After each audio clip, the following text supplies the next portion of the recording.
Chapter 1. Transmigration into a novel? In the dimly lit bedroom, heavy curtains shielded a considerable expanse of light, allowing only a sliver of sunlight to infiltrate through the gaps, casting a long shadow across the floor. On the grand bed, a small mound was faintly discernible.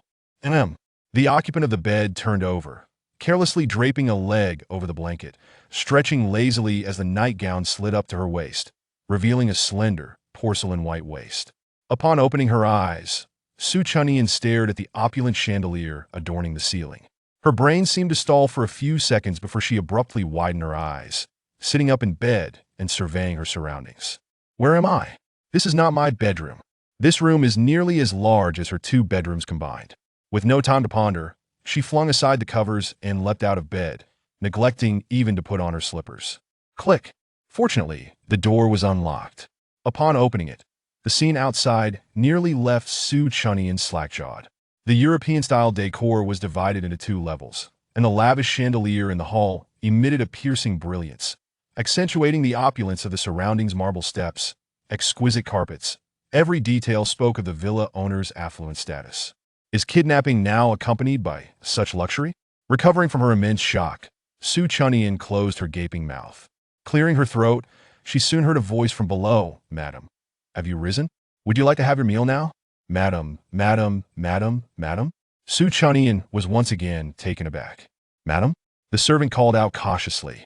Su Chunyan pressed her forehead, attempting to recall the details from the previous night after drinking. She had successfully confessed to her crush, celebrated with Ali, indulged in drinks, and then awakened here. It didn't seem like a kidnapping after all. What happened after drinking? She meticulously retraced her steps from last night. Could it be?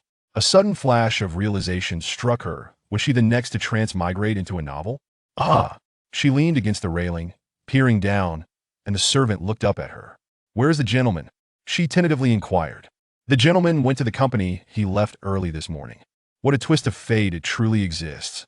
All right, it's nothing. Su Chunyan stroked her chin, contemplating for a moment. Simima system, what does she need your assistance logically? There should be some kind of system to aid her. She tried calling out. Madam, is there anything else you require? The system remained silent, but the servant responded. It's nothing. I'll come down for breakfast. I am famished.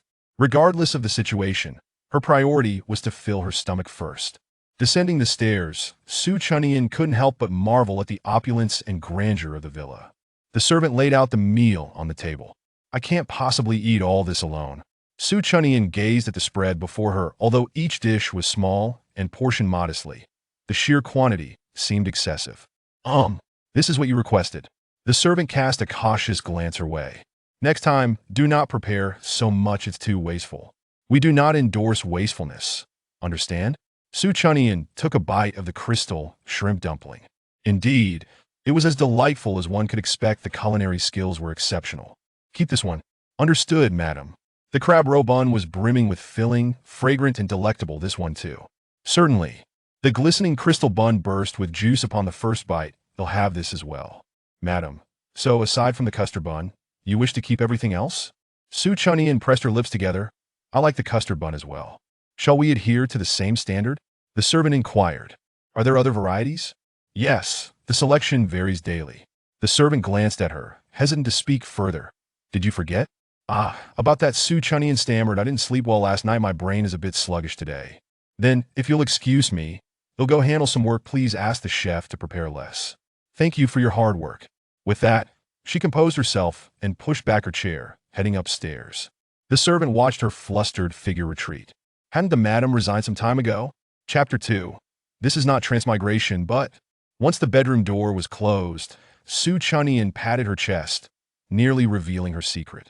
After calming herself, she began to search the room. Generally speaking, this space must hold some clues regarding her identity. Indeed, on the bedside table lay a mobile phone, and her identification card was nestled within the drawer. Su Chunyan, sharing the same name, she couldn't recall from which novel she had encountered a character named Su Chunyan, whether the protagonist or the supporting role. Goodness, our birth dates are identical, she murmured. Taking the phone from the bedside, she unceremoniously sat on the floor. Her fingerprint unlocked it effortlessly. It seemed she had indeed transmigrated. Her WeChat featured a pinned chat. Ayuan, could this possibly be her husband? Curiosity piqued, she opened the chat interface. The screen was awash in green, making the original owner appear rather foolish. The most recent message was from yesterday, and scrolling up revealed she had been the sole speaker, sharing every trivial detail. "I'm starting to ship you too." Su Chunyan frowned, her mind involuntarily conjuring the visage of her paper doll husband, imagining a scene where her aloof husband was brought down from his pedestal. As she scrolled further back, there was a reply from May 1st. "You and you're quite the catch, aren't you?" Following that, a red exclamation mark appeared, the reason for which remained a mystery. Could this be a heart-wrenching narrative? Su Chunyan pressed the button to return to the home screen, glancing at the time. May 25th, 2023. Wait a moment. Is there a time discrepancy in this transmigration?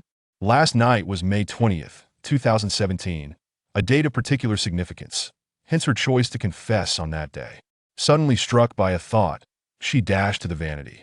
The reflection in the mirror revealed a more mature version of herself compared to her 18-year-old self. Yet it was evident that this was her grown-up form. Her hair had transformed into lustrous chestnut waves, and her features were strikingly defined. Su Chunyan abruptly opened her right hand, revealing a small, faintly colored birthmark, a tiny vermilion, that her mother had once claimed was a mark from Mengpu when she had been disobedient upon arrival. So, she hadn't merely transmigrated into a novel? She had transported to 2023, thus becoming her 24-year-old self? Right, there was also a mark on her chest. Pulling her clothing aside, she gasped in astonishment, quickly pressing it back down. Who would have thought there was such potential? No. Su Chunyan reopened her shirt collar, suppressing an involuntary smirk. Indeed, there was a birthmark, somewhat concealed. Biting her finger in contemplation, she mused. So now I have transmigrated 6 years into the future, not marrying Jiang Huaishu, but instead marrying a man named Ian, and have transformed into a reclusive housewife? TSK. Hadn't Jiang Huaishu agreed to her confession? So who initiated the breakup? Right, Ollie. I wonder how 24-year-old Ollie is faring. Su Chunyan grabbed her phone and dialed the familiar number. "Hello. The number you have dialed is temporarily unavailable. Please try again later." Sorry, the cold voice on the line echoed. She continued to dial repeatedly. Su Chunyan furrowed her brows, scrolling through WeChat from top to bottom, failing to find any contact for Xin Qingli. Glancing at her moments, it was filled with melancholic musings that made one want to dig their toes into the ground. Thankfully, only Ian could see some of the more awkward remarks. Su Chunyan cleaned out her moments thoroughly. She hadn't even seen a marriage certificate, nor any wedding photos. How on earth did this marriage come to be? A cascade of questions flooded her mind when suddenly, an idea struck her. She flung open the bedroom door and hurried downstairs. Chapter 3, The Break. "Madam, here you go." The servant handed over her phone. "Oh, thank you." Su Chunyan took it, pointing to her own phone, feeling inexplicably flustered. "I'll make a call and return it to you." She dialed the number, and it was answered quickly. A hello. The familiar, sweet voice nearly brought Su Chunyan, who had been anxious all morning, to tears. She gestured to the servant to step outside for the call. The servant acknowledged with a nod. "Who are you looking for?" There was a long pause on the other end. After reaching a corner where the servant couldn't hear, she finally spoke. "Ollie, it's me." There was silence on the other end. Su Chunyan, her tone was so cold. Beep beep beep. Before she could finish, the call was disconnected. Su Chunyan was bewildered. What was happening? Had her childhood friend turned against her? She dialed again, disconnected. She tried several times, and only then did the call connect again. "What do you want?" "Ollie, please listen to me. I have something important to discuss with you. I can't explain everything over the phone. What kind of exceptional person are you planning to introduce me to this time?" Xin Qingli's icy voice came through. Su Chunyan, caught off guard by the shock, pleaded. "Can we meet? Just once, please." "Ollie." After a moment of silence, she replied. "I'm at work." "When do you finish?" Su Chunyan asked cautiously. "Not sure. I can wait for you." Su Chunyan said it doesn't matter how late. Whenever. After that, the call ended, leaving Su Chunyan feeling disheartened. She struggled to accept Xin Qingli's drastic change. They had been so close just yesterday given their long-standing friendship. Something must have gone awry. Xin Qingli could never have done anything to hurt her. Although it was her 6-year-later self, she knew nothing of what had transpired. If she told her parents, they would think she had lost her mind. Could it be me? Did I do something terribly wrong to Ollie? She let her hand drop in defeat. The phone in her hand vibrated, and she absent-mindedly raised it to check. Xin Qingli had sent her the address. She quickly replied, "Got it. I will find a spot by the window so you can see me as soon as you walk in." With a flicker of joy, Su Chunyan dashed back inside, returned the phone to the servant, and said, "Thank you. Please let your employer know to give you a raise. After all, that Yuan should not be short of funds." "You are too kind, madam." The servant was taken aback. stealing glances at her. Usually, the madam rarely showed them any kindness, often appearing aloof and dismissive, ready to fire anyone at the slightest inconvenience. Su Chenyan waved her hand dismissively. It's all good. She raced upstairs and found her vast bedroom devoid of a wardrobe. But there was a door inside. Pushing it open revealed a grand walk-in closet, almost rivaling the size of the bedroom itself. The most striking feature was the wall of bags, transparent cabinets displaying an array of limited edition handbags, many of which she couldn't even name. Recovering from her astonishment, Su Chenyan flung open all the cabinet doors. All the haute couture was stored in one cabinet, while the others held an assortment of seasonal clothing that dazzled her eyes. Since she had entered, her mouth had been agape, and suddenly a thought struck her. She pulled out her phone to check her balance. Living in a mansion, affluent and beautiful, with a husband who isn't home. Oh my heavens, this extravagant life has finally landed in my lap. Chapter 4. Yes, you have another child. The driver delivered her to the designated location, kindly opening the car door for her. Thank you. Su Chenyan was momentarily startled. Of course, madam. Upon entering the CAF, she found a windowside table and sat down. The waiter presented her with the menu, and she ordered a drink and a dessert. Also ordering a drink for Xinxingli. Thank you, that will be all for now. Su Chenyan returned the menu. Very well, please hold on. No need to rush, I have a friend coming. Su Chenyan waved her hand. Shall I serve everything when your friend arrives? Yes, understood. By midday, Su Chenyan had yet to see Xinxingli bored. She rested her head on the table, too timid to send her a message. Suddenly, she recalled Xinxingli's words. What exceptional person are you planning to introduce me to this time? She hung her head in despair, wondering what was going on. Outside the floor-to-ceiling windows, a striking silhouette appeared, clad in work attire, a blouse paired with a pencil skirt that accentuated her figure. She stood outside in high heels, staring at Su Chenyan, lost in thought. Finally she sighed and turned toward the entrance, noticing a sound from across the way. Su Chenyan looked up in surprise, and indeed it was Xinxingli. She seemed to have changed yet remained the same, looking even more beautiful. Ali. At that moment, the waiter approached again. Madam, shall I serve your order now? Yes. Su Chenyan nodded eagerly. In no time, everything was served. Ali, your favorite taro dessert. Xinxingli glanced at the dessert, her brow twitching slightly. What is it you want? To say it. I don't have much time during my lunch break. Ali, this might sound absurd, but I'll be brief. I have come back from when I was 18. Xinxingli's initially cold gaze softened with concern. Su Chenyan made a gesture to indicate her sincerity. I know this sounds ridiculous, but I wonder if you remember, back in our sophomore year, after I confessed to Jiang Huaishu and we went out for drinks. I woke up here. Xinxingli pursed her lips. If you're feeling unwell, you should see a doctor. My uncle works there. I can help you make an appointment if needed. Su Chenyan. Her uncle is the director of a mental health facility. Has Qin Yuan upset you again? Xinxingli inquired. Qin Yuan, so my husband is named Qin Yuan. Xinxingli's expression suggested she had anticipated this. You think he's your husband? Isn't he? You really need to see someone about this hysteria. Xinxingli rose to leave, grabbing her bag. Wait, Su Chenyan, looking downcast, pleaded. Vali, aside from you, I truly don't know who else to turn to. I know this is hard to believe, but I genuinely don't know what I did to hurt you. I'm sorry, Ali, I truly don't understand what happened. After a moment of contemplation, Xinxingli pursed her lips and sat back down, albeit still with a stiff tone. What do you want to ask? Did I do something to wrong you? Su Chenyan inquired timidly. Xinxingli's expression hardened. Yes. Sensing that she was reluctant to discuss it, Su Chenyan quickly changed the topic. So how did Jiang Huaishu and I break up? I had just confessed. We hadn't even held hands before I ended up here. She wore an expression of regret, wishing she had taken the opportunity to kiss him while under the influence of alcohol. You didn't break up. Xinxingli's expression was complex. You two are married. Su Chenyan had yet to process this revelation. Xinxingli continued. You have another child. What? Chapter 5. Are you really 18-year-old Su Chenyan? Xinxingli summarized her life over the past few years. So you're saying I graduated and married Jiang Huaishu, but after not taking proper precautions, I accidentally became pregnant and gave birth, for some reason. I lost my mind, fell in love with someone else, and abandoned my husband and child to chase after another man like a love-struck fool. Su Chenyan found it hard to believe. Xinxingli nodded. That's about it. Wait a moment. Su Chenyan propped her head on her hands, needing a moment to process. After a while, she finally looked up. So is Qin Yuan more handsome than Jiang Huaishu? Xinxingli's expression became difficult to read as she shook her head. Not for looks. Then is it for money? Is he wealthier than Jiang Huaishu? Jiang Huaishu is now a rising star in the financial sector of City A, worth many times more than Qin Yuan.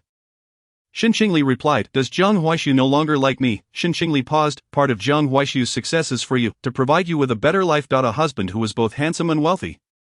And loves her. What reason could there be for such betrayal? Why do you think I changed my mind? Xinxingli asked, her expression inquisitive. Perhaps I lost my senses. I think so too. Su Chenyan agreed. Letting out a sigh, what on earth was 24-year-old Su Chenyan doing? Wally, I'm sorry. The sadness in her voice was palpable. I thought I could handle losing love, but I never imagined I would lose you. Xinxingli opened her mouth but remained silent. I truly don't know what I did. Are you really 18-year-old Su Qinyang? Xinxingli couldn't help but ask. At first, there were suspicions, but it doesn't seem like an act. Honestly, I woke up here and thought I had entered a book without even receiving a system assignment. Xinxingli studied her for a moment and was nearly convinced that she was indeed 18-year-old Su Qinyang. While the 24-year-old Su Qinyang was full of schemes, you have indeed done something quite egregious to me, but there's no need for your 18-year-old self to apologize. Then will you be willing to talk to me? Su Qinyang looked at her with hopeful anticipation. Xinxingli awkwardly averted her gaze, saying, when you were 18, which time did I ever ignore you? Su Qinyang stood up and sat beside her. Wrapping her arms around Xinxingli's, you scared me to death. I thought we had fallen out over the same man. Xinxingli's expression darkened. Just then, an untimely rumble emanated from her stomach. I've waited for you for so long today. I'm starving now. I came early this morning, fearing I might miss you, but who would have thought I'd wait until noon? Xinxingli cleared her throat to mask her embarrassment and offered, as an apology, let me treat you to a meal. All right, Su Qinyang exclaimed, sitting up excitedly. If you're willing to take me to that barbecue place next to the school, then 18-year-old Su Qinyang will forgive 24-year-old Xinxingli. Forgiveness? Forget it. Xinxingli rolled her eyes ungracefully. Hey, how can you treat our steadfast friendship like this? Xinxingli stood grabbing her bag, while Su Qinyang clung to her arm. Isn't our friendship supposed to be unbreakable? Xinxingli feigned impatience, yet the corners of her mouth curled slightly. You're so loud. Were you this noisy when you were 18? Don't start. You were even noisier than I was. In high school. You wrote several self-reflections because you talked too much, and you wrote more than I did in university. Xinxingli shot back defiantly. Really? Did they still make you write reflections in university for talking too much? Of course. Chapter 6. Will you still be here tomorrow? Even 2 years of estrangement could not diminish the bond between two confidants. Xinxingli felt a brief awkwardness over the past 6 years. She had fared quite well, shining brightly in her chosen field. The comic she drew in university had been adapted into a film, and she had recently married the influential Hua Jinyan from City A. However, she seemed reluctant to discuss her life after marriage. Su Qinyang had heard of Hua Jinyan, the stoic, icy businessman. They reminisced about their high school days and the brief period of their sophomore year. As Su Qinyang had only spent 2 years in university before arriving here, it was not until the afternoon that Xinxingli drove Su Qinyang back, and they could see the outline of the villa from afar. Ali, it feels like a dream. I can hardly believe that I've also become a wealthy lady. Xinxingli rolled her eyes. How unambitious. Once the car came to a stop, she announced, We've arrived. Su Qinyang then unfastened her seatbelt, feeling awkward and tense when she first woke up that morning, but upon seeing Xinxingli, she felt at ease, holding the small trinket she had bought while shopping that afternoon. She smiled. See you tomorrow, Lolly. She narrowed her eyes in a smile, and Xinxingli felt momentarily dazed, as if she were truly witnessing 18-year-old Su Qinyang across time. Lolly. Su Qinyang waved in front of her. Xinxingli snapped back to reality and managed a slight smile. All right. Su Qinyang grinned, half closing the car door. Su Qinyang, just as the door was about to close, Xinxingli suddenly spoke up. What's the matter? Ali, Su Qinyang reopened the car door. Is there anything else? Xinxingli's gaze deepened, her red lips parting slightly. Will you still be here tomorrow? She added hastily. What I mean is, will I still see the 18-year-old Su Qinyang tomorrow? Su Qinyang's smile froze on her face. Tomorrow. Will she still be here? She didn't know. Upon waking up, she found herself here. Would she return to the past when she opened her eyes again? Ali. Su Qinyang's expression suddenly turned serious. I may not know how 24-year-old me lost you, but 18-year-old Su Qinyang must not be without Xinxingli. If she truly did something outrageous, do not forgive her, but please do not hate me. Alright, do not forgive 24-year-old Su Qinyang, but do not dislike 18-year-old Su Qinyang. Xinxingli averted her gaze. I do not hate you, Ali. We are lifelong friends. Ali, we are lifelong friends. This phrase had been uttered by Su Qinyang at every stage. Suddenly, Xinxingli choked up. Oh, you should hurry inside. It's getting late. Okay, I'm leaving, Su Qinyang replied, helping her close the car door before walking towards the villa, glancing back 3 times, and waving at her. Xinxingli rested her hand on the steering wheel, her gaze lingering on the receding figure. As night fell, the sky was painted in hues of orange and red. Su Qinyang set down her pen, exhaling deeply. The page before her was filled with words. And at the end, she wrote, 24-year-old Su Qinyang, no matter what foolishness you are up to, you absolutely must not lose Ali again. Ali is the most important person besides my parents, otherwise, you will regret it. Struggling to find a more threatening phrase, she paused for a moment after otherwise, and when she resumed writing, she left a deep ink blot. She placed the notebook prominently on her vanity, ensuring she would see it first thing in the morning. Chapter 7. The girl has such good fortune. Stretching lazily, Su Qinyang patted down the stairs in her slippers, unable to help but marvel at her good fortune even as 24-year-old herself resided here. Madam, the bird's nest is ready. A servant approached with a bowl. Su Qinyang suppressed a smile that threatened to break free and replied nonchalantly. She leaned back against the sofa, letting out a comfortable sigh. Suddenly, the sound of the door opening echoed from outside, and Su Qinyang looked up to see a tall figure entering. Her eyes widened in shock, It was Jiang Huaishu. 6 years later, Jiang Huaishu had shed his youthful naivety. Now embodying the demeanor of a business elite, he wore a crisp white shirt tucked into tailored trousers, his legs appearing almost unrealistically long, with neatly cropped hair. His features were striking, exuding an air of aloof elegance that made him even more captivating. He held a small child in one arm, his suit jacket shielding her from view. The baby seemed restless, shifting slightly on his shoulder. Jiang Huaishu's indifferent gaze softened as he patted her gently. Only after his broad silhouette disappeared did Su Chunyan close her mouth, astonished. Is this my husband's child? With a husband this handsome living in a mansion, how could one even contemplate betrayal? Footsteps echoed again from the staircase. Sir, dinner is ready. He strode directly to the dining table. Madam. Su Chunyan responded, feeling awkward on her first day for not being called to the table. The atmosphere at the dining table grew tense. The man took his time eating, barely sparing her a glance. Su Chunyan quietly lowered her head to eat, stealing glances at the man across from her. After swallowing her food, she coughed lightly to break the eerie silence. His indifferent gaze flicked her way. The child not eating. She gestured towards upstairs. Silence was her only response. Su Chunyan felt her toes curl in anxiety. Until the meal concluded, the only sounds at the table were the clinking of chopsticks against bowls. Jiang Huaishu rose from his chair, and a servant brought over a bowl of vegetable noodles. He accepted it and returned upstairs without acknowledging Su Chunyan. No one could accept that their spouse had fallen for another. Surely, this attitude was normal, Su Chunyan reassured herself. When Jiang Huaishu emerged from the child's room, Su Chunyan quietly opened the door. In the nursery, a little girl sat on the carpet, her features reminiscent of Jiang Huaishu. Dressed in a soft yellow sleepsuit, her hair cascaded over her shoulders as she sat quietly reading a storybook. A small pig plushie lay in the bookcase center, its color fading from countless washes. With one hand in a cast, she carefully placed the pig in her lap before turning the page, then set it back into the book to read along. For some reason, fleeting images danced in Su Chunyan's mind. Just out of reach. Hi, Su Chunyan spoke softly, waving at her. The little girl looked up, her calm eyes suddenly filled with fear, retreating quickly. Don't be afraid. I'm not coming over. What are you doing? A cold voice came from behind. Startling Su Chunyan, before she could respond, Jiang Huaishu pushed past her, striding into the room. He squatted before the terrified girl. Juju, don't be afraid, daddy's here. Juju buried her face in her father's embrace, trembling slightly once the girl was comforted. Jiang Huaishu straightened, casting a cold glare at Su Chunyan, his brows furrowed in irritation. Su Chunyan, I warn you one last time. Su Chunyan felt utterly speechless, glancing at Juju clinging to her father's leg. The little girl looked at her timidly, retreating further behind Jiang Huaishu. Chapter 8 Juju needs to sleep. You should leave. Jiang Huaishu's voice was as frigid as ice. Su Chunyan felt a wave of defeat wash over her as she retreated to her bedroom. Lying on the large bed, staring blankly at the ceiling, the 6 years of emptiness left her feeling lost. She took out her phone and re-added Qingqingli as a friend on social media. Letting out a deep sigh, she opened their chat window. Wally, do you know what has happened between Jiang Huaishu, our child, and me? The chat window displayed the other person is typing for a long time before she finally received a response. Ali, I'm not quite sure. We lost contact a year after you had Juju. Su Chunyan frowned at the message. You don't know what happened with Juju? Well, things seemed normal until she turned 1. After that, you seemed to dislike her. You weren't very kind to her. Su Chunyan replied, not very kind. After the full moon, we maintained our communication, and you were supposed to meet me with Juju. Later, Jiang Huaishu discovered the bruises on Juju, and I never saw her again. Su Chunyan gazed at the chat box, and from Jiang Huaishu's reaction, it was highly likely that the bruises on Juju were caused by her. Perhaps even Juju's hands were implicated. Why? She furrowed her brows, staring at the ceiling. Even if she had forgotten everything from the past 6 years, didn't she once despise her parents for their unfounded beatings of innocent children? Why had the 24-year-old Su Chunyan transformed into the very person she loathed? Her phone vibrated, jolting her back to reality. Qingqingli had sent another message when Juju was 1 year old. She could call out daddy, but after she turned 1.5, she never spoke again. I encountered Jiang Huaishu at the hospital before. Su Chunyan frowned, pondering what she had done over the years. Juju's cherubic little face, so reminiscent of her own, appeared irresistibly adorable. How could she possibly bring herself to harm her? In a sudden rush, Su Chunyan sat up in bed. No, she couldn't leave. She had to stay here. No child should bear the consequences of adult actions, especially not such a delightful child as Juju. With that thought, she slipped on her slippers and descended the stairs to brew a cup of black coffee.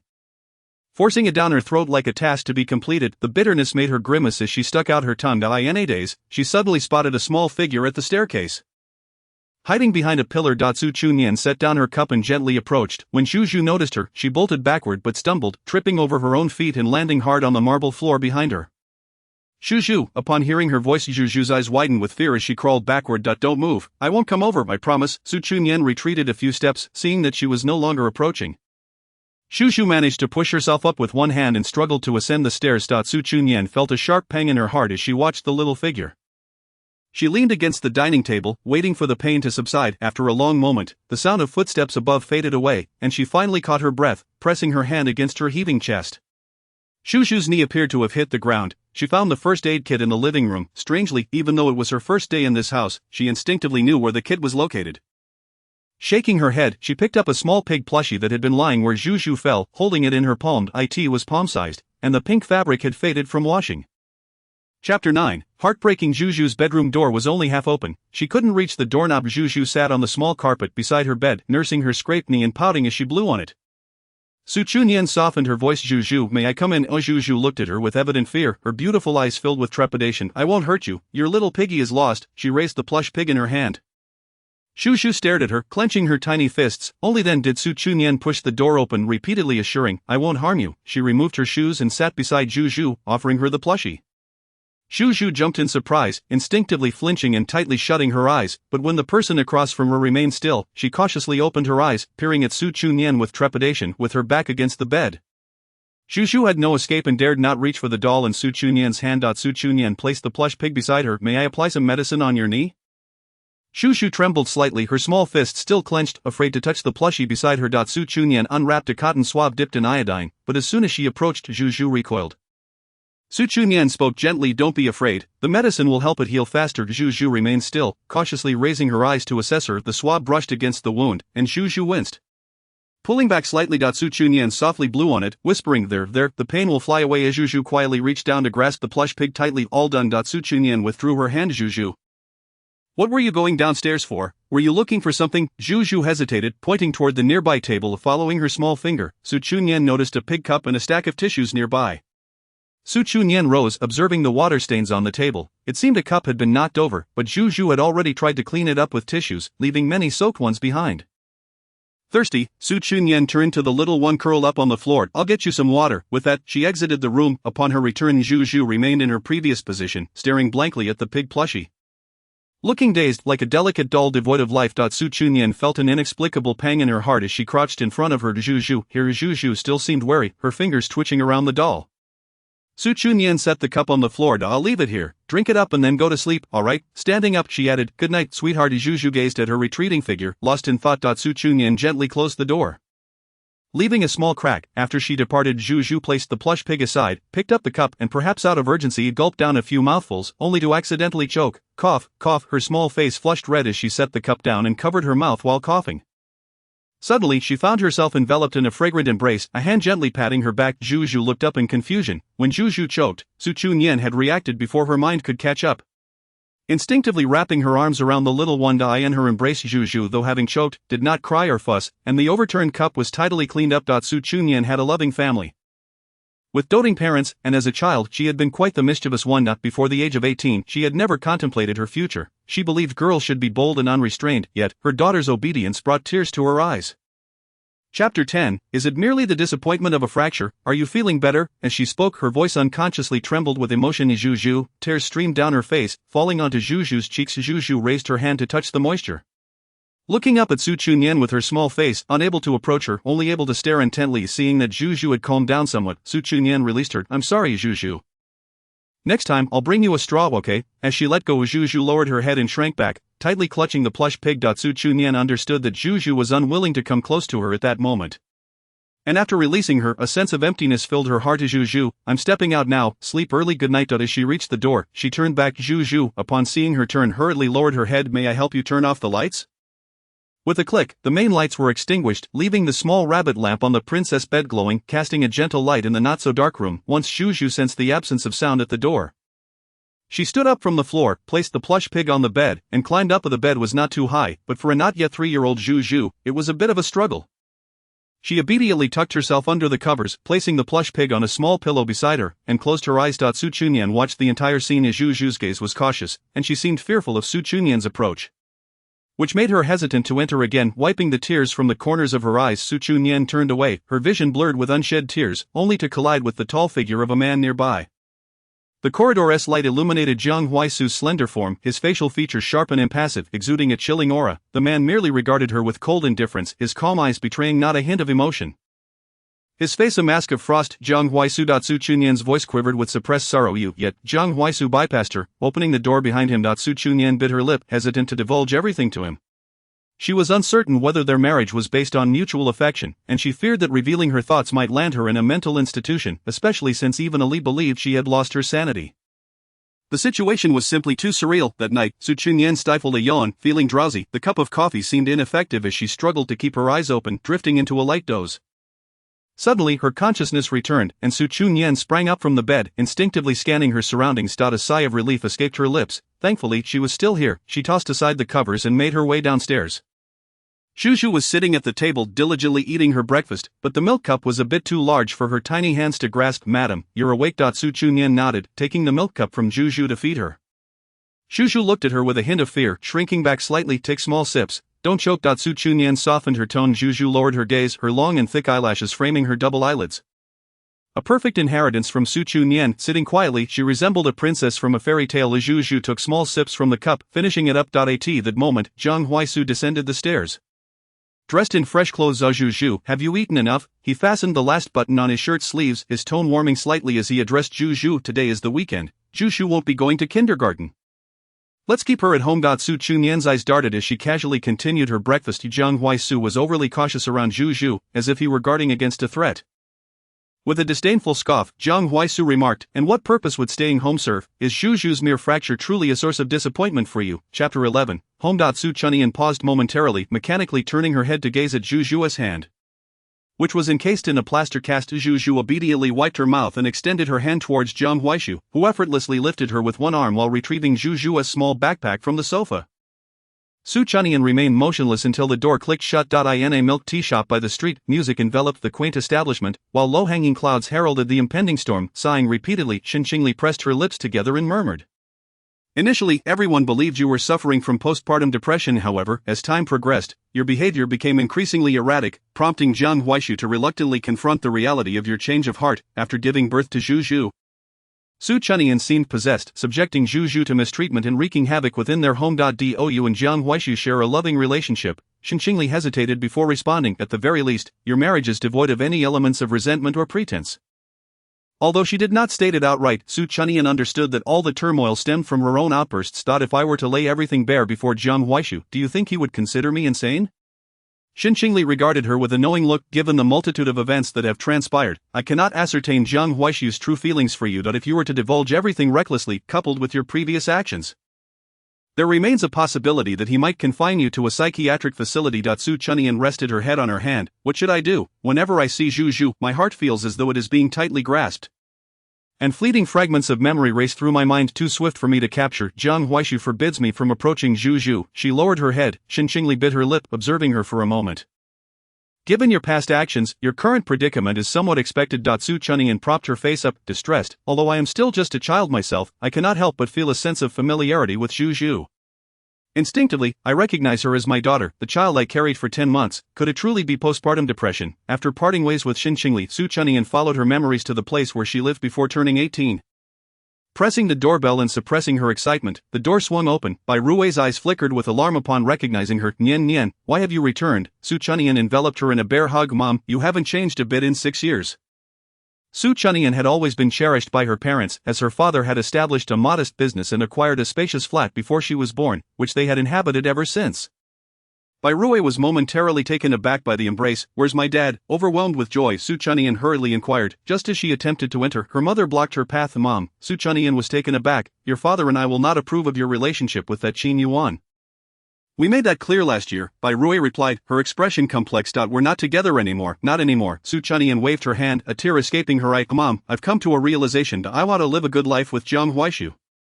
Regretful sentiments often echo in novels, and upon observing the drastic change in her daughter's attitude, Bai Rui remarked, Su Chunyan quickly raised 3 fingers in a vow. If I ever go to see the Qin Yuan again, let Dad cut my allowance, will you? Bai Rui hesitated, her lips moving. What is it, Mom? Are you going to keep your precious daughter at arm's length? She blinked at Bai Rui with a feigned innocence.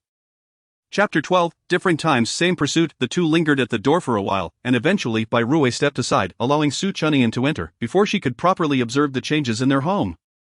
Her attention was captured by a small figure beside the sofa. Zhu, she exclaimed with delight, gazing at the little one stacking blocks on a small stool. Zhu looked up, her large eyes resembling dark grapes, shifting from calm to alarmed. Before Su Chunyan could approach, Bai Rui positioned herself protectively in front of Zhu. Why, she was busy with work, so we brought Zhu here temporarily. She is very well behaved. She won tea cause any trouble, please don't. Su Chunyan realized that her 24-year-old self had indeed become somewhat of a concern, but it was surprising that her own mother felt the need to guard Zhu so vigilantly. She mentally chastised herself twice. Click. Zhu, grandpa has finished his work. A deep resonant voice emanated from the study as the door swung open. Daddy. Su Chunyan lunged forward but was met with a soft belly that bounced her back. She playfully pinched her father's stomach. Old Su, what is going on? You've become quite portly. Sujin stumbled slightly, and upon recognizing his daughter, frowned. Why have you returned? Dad, I'm your precious little goose. Su Chunyan found it difficult to adjust.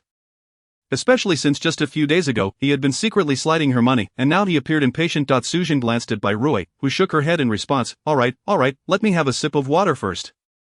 Sujin pulled her away. Su Chunyan pouted and moved closer to Zhu. Zhu tightly clenched her small fists, her body trembling slightly. Yen, why, she was on a business trip, and Zhu has no one to look after her. So she was brought over since it's Zhu's first visit here. You know how unreliable those Jiang family members can be. Normally why she would take her on trips himself, but today your father happened to run into them and brought her along. Bai Rui discreetly separated them. Mom, Su Chunyan looked up at Bai Rui earnestly. This is my home, and Zhu is my daughter, so there is nothing wrong with her coming home. Bai Rui was momentarily taken aback. You observing her mother's cautious explanations and Zhu's downcast demeanor made Su Chunyan's heart ache, and she gently embraced Bai Rui. Mom, you might find this hard to believe, but I had a long nightmare where I constantly bullied Zhu and was unkind to you and Dad. Upon waking, I remembered nothing and just came here. If one were to claim she had traveled back to her 18-year-old self, they would likely label her as insane, hence she might as well consider it postpartum depression and regard it all as a bad dream. Bai Rui remained silent for a moment before patting her back. Nian, your father and I are not necessarily against you. We just feel that Qin Yuan is not a suitable match. How could you be enamored with such a playboy? I know, Mom, I want to seek him out again, Su Chunyan reassured her, yet she was genuinely curious to see what sort of person Qin Yuan was to have captivated her so. Bai Rui released her and hesitantly asked, tell me, what are your current thoughts? Su Chunyan pouted, somewhat flippantly, what else can I do? Chase after my husband and reclaim my family? What a predicament it was, having just confessed her feelings at 18. Without even sharing a kiss, she found herself transported here, and now at 24 she was once again pursuing her husband, different times, yet still the same person. Chapter 13, Stacking Blocks. Only then did Bai Rui feel relieved. Poking Su Chunyan's forehead, play nicely with Zhu. I'll go stir-fry a couple of dishes. Sujin, having washed his hands, leaned against the doorframe, pondering his next move. Bai Rui sighed, let it be. It is a rare occasion for her to come back, so don't argue with her. Didn't we agree? If she continued chasing after Qin Yuan, she would no longer be recognized as my daughter. It has been over a year since we've seen her, and now she suddenly stirs up trouble again. Sujin scoffed. Enough. Bai Rui fastened the apron around him. In the past year, how many times did you secretly see her? Now that she is back, let us make the best of it. Don't argue with her. It's Zhu's first visit too, and you know Nian loves your braised ribs. Who else will cook for her? Sujin, feigning indifference, wrapped his hands behind his back to tie the strings. Bai Rui chose not to expose him, her gaze drifting to the two individuals by the sofa. In a few days, reach out to that Dr. Chu. I'm worried. Sujin furrowed his brows and nodded. I'll ask in a few days. Zhu, are you building blocks with the little pig? May I join you? Su Chunyan squatted before Zhu. Zhu hesitated for a moment, tightly clutching her small pig toy before handing her a small block from nearby. Su Chunyan's eyes, akin to those of the pig, brightened. Thank you, darling. She glanced at the blueprint. You're making a small cake. Let me see. This piece should go here. Zhu pointed to the half-assembled cake model. How clever. There was just the right space to fit the piece. The model's illustrations were all of little pigs. Zhu, could you help me find a block with a little pig's tail pattern? Su Chunyan examined the cake design. Zhu rummaged through the blocks and handed her one with the desired pattern. Su Chunyan found a rare moment of tranquility, and even she was unaware of how her gaze softened when looking at Zhu. Bai Rui had often scolded her for being restless. But she spent the entire afternoon stacking blocks with Zhu, until the enticing aroma wafted from the kitchen, stirring Su Chunyan's appetite. It had been a long time since she savored her father's braised ribs. Since turning 18, she had been at university and could only return home during long holidays. Sujin was often busy with work, rarely cooking, and they had hired a maid, so he only took to the kitchen during special occasions. Su Chunyan finished assembling her block. Zhu, I'm going to sneak some delicious food for you. With that, she stood up and headed towards the kitchen, while Zhu fixed her gaze on her retreating figure. Su Chunyan entered the kitchen and was greeted by the sight of freshly prepared braised ribs. "Are you hungry?" Bai Huai cast her a sidelong glance. Starving, Su Chunyan pouted, affectionately wrapping her arms around her father's sturdy waist.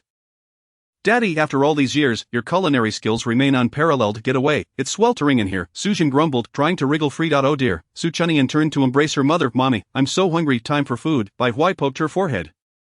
Fully aware of her daughter's antics, "Help yourself." "Alright." Su Chunyan released her, washed her hands, and eagerly grabbed a piece of the ribs to taste. "Ouch, hot." Bai Huai clicked her tongue. Su Chunyan savored the meat a couple of times before retreating from the kitchen with a piece in hand.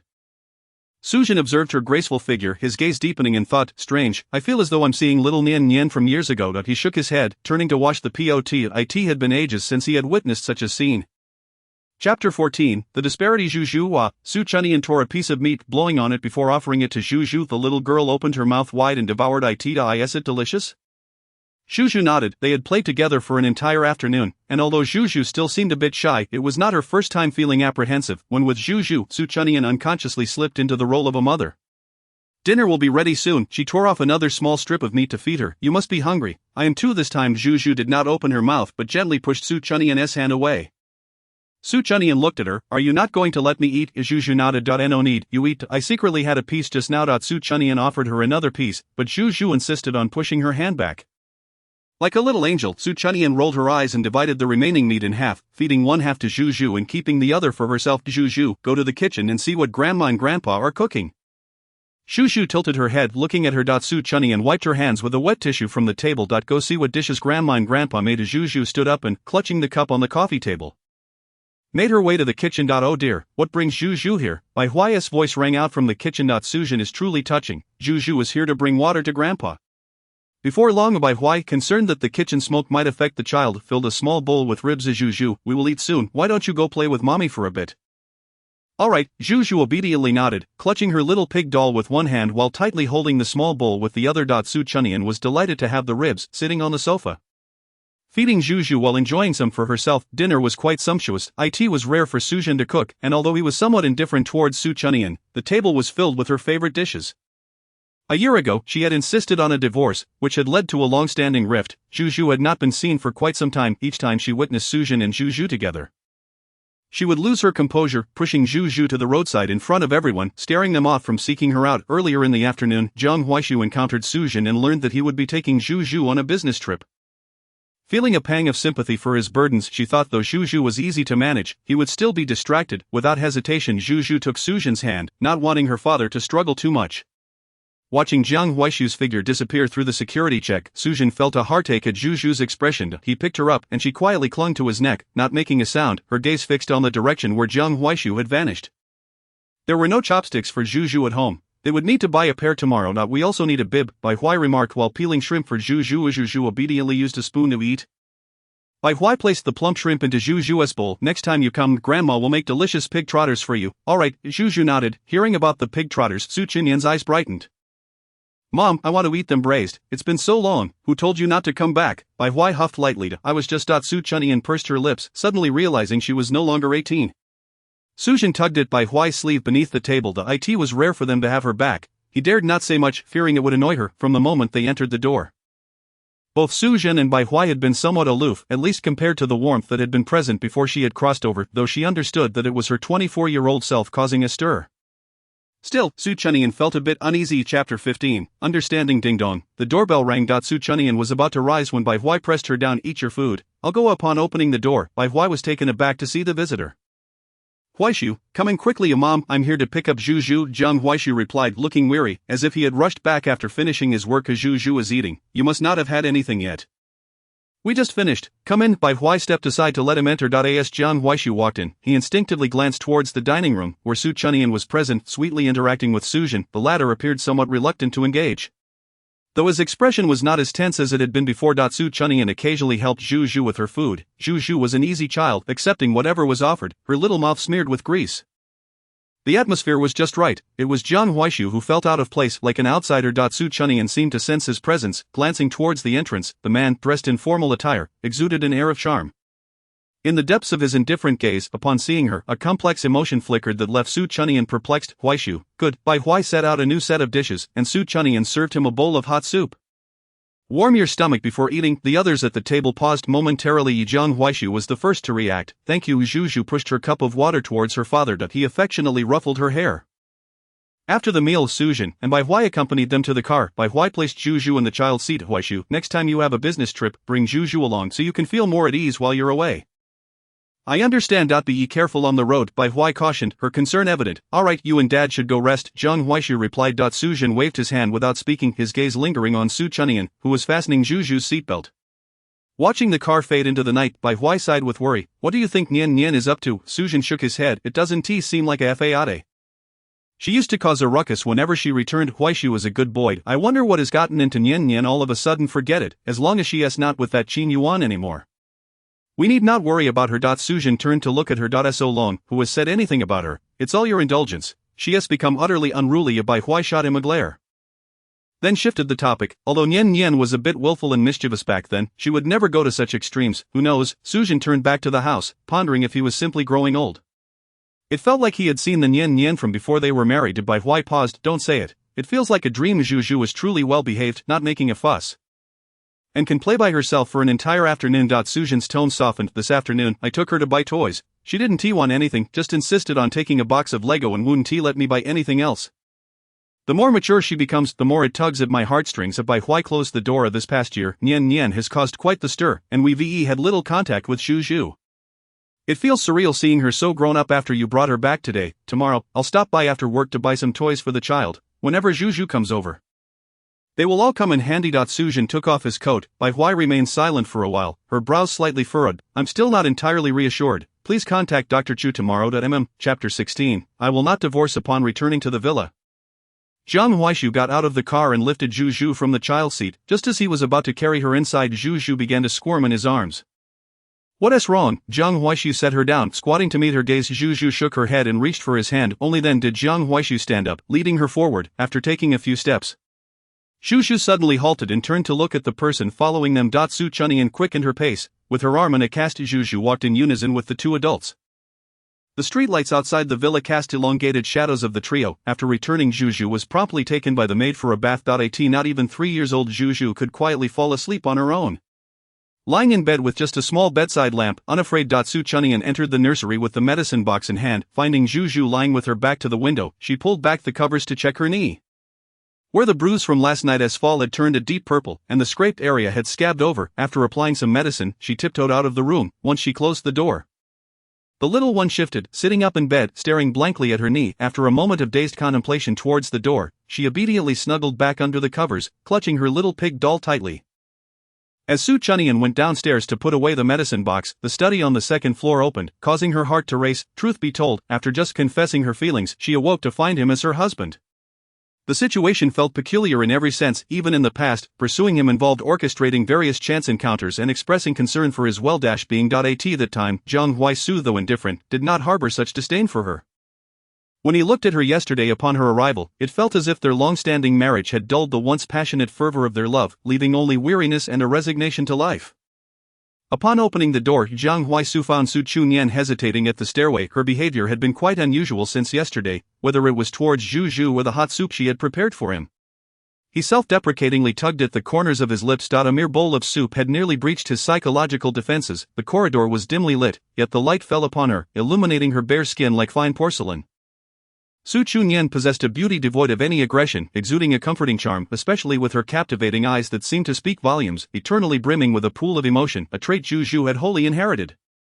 As shadows enveloped her, Su Chunyan finally lifted her gaze. The dim corridor light cast a soft glow on Jiang Huaisu's tall figure. Even in that gentle illumination, his features appeared sharp and aloof.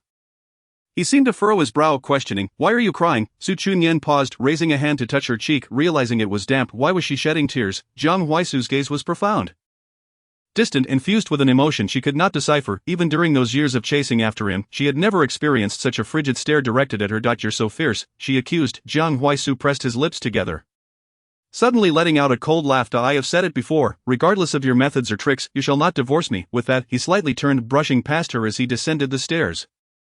Su Chunyan called after him, "Jiang Huaisu, I will not divorce you, and I will take good care of Zhu." The man paused momentarily but did not respond, continuing downwards. Su Chunyan pouted. Pretending not to want a divorce while acting so pretentious. Chapter 17. Afternoon the next day, when Su Chunyan awoke, Zhu and Jiang Huaisu were already having breakfast. She yawned and took a seat at the dining chair. Greeting them with a good morning. As usual, silence greeted her. Zhu, having finished peeling the last piece of eggshell, placed the egg in front of Su Chunyan. Su Chunyan was taken aback. Thank you, Zhu. After a quiet breakfast, Zhu returned to her little bedroom, sitting on the carpet engrossed in a book. Jiang Huaisu, having finished his meal, returned to his study. In novels, the CEOs do as they please. But why did Jiang Huaisu adhere to a grueling schedule? Su Chunyan quietly grumbled to herself. Knock, knock, knock. Su Chunyan held some fruit and knocked twice on Zhu's bedroom door. Upon entering, she found Zhu with her fairy tale book resting on her lap, the little pig character still lying in the center of the pages. Su Chunyan sat beside Zhu. Offering her blueberries. Zhu, you've read for a while, shall I take you for a walk in the back? Zhu, no longer as fearful of her, showed a hint of shyness, wanting to get closer yet hesitant. Okay, Su Chunyan asked patiently. Zhu opened her mouth to bite into a blueberry, nodding slightly as she put away her book onto the small shelf. Su Chunyan's heart softened as she took her wrist and led her downstairs. On that early summer morning, sunlight had filled the garden, the unknown little trees swaying gently in the breeze, sunlight dappling the ground with shimmering patterns. Zhu, do you know what flower that is? Su Chunyan pointed to the vibrant blooms in the small garden. That is a peony, she said. I adore peonies. The various colors of peonies occupied nearly half of the garden, and this is a hydrangea. Doesn't it resemble a ball? Zhu nodded, pointing at a small white flower, lifting her chin. This is jasmine, sweetheart. Su Chunyan bent down to pluck a small blossom and presented it to her. Smell it, isn't it fragrant? Zhu, clutching her little pig toy, hesitated briefly before extending her hand to offer it to Su Chunyan. Su Chunyan took the flower and handed it to Zhu, who brought it to her nose for a sniff. Isn't it fragrant? Su Chunyan held her wrist gently as Zhu allowed her to lead as they approached a white swing surrounded by flowering vines climbing up the white pillars.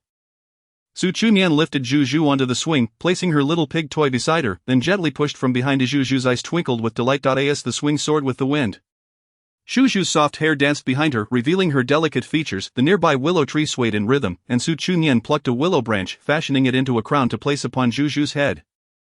What a beautiful baby, she exclaimed, cradling her small face, her maternal instincts overflowing. Zhu's large dark eyes, reminiscent of black grapes, with long thick lashes, truly resembled a princess from a fairy tale. Just as Su Chunyan was about to rise and push her on the swing, Zhu tugged at her hand. Su Chunyan looked down, and Zhu patted the space beside her. Do you want me to sit with you? Zhu nodded, placing the flower on her lap and shifting her toy to create space for Su Chunyan. Sitting beside her, Su Chunyan wrapped her arms around her. Are you ready? We're about to take off. With that, she pushed off with her toes, and the swing flew forward, suddenly enveloped in the soft, fragrant embrace. Zhu was momentarily stunned, but as the swing began to move vigorously, a smile broke across her face. Upstairs, by the floor-to-ceiling windows, a tall figure stood, his gaze fixed on the white swing in the garden, his deep eyes swirling with emotions that were difficult to comprehend. Chapter 18. Is this reasonable? In the serene private room of the restaurant, the cacophony of noise was kept at bay as Zhu sat obediently in a childless chair, consuming the food Su Chunyan had set aside to cool. Seeing the well-behaved little one, Qingli felt her heart soften. I haven't seen Zhu in such a long time. Su Chunyan poured a small cup of juice for her. Zhu, do you know who this is? Zhu slurped a noodle into her mouth, looking up at them with confusion's godmother. This is godmother. Upon hearing this, Qingli paused for a moment, then smiled gently as Zhu looked over, her eyes squinting in delight. Zhu was so good, Qingli couldn't help but pinch her chubby little face. Su Chunyan let out a soft hum. Jiang Huaisu, still one tea. Let me take Zhu out. If not for that, you two might not have met. Qingli hesitated. How did he agree? Given the previous circumstances, he would have never allowed Zhu to be alone with her. The driver is with us. Su Chunyan propped her head in her hands, pondering, what have I done to warrant such distrust? Qingli fell silent at her words. Su Chunyan pouted. The attitudes of those she trusted most, whether it be her dear friend Eli, or her beloved parents, or even Jiang Huaisu, all painted a picture of Su Chunyan's unfortunate state at the age of 24. Eli, I saw your comic is being adapted into a film. Right? Qingli nodded. We're gearing up to start filming. What about the female lead? Has she been confirmed? Qingli lowered her gaze, concealing her emotions. Yes, she has been selected. Can I visit your film set? Su Chunyan asked eagerly. I absolutely adore the on-set interactions. Qingli chuckled softly. Sure, but it's not a big production, and the actors aren't top-tier stars. No worries, I'll be your assistant. She leaned closer to Qingli. For free? Alright. Qingli smiled. What are your plans now? I'm not sure. I'll take it one step at a time. Since I'm here, I'll ensure things don't go awry, she replied, glancing at the obediently eating little piglet. Having taken care of nieces who would run around while eating, scattering rice everywhere, Zhu was remarkably well behaved, quietly eating and curiously observing her surroundings with wide eyes.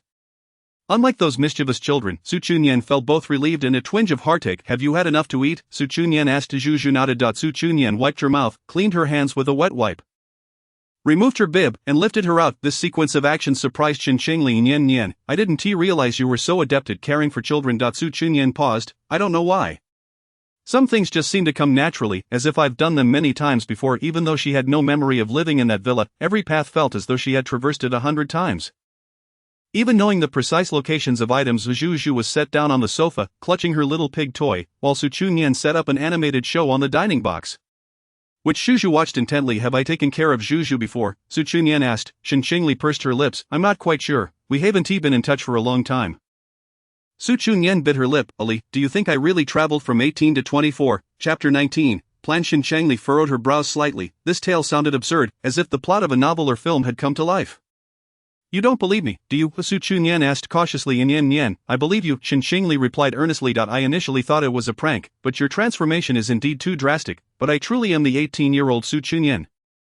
You exhibited such abrupt behavior previously that we all presumed you were suffering from postpartum depression. Jiang Huaishu seemed to follow you throughout the day, yet your condition appeared to worsen. What transpired afterward? Subsequently, you repeatedly demonstrated through your actions that you harbored no affection for Jiang Huaishu, nor for Zhu. Even the doctor asserted that you were perfectly fine. Qin Shengli pondered her words carefully. The more she spoke, the more my curiosity grew. Su Chunyan clicked her tongue softly. Yan, I cannot quite articulate the last few years of your life. Nevertheless, I feel as though you have succumbed to some form of obsession.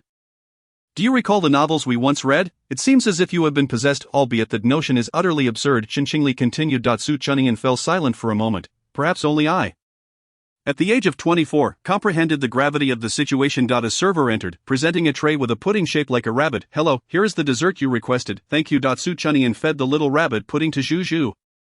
Thinking that regardless of the reasons, at least I am here now. Zhu finished one and licked her lips, gazing at her. No more. Zhu, you have been exceptionally good today, and this is a reward. If you eat too much, your tummy might hurt. Alright, Zhu nodded and turned back. Ali. Su Chunyan placed the items on the dining table. What is Zhu's full name? Zhang Yuchu. Zhu, who had been intently watching television, poked her head out upon hearing her name, and Qin Shengli was smitten, pinching her chubby little face. Jiang Yuchu. A fleeting image flashed in Su Chunyan's mind, too swift for her to grasp. A sharp pain pierced her temple as if pricked by a needle. What is wrong? Nian, Qin Shengli looked at her with concern. It's nothing. Su Chunyan waved her hand. Once she regained her composure, though she had experienced similar pains before, they had become particularly frequent in recent days. After dining, they took Zhu to a nearby mall to play. They found a small children's area upstairs, where Zhu enjoyed Lego, quietly constructing in a corner while other children dashed about. Due to her arm being in a cast, other children tended to keep their distance. The two ordered milk tea and leaned against the railing, engaging in casual conversation. Ali, what are your plans regarding that situation with the Hua family?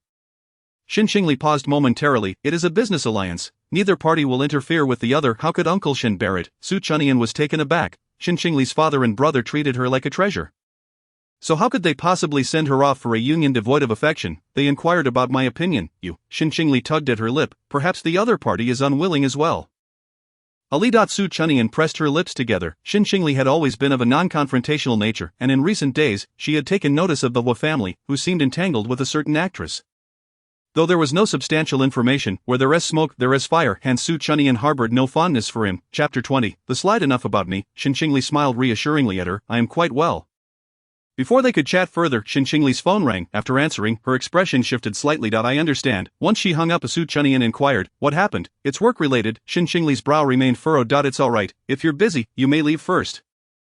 It's getting late, and I will keep Zhu entertained until Jiang Huaishu comes to take us to the old residence. Qin Shengli then cast a glance her way. The crew has unexpectedly added staff. Go ahead, I'm perfectly fine here. Su Chunyan waved her hand dismissively. Your comic is my top priority. Make sure not to ruin it. Then let us reschedule. Alright. Only then did Qin Shengli feel reassured as she turned to leave.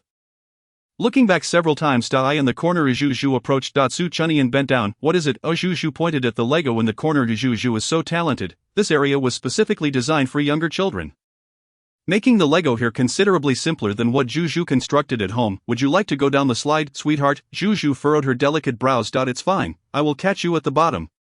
Alright. After a moment's contemplation, Zhu nodded. The slide resembled a maze, and Zhu followed a group of children, waiting her turn. When it was her turn, she clutched a pig toy with her chin and sat down. As a slightly older girl squatted beside her, asking, "Are you ready, little sister?" Juju nodded. "Then I will give you a push." With that, she gently pushed Juju forward. Juju slid down smoothly into Su Chunyan's waiting embrace.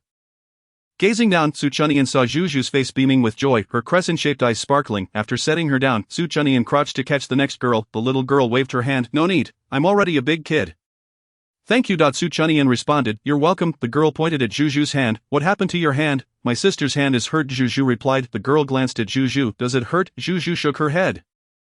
Su Chunyan had braided her hair earlier, and after playing all day, it was slightly loose. Her eyes shone brightly. "You are so brave." The little girl pulled out a stamp from her pocket. "This is Peppa Pig. And this one is a little rabbit. Which one do you like?" Juju disliked the pink hairdryer and pointed at the little rabbit she favored. The girl opened the stamp. "Can I stamp it on your hand?" "Is that okay, Juju?" Juju nodded, extending her casted hand. The girl opened the lid and pressed it down, leaving an adorable pink rabbit mark on Juju's hand. "It looks beautiful," Su Chunyan said, patting her head. "Thank you. You're welcome." The girl put away the stamp. "This is a warrior's reward, as my dad says." "Are you a little warrior?" "My dad is. He is a soldier," the little girl replied, her eyes filled with admiration. "How impressive!" A feminine voice called from a distance. "Mommy." Put away the stamp. "I have to go now. Auntie, goodbye." "Little sister, goodbye." Su Chunyan watched her leave and noticed her mother, a stunning woman, upon seeing Su Chunyan. She appeared startled momentarily before regaining composure, smiling and nodding in acknowledgement. Nuanua then leapt into the arms of a tall man, who cradled the child with one arm while embracing the woman with the other. Chapter 21, The Zhang Family. In the afternoon, a luxury car parked at the mall entrance, drawing the attention of onlookers. Su Chunyan held Juju's hand as they exited the revolving door. Where Juju held a cartoon helium balloon, the slanting rays of the setting sun illuminated her face, casting a gentle glow around her. Instinctively, Su Chunyan raised her hand to shield her eyes. While clutching a small pig toy in the other, Zhang Huaishu's gaze shifted slightly. He opened the car door, and Su Chunyan placed Juju in the child's seat, fastening her seatbelt with care. Fortunately, the car had ample space, allowing the balloon to rest beside Juju comfortably. As they remained silent, Su Chunyan recalled meeting Zhang Huaishu in the second year of junior high when he had just transferred schools. Exuding an air of defiance, he was academically gifted, handsome, reclusive, and bore the demeanor of a stoic. However, Su Chunyan knew that beneath his icy exterior, his heart was warm. She had heard snippets about his family. His parents were divorced and had each started new families, leaving Zhang Huaishu feeling like an extraneous presence. After the birth of his younger brother, Zhang Huaishu rarely returned home. The car came to a smooth halt, and a distant voice interrupted her thoughts. "We have arrived." The cold, deep voice snapped her back to reality. Su Chunyan then stepped out, holding Juju's hand. Ding dong. Moments later, the door swung open. A servant welcomed them inside, where Zhang Huaishu's father sat on the sofa, engrossed in the news. Zhang Mingqian was refined, sporting glasses, and bore a striking resemblance to Zhang Huaishu, with a similar facial structure. As he glanced at them through his lenses, his eyes narrowed slightly upon spotting Su Chunyan, then he lowered his tablet. "Welcome, take a seat." When Su Chunyan married, Zhang Mingqian had expressed his discontent, favoring a match of equal social standing. He deemed Su Chunyan, who came from a well-off family but lacked notable accomplishments, an unsuitable daughter-in-law. Nevertheless, Zhang Huaishu disregarded his father's opinions, and since his achievements had nothing to do with Zhang Mingqian, the latter could hardly voice any objections. Su Chunyan greeted him, but he did not respond, instead casting a casual glance at the silent Juju. After they were seated, footsteps echoed from upstairs. It was Zhang Huaishu's stepmother, Lan Yueying, who was 12 years younger than Zhang Mingqian and had previously served as his secretary. A girl accompanied her. Once Su Chunyan recognized Huaishu was here, Lan Yueying remarked, her gaze sweeping over upon seeing Su Chunyan. Her reaction was notably more pronounced than Zhang Mingqian's. Chunyan. Su Chunyan returned her smile, unsure of the girl's name. A flicker of displeasure crossed Zhang Mingqian's eyes. "Huaishu, I thought you were on a business trip. When did you return?" The girl settled comfortably beside Zhang Huaishu. He appeared somewhat irritable, shifting further back. Xan. Lan Yueying cast a brief glance at her. "Chunyan, it's been a while," Lan Xan greeted, attempting to sound familiar. Su Chunyan managed a smile. "Indeed, it has been a long time." Lan Xan's gaze toward her was rife with hostility, and Su Chunyan suddenly recalled their past encounters. On an afternoon in her second year of high school, she observed Lan Xan clinging to Zhang Huaisu on her way back to school. Despite the boy's evident impatience, she smiled cheerfully and drew closer, creating an oddly intimate atmosphere. For a considerable period thereafter, Lan Xan almost consistently awaited him at the school gate. It was said that this was merely a means for young masters and princesses to cultivate their affections through arranged unions.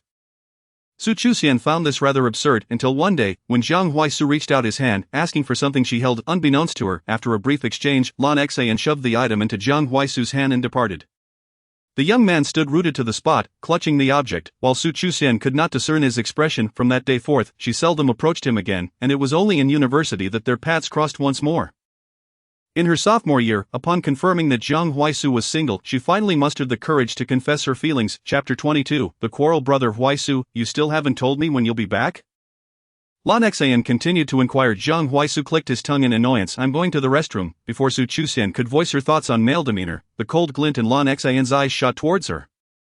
Shu Zhu, feeling insignificant, kept her head lowered while fiddling with her toy pig as the adults conversed. The atmosphere in the room was rather quiet, with only the back-and-forth dialogue between Jiang Mingqian and Jiang Huaisu breaking the silence. Sir, ma'am, dinner is ready, a servant announced, disrupting the tranquility. Where's Xiao Chen? Jiang Mingqian asked. Not back yet, replied the previously silent Lan Yueying. Forget him, let's eat it. Just then, the sound of a door opening echoed from outside. Everyone turned to look.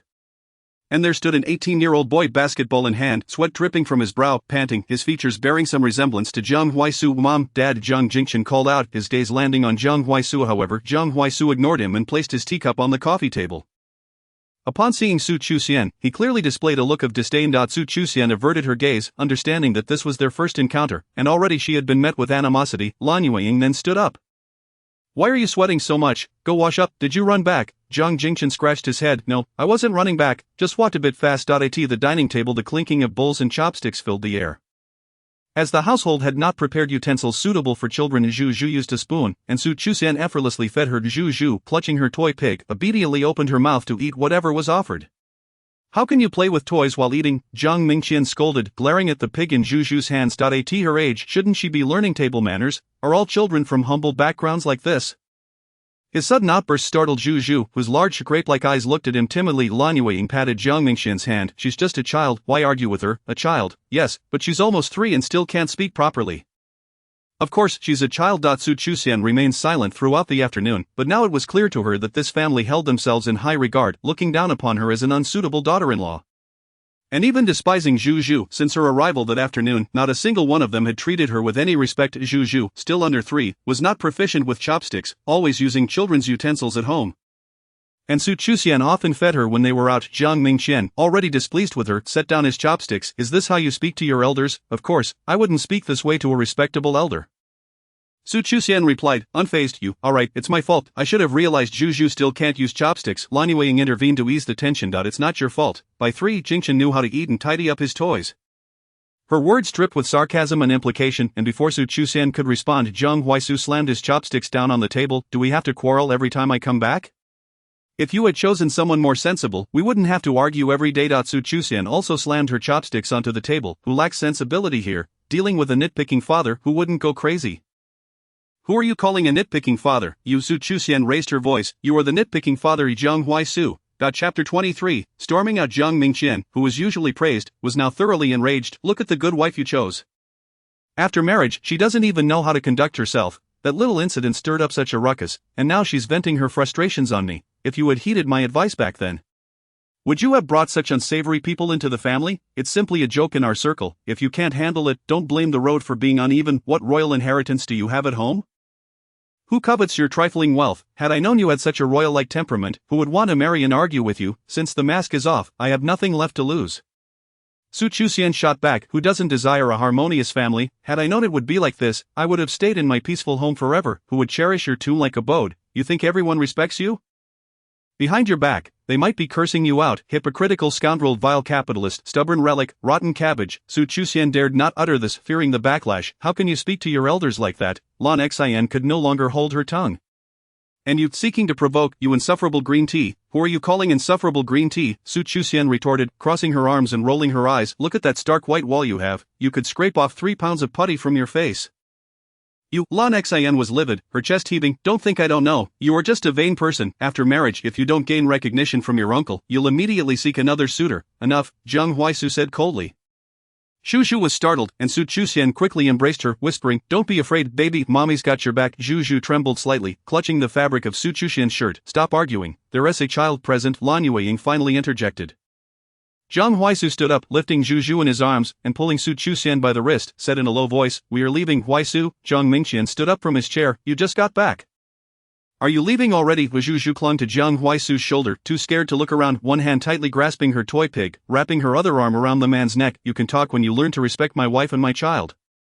With that, he grabbed the bag Su Chuxian had left on the sofa. Zhang Huaisu. The only response was the sound of the door slamming shut. Zhang Mingqian exhaled, sitting back down. His marriage to Zhang Huaisu's mother had been one of convenience, each party benefiting without interference until Lan Yueying became pregnant and they subsequently divorced. Zhang Huaisu's birth had been an accident, a last resort, and although he had once nurtured him as an heir, after Zhang Jingchen was born and with the passing of the old man, he seemed to have neglected this son. It was only when he saw Zhang Huaisu's name in financial news that he realized how much he had grown. Su Chuxian is simply too inconsiderate. Lan Yueying placed a cup of tea in front of him, gently patting his chest. Indeed, she has no manners whatsoever, Lan Xian chimed in, discreetly taking out a small mirror from her bag. So exquisite, how could it possibly look like it was scraped with putty? Meanwhile, Zhang Jingchen was still processing the verbal sparring, wondering when Su Chuxian had become such a firebrand every time she returned here. She had always been the cautious and timid one. Chapter 24. The sleepy little one. Although storming out was undeniably dramatic, Su Chuxian struggled to keep pace with the man. Slow down, I can't keep up. She was practically dragged out of the villa by Zhang Huaisu. He released her. Sorry, it's alright. She rubbed her wrist, which had turned red from his grip, and followed him into the car. Soon, they stopped in front of a restaurant, where a gentlemanly server opened the car door for them. Zhang Huaisu held Zhu as they entered the restaurant, guided by the server. Inside the luxurious private room, warm lighting bathed the space, and fragrant flowers adorned the corners. The only sounds were the clinking of bowls and chopsticks as Su Chuxian surreptitiously glanced at the man seated across from her. The light illuminated him entirely, and he exuded an air of elegance with every movement. Su Chuxian picked up fish, carefully removing the bones to feed Zhu, who did not open her mouth but instead extended her little spoon beneath the chopsticks.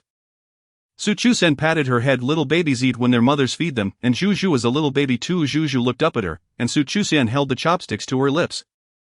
Ah, only then did Zhu open her mouth. A gaze from across the table bore into her. Su Chuxian's heart skipped a beat as she met a pair of intensely scrutinizing eyes. What are you looking at? Nothing, you seem quite adept at caring for children, the man remarked casually. I've never been a mother, but I've been a child, Su Chuxian replied, pouting. Hearing this, Zhang Huaisu stared at her for a few seconds, causing Su Chuxian to feel a chill run down her spine, yet he remained silent. Su Chuxian hesitated. About tonight, I shouldn't have insulted your dad in your home. I'm sorry, I just got carried away in the heat of the moment. Regardless, he was still Zhang Huaisu's father, and she had publicly berated him. Zhang Huaisu paused. No need to apologize, he is not my family. Su Chuxian was momentarily taken aback but chose to remain silent. Upon returning to the villa, the sky had darkened. After bathing with Zhu, Su Chuxian leaned against the headboard, telling her a story. Zhu was quite excited, as it was her first time sleeping with her mother and being entertained with a story. After concluding the second tale, Su Chuxian cast a glance downwards, noticing that the little piglet Zhu, nestled in her arms, had her eyes tightly shut, her lips pressed together asleep. A whimsical impulse struck Su Chuxian, prompting her to poke Zhu's delicate, fair cheek and call out, little ones who are asleep, please raise your hands. The little one remained still, leading Su Chuxian to exclaim, oh, Zhu isn't asleep, then I shall recount another story. No sooner had the words left her lips than a small hand, resembling a lotus root, shot up. Su Chuxian stifled a laugh, thinking how even slumbering children would reach to touch their noses. In the next moment, that very hand found its way to Zhu's own nose. Zhu was indeed asleep. Su Chuxian feigned retreat, declaring, then I too shall go back to sleep. She could clearly see the corners of Zhu's mouth drooping downwards. In fairy tales, sleeping princesses would snuggle into their mother's embrace, awakening to their mother's presence the following day. Indeed, not far away, the little piglet subtly raised the corners of her lips, cautiously opening one eye to accurately locate Su Chuxian. And like a little piglet, she wriggled her way into Su Chuxian's arms. Su Chuxian's heart melted at the sight, eliciting a soft laugh from her, before she propped herself up to turn off the lights. The corridor light stretched the shadow of the man at the door into a long silhouette. Through the gap, he resembled a thief, peering into the happiness within. It wasn't until the lights were extinguished, plunging the room into darkness, that he reluctantly departed. Approaching the bedside, the moon cast a cool, silvery light, rendering the man both noble and enigmatic. He dialed a number, and it was promptly answered. Help me look into someone. Su Chuxian, investigate her recent whereabouts. Chapter 25. Dream of that night, the gentle moonlight caressed the branches, casting intricate shadows. In the serene private room, insulated from the outside clamor, sat two extraordinarily charismatic men upon the leather sofa. With a soft thud, the tablet landed on the glass table. Look here, all the information is right here. It's merely revolving around that young master of the Qin family, nothing else of note. Mubai remarked. Zhang Huaishu reached for the tablet, skimming through it several times. To be frank, that individual truly possesses remarkable patience, he noted. Despite the incessant change of companions around Qin Yuan, neither of them has made any significant progress. Mubai rubbed his chin, pondering, is this the current trend among young women? Zhang Huaishu cast him a sidelong glance. With such a plethora of choices available, why must one cling to a singular tree? Mubai raised an eyebrow, his charming peach blossom eyes reflecting a hint of deep sentiment, tinged with a sense of exasperation. He casually handed Jiang Huaishu a classic cup beside him. Jiang Huaishu accepted it, staring blankly at the orange liquid within, before finally speaking. Do you think a single body can harbor two souls? Mubai was momentarily taken aback, his hand pausing. Wait, are you speaking nonsense due to some emotional turmoil? Jiang Huaishu feebly curled his lips in a self-deceiving manner. He lifted the drink and downed it in one go. Mubai clicked his tongue. I truly cannot comprehend your melancholic disposition regarding love. Do you still hold hope for her to return? He continued. To be honest, within our circle, marriage is merely a bargaining chip. When rules are broken, those who break them are cast aside. Don't you find that somewhat ludicrous? Jiang Huaishu slammed his empty cup onto the table, declaring, if it weren't for Su Chunyan, I would not marry. Mubai refilled his glass, casting an exasperated glance at him, utterly hopeless. He wanted to voice some harsh words but held back. Knowing well how Jiang Huaishu had endured through the years, he had witnessed it all, during the company's rise, when Su Chunyan had sought divorce, and with Zhu too young to be left at home. The Jiang family had been utterly unhelpful. Jiang Huaishu had to shoulder everything alone. The sight of Zhu's silence had brought forth an expression on Jiang Huaishu's face that Mubai had never seen before. A man who remained unperturbed before great challenges now leaned against the hospital wall, slowly sinking to the floor, utterly devoid of composure. He had never imagined Jiang Huaishu would be so vulnerable. And what now? Do you intend to just linger here? Mubai shook his wineglass. I don't know, came Jiang Huaishu's vague reply, a flicker of confusion crossing his eyes. Mubai sighed, shaking his head. There are countless beautiful flowers in this world. Why pine for just one? By the way, Mubai suddenly turned to the man with an indifferent expression. The project in the south of the city is reportedly linked to the Qin family. I will handle the negotiations personally. Jiang Huaishu halted his swirling of the wineglass, his gaze turning icy. If there are no ifs, the man's voice was resolute and cold, devoid of any emotion. Late at night, Su Chunyan slept restlessly, as if caught in a dream, peering into the lives of others through a fragmented lens devoid of logic. For 2 consecutive nights, the indistinct figure of a man appeared in her dreams, declaring, we are meant to be together. After uttering those words, she plunged into an abyss. The dreamscape morphed endlessly, and the helplessness of being unable to act left her on the brink of despair.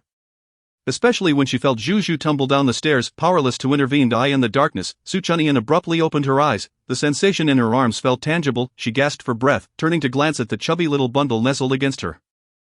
Another dream, this time of her 24-year-old self. If the 24-year-old Su Chunyan truly harbored feelings for Qin Yuan, would it not resemble the way she had once adored Jiang Huaishu at 18? Chapter 26, familiar. The following day, Su Chunyan awoke from an uneasy slumber, her eyes bleary as she opened them to find the soft touch of Zhu still in her arms. She looked down to meet Zhu's twinkling eyes. Good morning, Su Chunyan pinched her soft cheeks. Today was a momentous occasion for Zhu, as it marked the first day since she began kindergarten 3 months ago that both her parents would be accompanying her. Su Chunyan had even styled her hair into adorable little pigtails and chosen a lovely pale yellow suspender dress for her. As the teacher led Zhu away, the little one turned back to glance at them. Off you go. Don't worry, mommy will come to pick you up after school. Su Chunyan waved goodbye to in the car. Su Chunyan sat in the back seat, pondering how Zhu was already so small and yet off to kindergarten. Jiang Huaishu glanced at her through the rearview mirror, responding, the kindergarten is the safest place for Zhu aside from home. He added, for her, that is. Su Chunyan pursed her lips in silence. After a moment, she finally spoke, I will take care of Zhu from now on. If you are concerned, you may arrange for someone to accompany me. The silence persisted, and for reasons she couldn't quite fathom. Su Chunyan felt a twinge of fear toward Jiang Huaishu at this age, fearful of his piercing gaze and the commanding aura he exuded. At 18, she had simply liked him, but now she found herself unable to look away from his eyes, which held emotion she could not decipher, causing her heart to ache inexplicably. Just drop me off at that intersection. She pointed to a nearby road sign. Jiang Huaishu complied. I have a meeting this afternoon. After you pick up Zhu, come directly to the company. If you'd like to attend the evening banquet, I'll have someone prepare a gown for you. Of course, Su Chunyan replied. As the car came to a stop, she alighted. Thank you. Watching the man's vehicle disappear from view, Su Chunyan hurried to a nearby supermarket to buy a helmet and rented a small electric scooter. She shed the discomfort of being with Jiang Huaishu and rode the scooter. Following the navigation. At the traffic light, Jiang Huaishu, wearing a Bluetooth headset, was listening to his assistant's arrangements. Suddenly, a familiar figure dashed into his line of sight, a charming, familiar silhouette that momentarily left him dazed until she vanished around a corner. The sound of impatient honking from behind snapped him back to reality. His assistant cautiously called out over the phone, Mr. Jiang. Jiang Huaishu exhaled heavily, adjusting the steering wheel. Yes, proceed with the arrangements as discussed. Upon reaching her destination, Su Chunyan bought 2 cups of milk tea and some snacks. Leaning against the entrance, it wasn't long before she heard someone call her name. Nian Nian, Ali. Su Chunyan handed her a cup of milk tea. Here, take it, you should hurry inside, it's so hot today. Xinqingli accepted the drink, and Su Chunyan naturally looped her arm through hers. This place is quite a maze, there are many film crews here. Be careful not to get lost. Will we see many celebrities? Oh, have you met that one? Is he as handsome as he appears on television? It was Su Chunyan's first visit, and the crowd was a chaotic blend of people dressed in historical costumes and modern attire.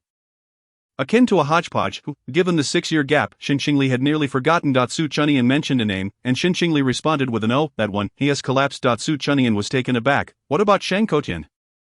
He is underage, got into trouble, Xinqingli replied. Su Chunyan. Chapter 27. Hard to bear. How could they all collapse? And I remember that son how you liked most in college, he was recently exposed for domestic violence. And he's fallen too. Su Chunyan was puzzled. Who was Sun Hao? Xinqingli thought for a moment. He should be the one you liked in your junior year. It seems all the ones you fancied have collapsed. Su Chunyan's expression grew increasingly difficult to endure. As they spoke, they reached the set. Upon entering, Su Chunyan spotted someone resting against a lounge chair. That must be the leading actress, right? Su Chunyan cautiously inquired. Xinqingli nodded. A small blanket covered most of her face, making her features difficult to discern. Xinqingli had a young assistant, likely a recent intern, who quickly struck up a conversation with Su Chunyan.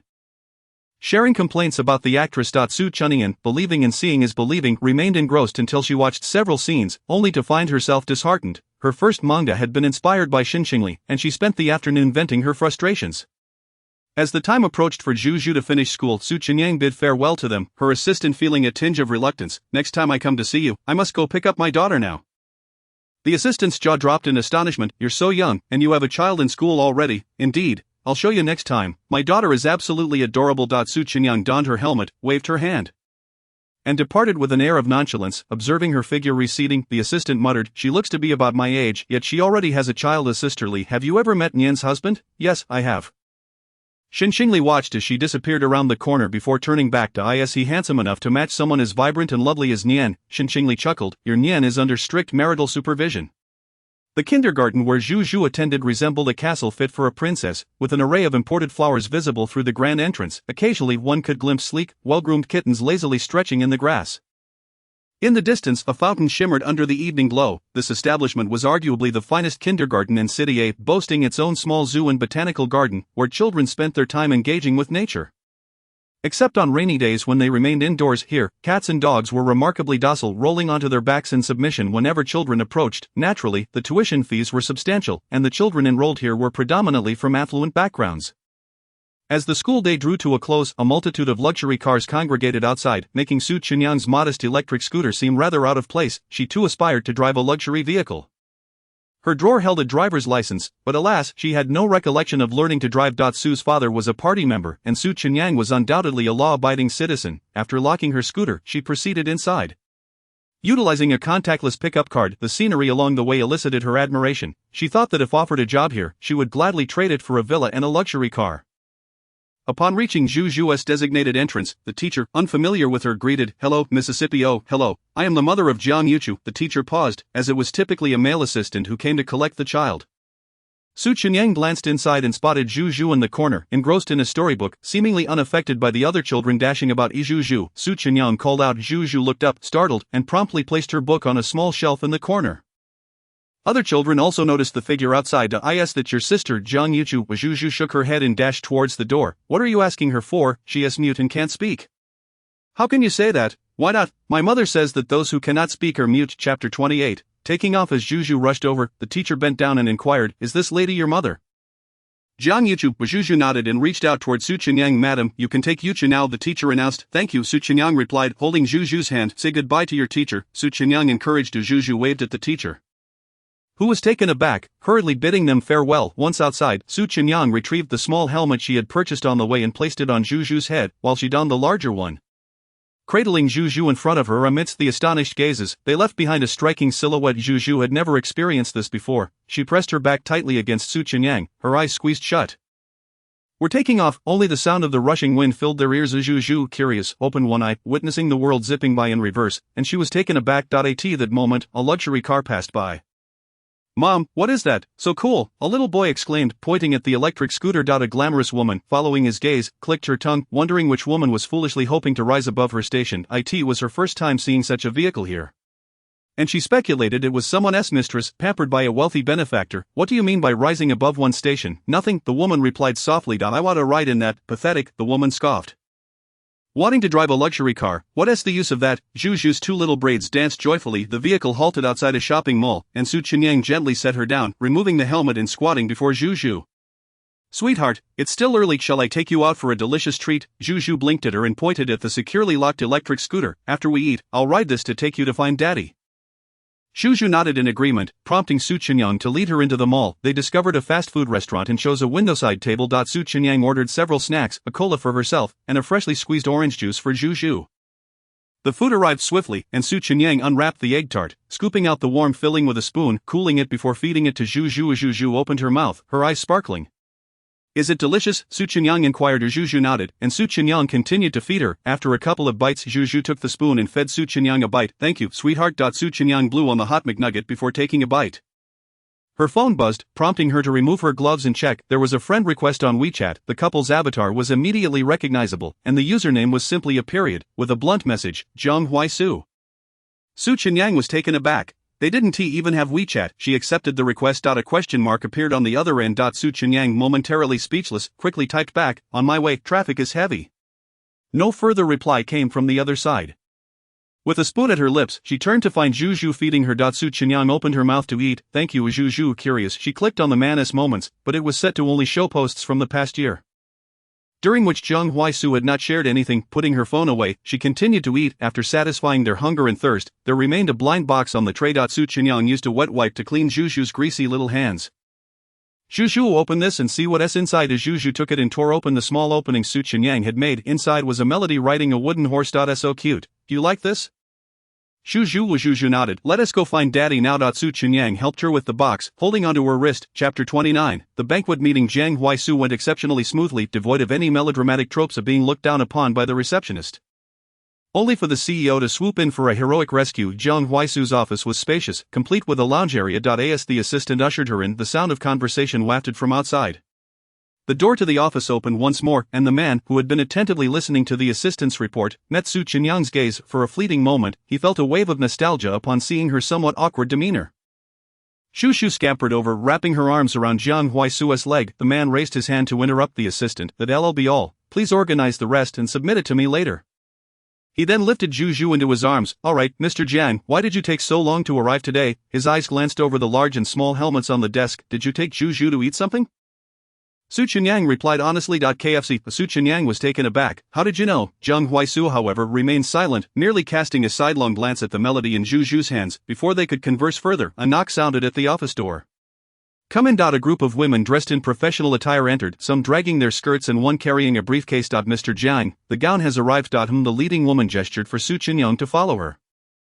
Madam, please come with me. Su Qinyang recalled the banquet scheduled for that evening and followed her into the lounge. The lounge was unexpectedly lavish, akin to a well-appointed bedroom, with shelves displaying numerous Pop-Mart collectibles along with various dolls. It was hard to believe a man would appreciate such decor. Madam, the bath is ready for you. You may go shower now. Su Qinyang nodded. Thank you for your hard work. You're welcome. Upon entering the bathroom, the others busied themselves unpacking cosmetics from the suitcase. Su Qinyang, clutching her chest, exclaimed, Can I wash myself? Why must there be so many people for a shower? Madam, I can help you with a soothing massage. No point. 15 minutes later, Su Qinyang sighed contentedly. That technique truly is relaxing. Click. The lounge door creaked open, and Zhang Huaisu's heart skipped a beat. He averted his gaze after a fleeting glance.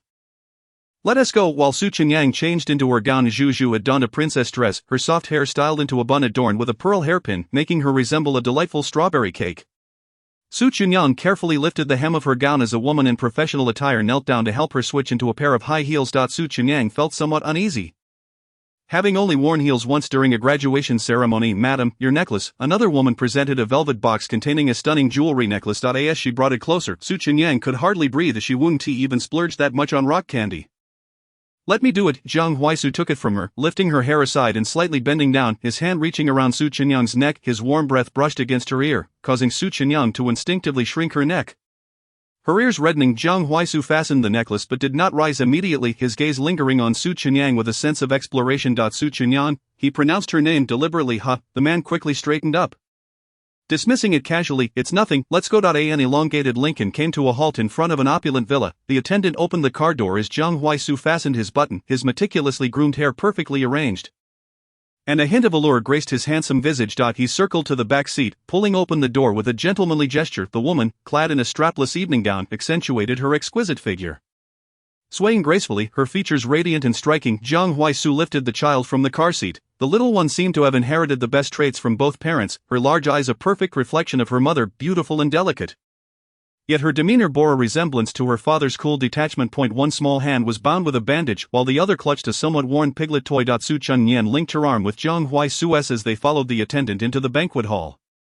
Chapter 30. This grand soiree had also ushered her in. The banquet hall was adorned in lavish splendor, with opulent chandeliers reminiscent of a medieval palace. Su Chunyan gazed at the extravagant scene. Realizing that this grand soiree had indeed welcomed her in, upon entering, she was immediately met with compliments. Perhaps the commotion at the entrance had drawn attention, as onlookers expressed mild astonishment at the duo's appearance together. Nian Nian. Su Chunyan turned towards the voice. Shen Qingli, donned in a blue and white evening gown, possessed a somewhat seductive appearance, yet her temperament was distinctly cool, a juxtaposition mirrored in her attire. The clash of elegance and allure was unexpectedly harmonious. Ali Su Chunyan reached out to embrace her. At that moment, the man's gaze grew inscrutable, the depth of inquiry intensifying in his eyes. "Stay close to me, don't wander off," Shen Qingli whispered, completely oblivious to the man's unusual expression. "I understand," Su Chunyan replied, placing her hand to her lips, pondering that unusual events were bound to unfold at such a banquet. Shen Qingli chuckled. Su Chunyan turned to her. "Give me Zhu, you go on with your business, after all a banquet is a place for men to socialize." Jiang Huaisu finally set Zhu down, who then took Su Chunyan's hand. They found a cozy corner, where Su Chunyan ordered a glass of orange juice for Zhu. "This is just too extravagant," she mused, "the dazzling sight's overwhelming." "When you were 24, you attended your fair share of these soirees," Shen Qingli remarked. Su Chunyan was about to respond when a commotion erupted nearby, drawing her attention, despite the solemnity of the gathering. A man in the distance appeared flamboyantly attired, a frivolous demeanor about him. When he casually glanced their way and caught sight of Su Chunyan, he paused for a second before turning away. Initially indifferent, Su Chunyan found herself caught in the probing gaze of Shen Qingli. "Who is that flamboyant figure?" "Jin Yuan," she replied. Su Chunyan feigned nonchalance, uttering a casual "oh," before a jolt of realization struck her. "Who?" Shen Qingli whispered. "He is the one you nearly divorced Jiang Huaisu for at 24." Su Chunyan found herself at a loss for words, observing the man who was now nearly surrounded by admirers. Her expression becoming contemplative. He was entirely different from Jiang Huaisu, one exuding scholarly restraint, the other unabashedly frivolous, hardly the image of a devoted family man. "I'm really hungry," she declared. "You're truly starving." Shen Qingli noted, clearly sharing her distaste for the current company. Sensing a sweet aroma, Su Chunyan looked down to find Zhu offering her a small cake. "Thank you, darling." She accepted Zhu, then extended another cake to Shen Qingli, who playfully pinched her cheek. Su Chunyan caught sight of a small figure, the girl from the slide with Zhu, accompanied by a woman. Upon noticing them, the woman offered a subtle smile and nod. Su Chunyan returned the gesture, but before she could turn back, Zhu leaped from the sofa, presenting her cake to Nuanua. "Thank you, little sister." Zhu smiled sweetly. "How adorable. Are you here alone?" "Sweetheart." The woman in the red dress knelt before her. Zhu pointed towards Su Chunyan, who approached. "Hello." The woman seemed momentarily taken aback, then smiled brightly. "You look so young, and your child is already this big."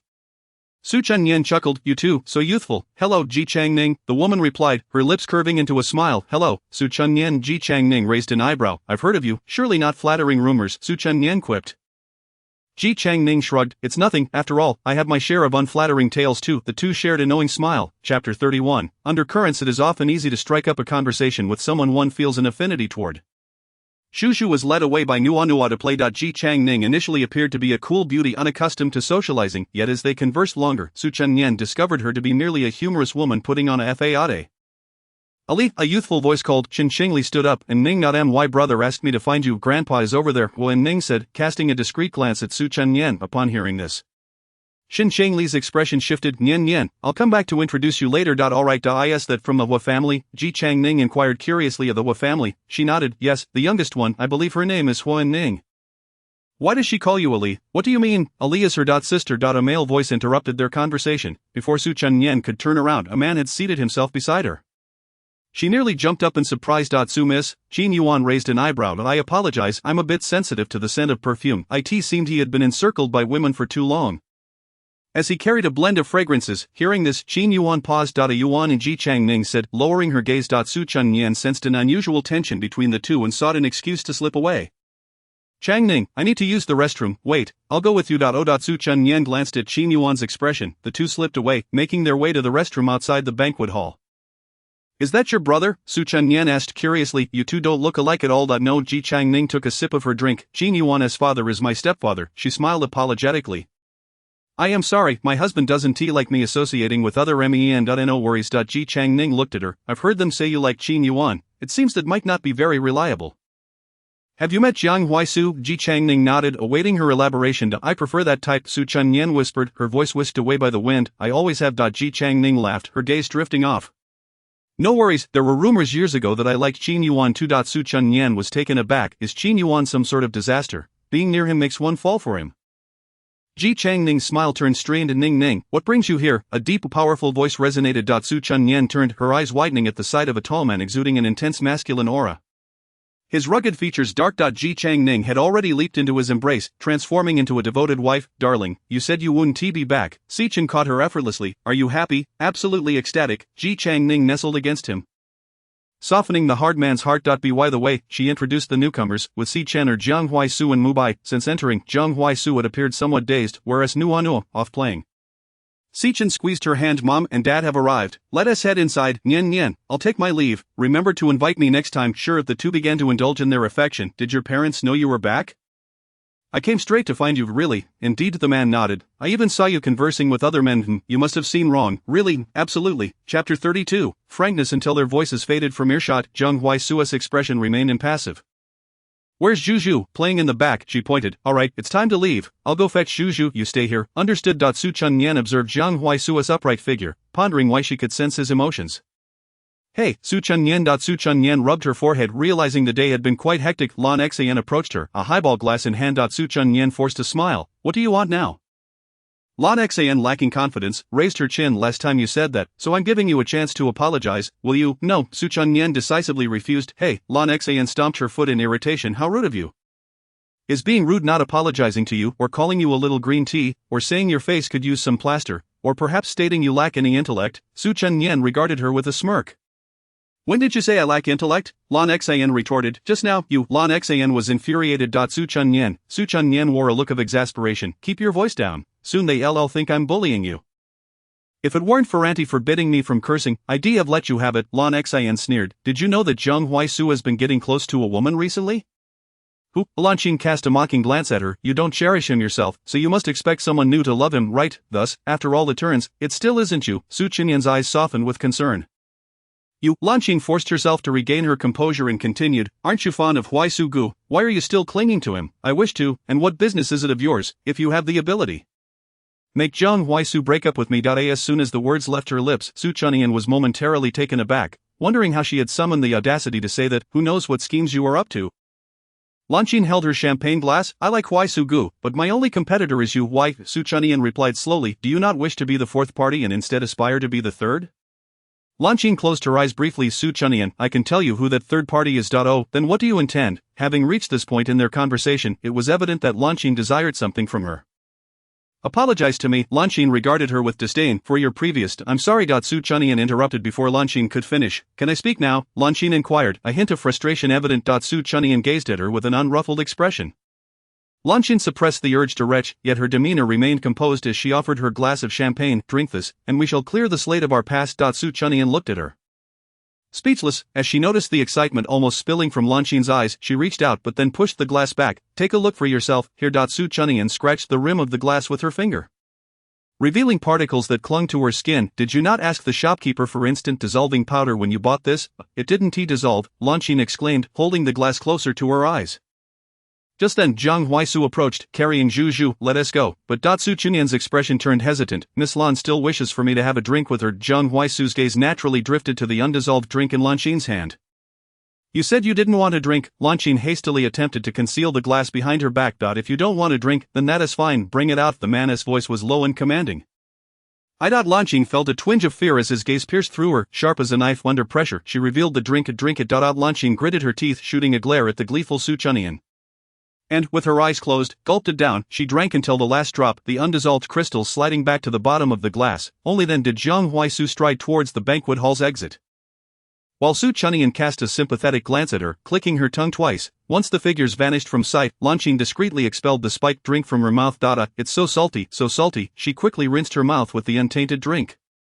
After regaining her composure, she fished out her incessantly ringing phone. Upon seeing the caller ID, she pursed her lips and answered, "It's me, I'm sorry, the drink wasn't delivered," she mumbled, but the other end had already hung up. Leaving only the busy tone, Lanqing looked at the dimming screen, opening her petite handbag to reveal a sealed packet of fresh medicinal powder. She exhaled heavily and entered the hall, making her way to the restroom, where the sound of flushing echoed as the powder disappeared without a trace. The scenery alongside the road blurred as the streetlights cast shadows into the vehicle, illuminating dark, profound eyes. As Zhu, nestled against the back of her seat, began to snore softly, dreaming away. The journey was silent until they reached the garage, where Jiang Huaisu carried the sleeping Zhu out, and Su Chunyan casually retrieved a balloon. The two walked in tandem, the streetlight elongating their shadows together. "Shall we just place her directly on the bed?" Su Chunyan whispered. The man leaned in slightly, his crisp breath brushing against her face. Su Chunyan's ears flushed crimson, and she repeated her question a bit louder. "No, Zhu is particular about cleanliness. She'll wake up in the middle of the night," the man replied. They were close enough that their breaths tickled each other's ears.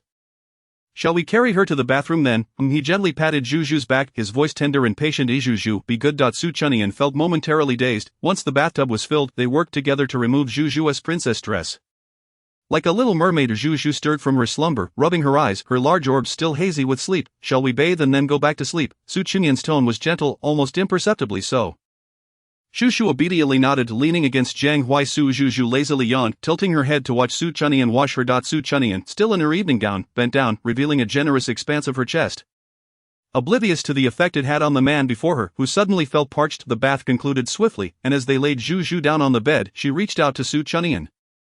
"What is it?" Su Chunyan leaned down. A soft kiss landed on her cheek, momentarily stunning her, her heart melting. "Good night, dear." Zhu beamed, glancing at Jiang Huaisu, who leaned in, receiving a kiss from her. Content. Zhu nestled against her small pillow, closing her eyes. Even after shutting the door to Zhu's room, Su Chunyan remained in a slight daze. Jiang Huaisu observed her, his expression curious. Su Chunyan, your dress is about to fall off."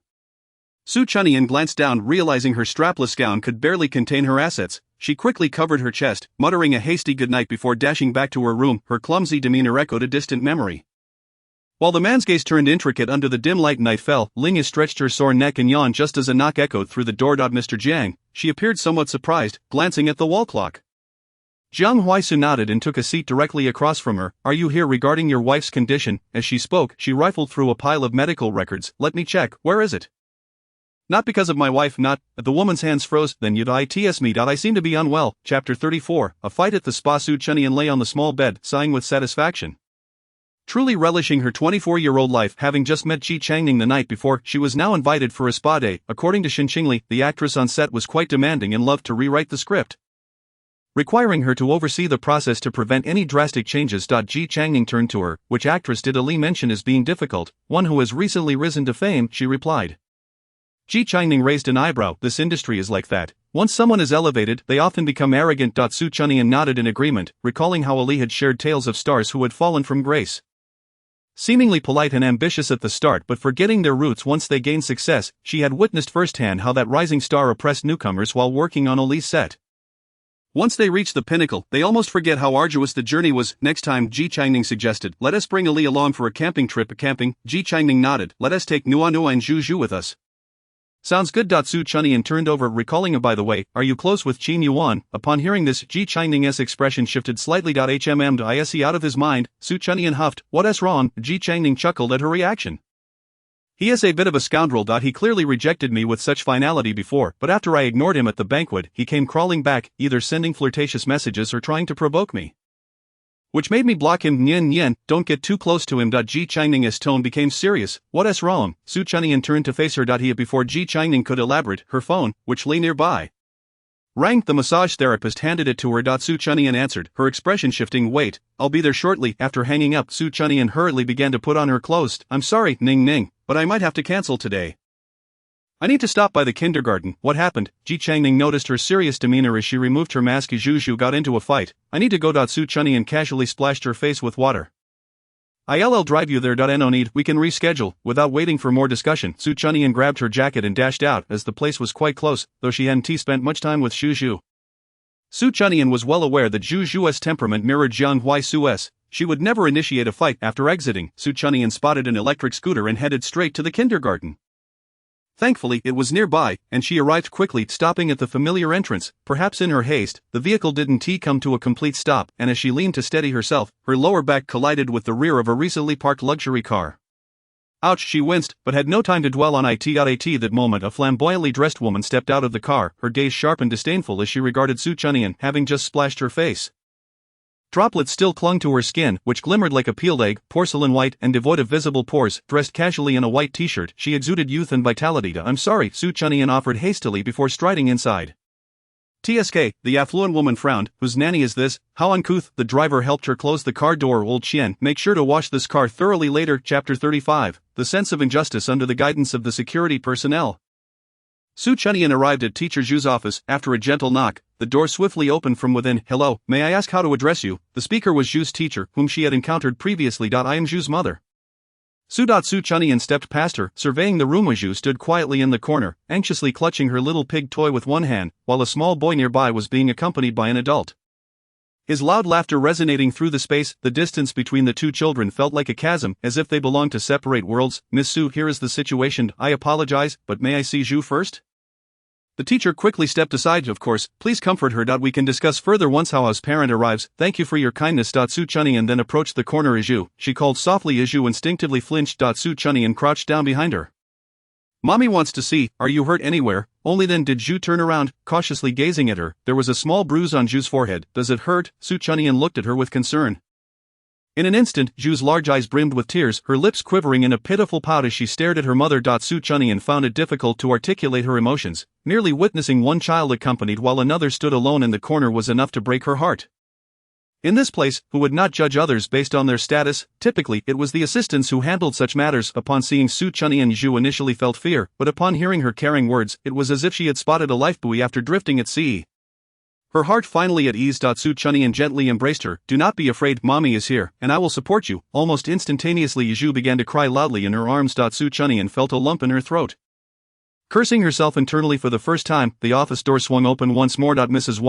Wang pushed past the teacher and approached her son, inspecting him closely. My precious boy, are you hurt? The child puffed out his chest proudly.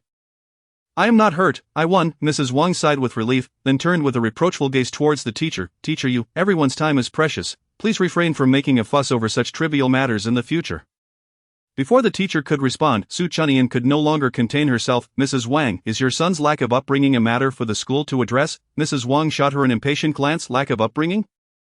Is your so-called upbringing about being a young mistress? Su Chunyan, unwilling to let the insult slide, retorted. Just because I am youthful and beautiful, you, with your aging appearance, think you can speak so foully? You. Mrs. Wang's expression darkened.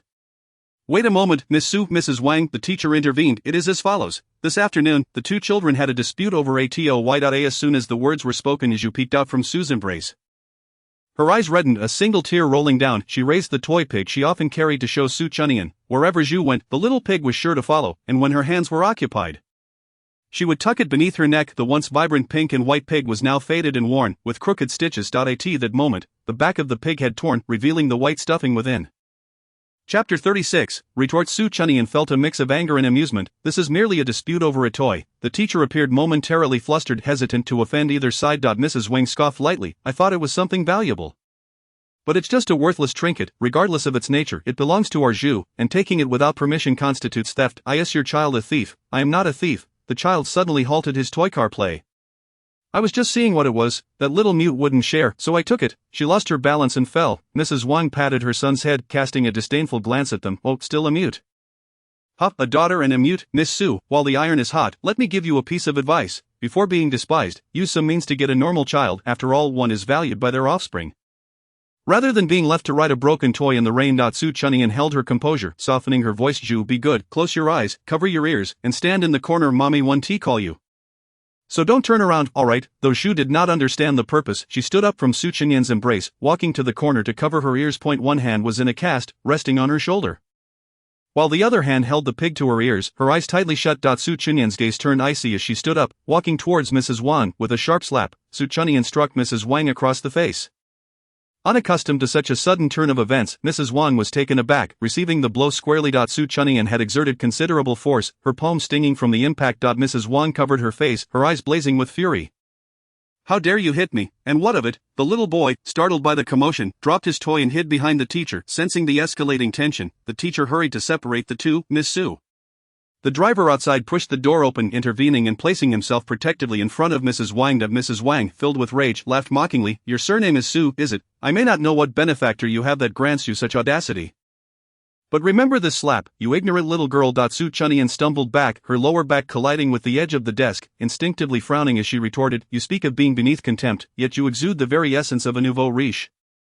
And your child is raised in a twisted manner. It is not I who was ignorant of my place, but you a frog in a well. Who are you calling nouveau riche? Is it difficult to comprehend? I am calling you a common shrew. Su Chunyan smirked. Mrs. Wang held her composure, pointing at the driver. You, go hold that little brat down. At this moment, the teacher recognized the severity of the situation and stepped forward to mediate. Mrs. Wang, the office is equipped with audio and video recording devices. If you were to lay a hand on Miss Sue here, she has the right to hold you accountable. The two children merely had a minor dispute. Escalating this would not be wise, would it? Mrs. Wang gestured for her bodyguard to create distance, disdainfully stepping closer to Su Chunyan. So what, even outside, I could still make you submit, with your rotund figure. Do you think you can best someone as agile as I? During her school days, Xin Qingli had faced bullying due to her looks, and Su Chunyan had often found herself in fights in the girls' restroom. Even Jiang Huaishu was from that time.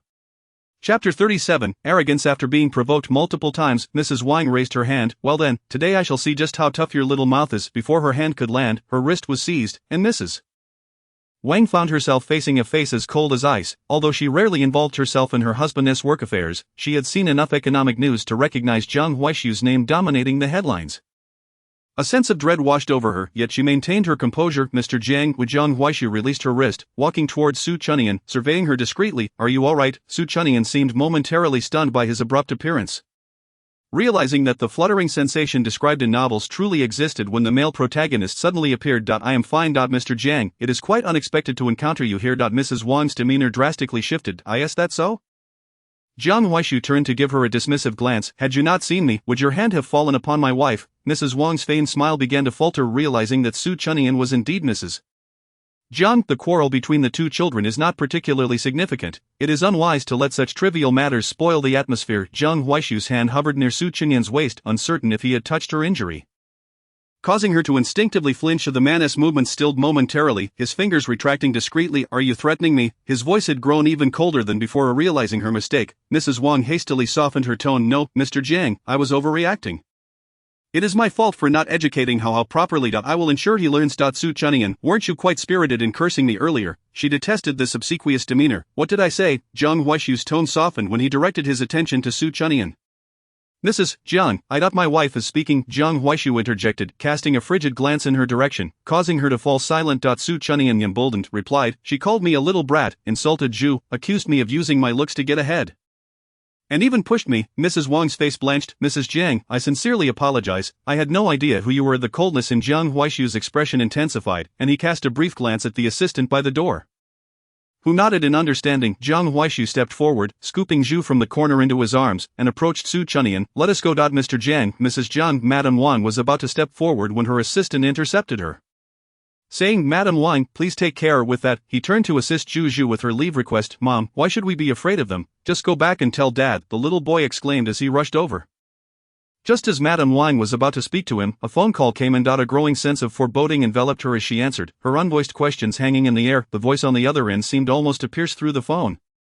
You fool, what trouble have you caused me this time? The contract is supposed to be signed tonight, and now you're creating complications. Husband, I didn't know. I had no idea that woman was Jiang Huaishu's wife.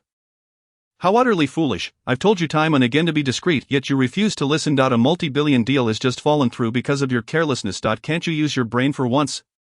Then not. What should we do now? Madame Wang finally panicked. What else can you do? You need to find a way to apologize immediately, otherwise, your days as a wealthy lady will come to an abrupt end. The thought of falling from grace was too dreadful for Madame Wang to entertain, but she hastily agreed. However, her assistant completely barred her from getting close. Her son remained oblivious, seemingly unaware that tomorrow would bring an entirely different reality. Chapter 38. Are you not going to look? At the entrance, Jiang Huaisu gently set Zhu down, who then climbed into the child seat on her own. Su Chunyan followed, brushing past him. As she stepped back, her lower back collided with the car door. Ouch! She inhaled sharply. Her expression did not convey disgust. Jiang Huaisu furrowed his brow. What's wrong? Su Chunyan attempted to rub her waist, explaining that she had bumped into the corner of a table. Jiang Huaisu instinctively reached out, let me see, yet, he paused when his fingers brushed the hem of her clothing. Su Qinyang maintained her posture, looking up at him. Are you not going to look? Only then did Jiang Huaisu press his lips together and lift her garment slightly. Su Qinyang's fair skin revealed a soft, toned waist, marred by a patch of red. Did you bump into something while pushing? The man's voice revealed no discernible emotion. Su Qinyang nodded, it doesn't hurt anymore. It should fade quickly. Does it hurt? Not at all. I'll just apply some ointment later. Only then did he release her clothing and move to the driver's seat. Su Qinyang suddenly spoke, just drop us off at an amusement park. Jiang Huaisu glanced at her through the rearview mirror before changing direction. The amusement park's grand castle sign loomed ahead, opulent and dreamlike, as friendly mascots welcomed every child at the entrance.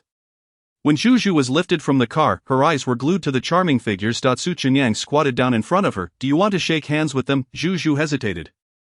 Her big, watery eyes looking up at her. Su Qinyang took her hand and led her toward the mascots, where a gentlemanly Mr. Bear in a tailcoat bowed to them and extended a hand toward Zhu. Zhu placed her small hand in his palm. Mr. Bear then produced a miniature bear from behind his back, a keychain, and placed it in Zhu's hand before reaching out to Su Qinyang. Before Su Qinyang could respond, Zhu was lifted into the air. She looked up at him. Aren't you going to the office? Not anymore. He gently bounced Zhu up and down. Let us go. Alright. Su Qinyang abandoned the dazed Mr. Bear, hurrying to catch up with them. Upon entering the park, Zhu was set down, and Su Qinyang helped her stow the small toy. Su Qinyang and Zhu rode the carousel together. As the ride began to move, Zhu appeared frightened, gripping Su Qinyang's pants tightly until a gentle breeze brushed past her ears, prompting her to slowly open her eyes. The carousel spun, familiar music playing overhead amidst the laughter surrounding them. Slightly older children rode their own horses while others, the same size as Zhu, sat with their fathers or mothers. Su Qinyang held her securely. Looking down, she noticed Zhu's wide eyes filled with curiosity. Don't be afraid, look over there. Su Qinyang pointed in a direction where Jiang Huaisu stood, one hand in his pocket, watching them. His tall, slender figure and strikingly handsome face made him stand out in the crowd. Yet his gaze remained fixed on a single spot. After all these years, Su Qinyang seemed to have changed yet remained the same. It was as if he were witnessing the girl she once was. Back then, just like today, she wore athletic gear, running on the track, her fair face glowing in the sunlight, beads of sweat cascading down her cheeks, her small face reflecting determination and resilience. Chapter 39. Zhu spotted Jiang Huaisu and beamed at him. Her eyes crinkling with delight. Su Qinyang waved to Zhu, say hello to daddy. Zhu raised her little hand, waving at him like a lotus stem. Jiang Huaisu's lips curled into a slight smile. When the carousel came to a stop, Su Qinyang took Zhu's hand to exit. Jiang Huaisu handed her a bottle of water, twisting open a cap and offering it to Su Qinyang. Thank you. He then opened another bottle to feed Zhu. The sun hung low in the sky, bathing the entire castle in golden light. Ever since Su Qinyang arrived, it was rare to see Zhu laugh so freely. Engaging with small animals, even reaching out to touch and cuddle the plush toys, Jiang Huaisu took Zhu to play bumper cars, while Su Qinyang cheered from the sidelines, the trio's high attractiveness drawing many onlookers. Go husband, wife, cheer for me, go daughter. Many family members joined in the encouragement. Su Qinyang, unwilling to be outdone, cupped her hands into a trumpet shape. Go husband, go daughter. After shouting, she felt a bit shy, uncertain if he had heard her. Inside, Jiang Huaisu protected Zhu with one hand while stealing a glance at Su Qinyang outside. With a swift maneuver, he spun the steering wheel, crashing into the cars on either side. Wow, so cool. Su Qinyang couldn't help but gaze at him with starry eyes. It seems your husband acknowledged your support. Someone nearby teased. Su Qinyang felt a little embarrassed, scratching her head and smiling back. Did he truly hear her? Turning her head again, she happened to catch Jiang Huaisu glancing her way, but he quickly returned his focus to the race. Su Qinyang had always had a passion for photography, having majored in it at university. Although she lacked professional equipment, her phone was filled with countless pictures of Zhu and the occasionally cool Jiang Huaisu, whose gaze only softened when looking at Zhu. Look here. Su Qinyang raised her phone. The two turned their heads simultaneously, capturing a moment where Zhu was eating the ice cream Jiang Huaisu had given her. Looking like a little kitten. Su Qinyang pressed the shutter, satisfied with the shot of Jiang Huaisu smiling. One couldn't help but marvel at how, apart from her impressive photography skills, Jiang Huaisu's face was flawless from every angle. Su Qinyang licked her nearly melted ice cream and pointed to the queue ahead. Jiang Huaisu, let's go play that one. Jiang Huaisu followed her finger, spotting the attraction named Escape from Heaven. Alright. He took out a wet wipe to clean Zhu's mouth. You can't have too much cold stuff. Let us toss this. Alright. Zhu nodded, waiting until she was clean before looking up at Su Qinyang's ice cream. Su Qinyang waggled her finger. Mommy is a big girl now. I won't get a tummy ache. Jiang Huaisu, however, casually took the ice cream from her hand. You used to get tummy aches too. Eat less. Su Qinyang exclaimed. I've only had 2 bites. I just want to take pictures of you. Can I have one more bite? She pleaded. Jiang Huaisu extended the ice cream toward her, and Su Qinyang took a big bite from his hand. Surprised by her action, the man momentarily froze. It's so cold, she exclaimed, swirling it around in her mouth. Jiang Huaisu instinctively reached out. Spit it out. No, Su Qinyang shook her head in refusal once the coldness subsided. Chapter 40. Escaping the maze was akin to an escape room challenge requiring deciphering clues and navigating through various paths. The amusement park was primarily designed for families, thus the horror element was minimal. This wasn't a horror-themed scenario, but to create an atmosphere, the lighting was dim, accompanied by faint gusts of wind that felt eerie. Zhu Zhu was quite brave, curiously surveying her surroundings as soon as they entered. While Su Qinyang, perhaps having played too many horror-themed games, was beginning to feel anxious. Jiang Huaisu, did you see that? It's just a maze to solve, not a horror game, right? Su Qinyang focused on the green lights adorning the walls. Jiang Huaisu shot her a sidelong glance, suppressing a smile. It should be. I played escape rooms in high school and only realized it was horror-themed when I encountered the NPCs. She retorted. The man fell silent. Su Qinyang feared ghosts, yet she had a penchant for excitement. The surrounding ambience was sufficiently chilling, and her mind was flooded with terrifying scenarios. Zhu Zhu, sensing her mother's apprehension, clutched Jiang Huaisu's hand tightly. He lifted her effortlessly, whispering soothingly, "Don't be afraid." Su Qinyang trailed behind. As Zhu Zhu could easily spot her, the little girl stretched out her small hand, offering it to Su Qinyang. Su Qinyang's heart softened, gently taking her hand. "Don't worry, Mommy and Daddy are here." Jiang Huaisu paused momentarily, recalling how Zhu Zhu had once been accidentally locked in a storage room by a nanny until evening came. No wonder Zhu Zhu insisted on leaving a light on by her bedside at night. Su Qinyang felt a pang in her heart as she gazed at the little girl, who resembled a sticky rice dumpling. Zhu Zhu leaned against Jiang Huaisu's shoulder, grinning at Su Qinyang. "The labyrinthine paths are convoluted, and as we follow the markers for the first time, it feels as though this road stretches into infinity." Jiang Huaisu. Su Qinyang pointed towards a nearby luminous green light, and we found ourselves circling back. "Look at that light, the base has a significant gap. Do you see it, Su Qinyang?" Jiang Huaisu called her name in a low voice. Be gentle when you hold me." Suddenly, the air grew still. Su Qinyang mechanically stared at the bead she was holding, then glanced at her hand that was pointing towards the wall lamp. Su Qinyang suddenly lunged forward to embrace Jiang Huaisu, causing him to stumble slightly, one hand awkwardly resting at her waist. Unbothered by the impropriety of the gesture, she tilted her head up at him. "Are you truly certain this isn't a horror scenario?" The man's Adam's apple bobbed. "Perhaps it was the wind. Let us try another path." Su Qinyang grasped Jiang Huaisu's hand, his broad palm enveloping hers, inexplicably providing her with a sense of comfort. The alternate path also seemed endless, adorned with numerous illustrations on the walls. Upon reaching a corner, Jiang Huaisu exerted pressure on her hand, prompting Su Qinyang to halt. Turning back in confusion to gaze at him, Jiang Huaisu lifted his chin. "The door is on the wall." When Jiang Huaisu led her back 2 steps, the painted door was distinct from the other designs.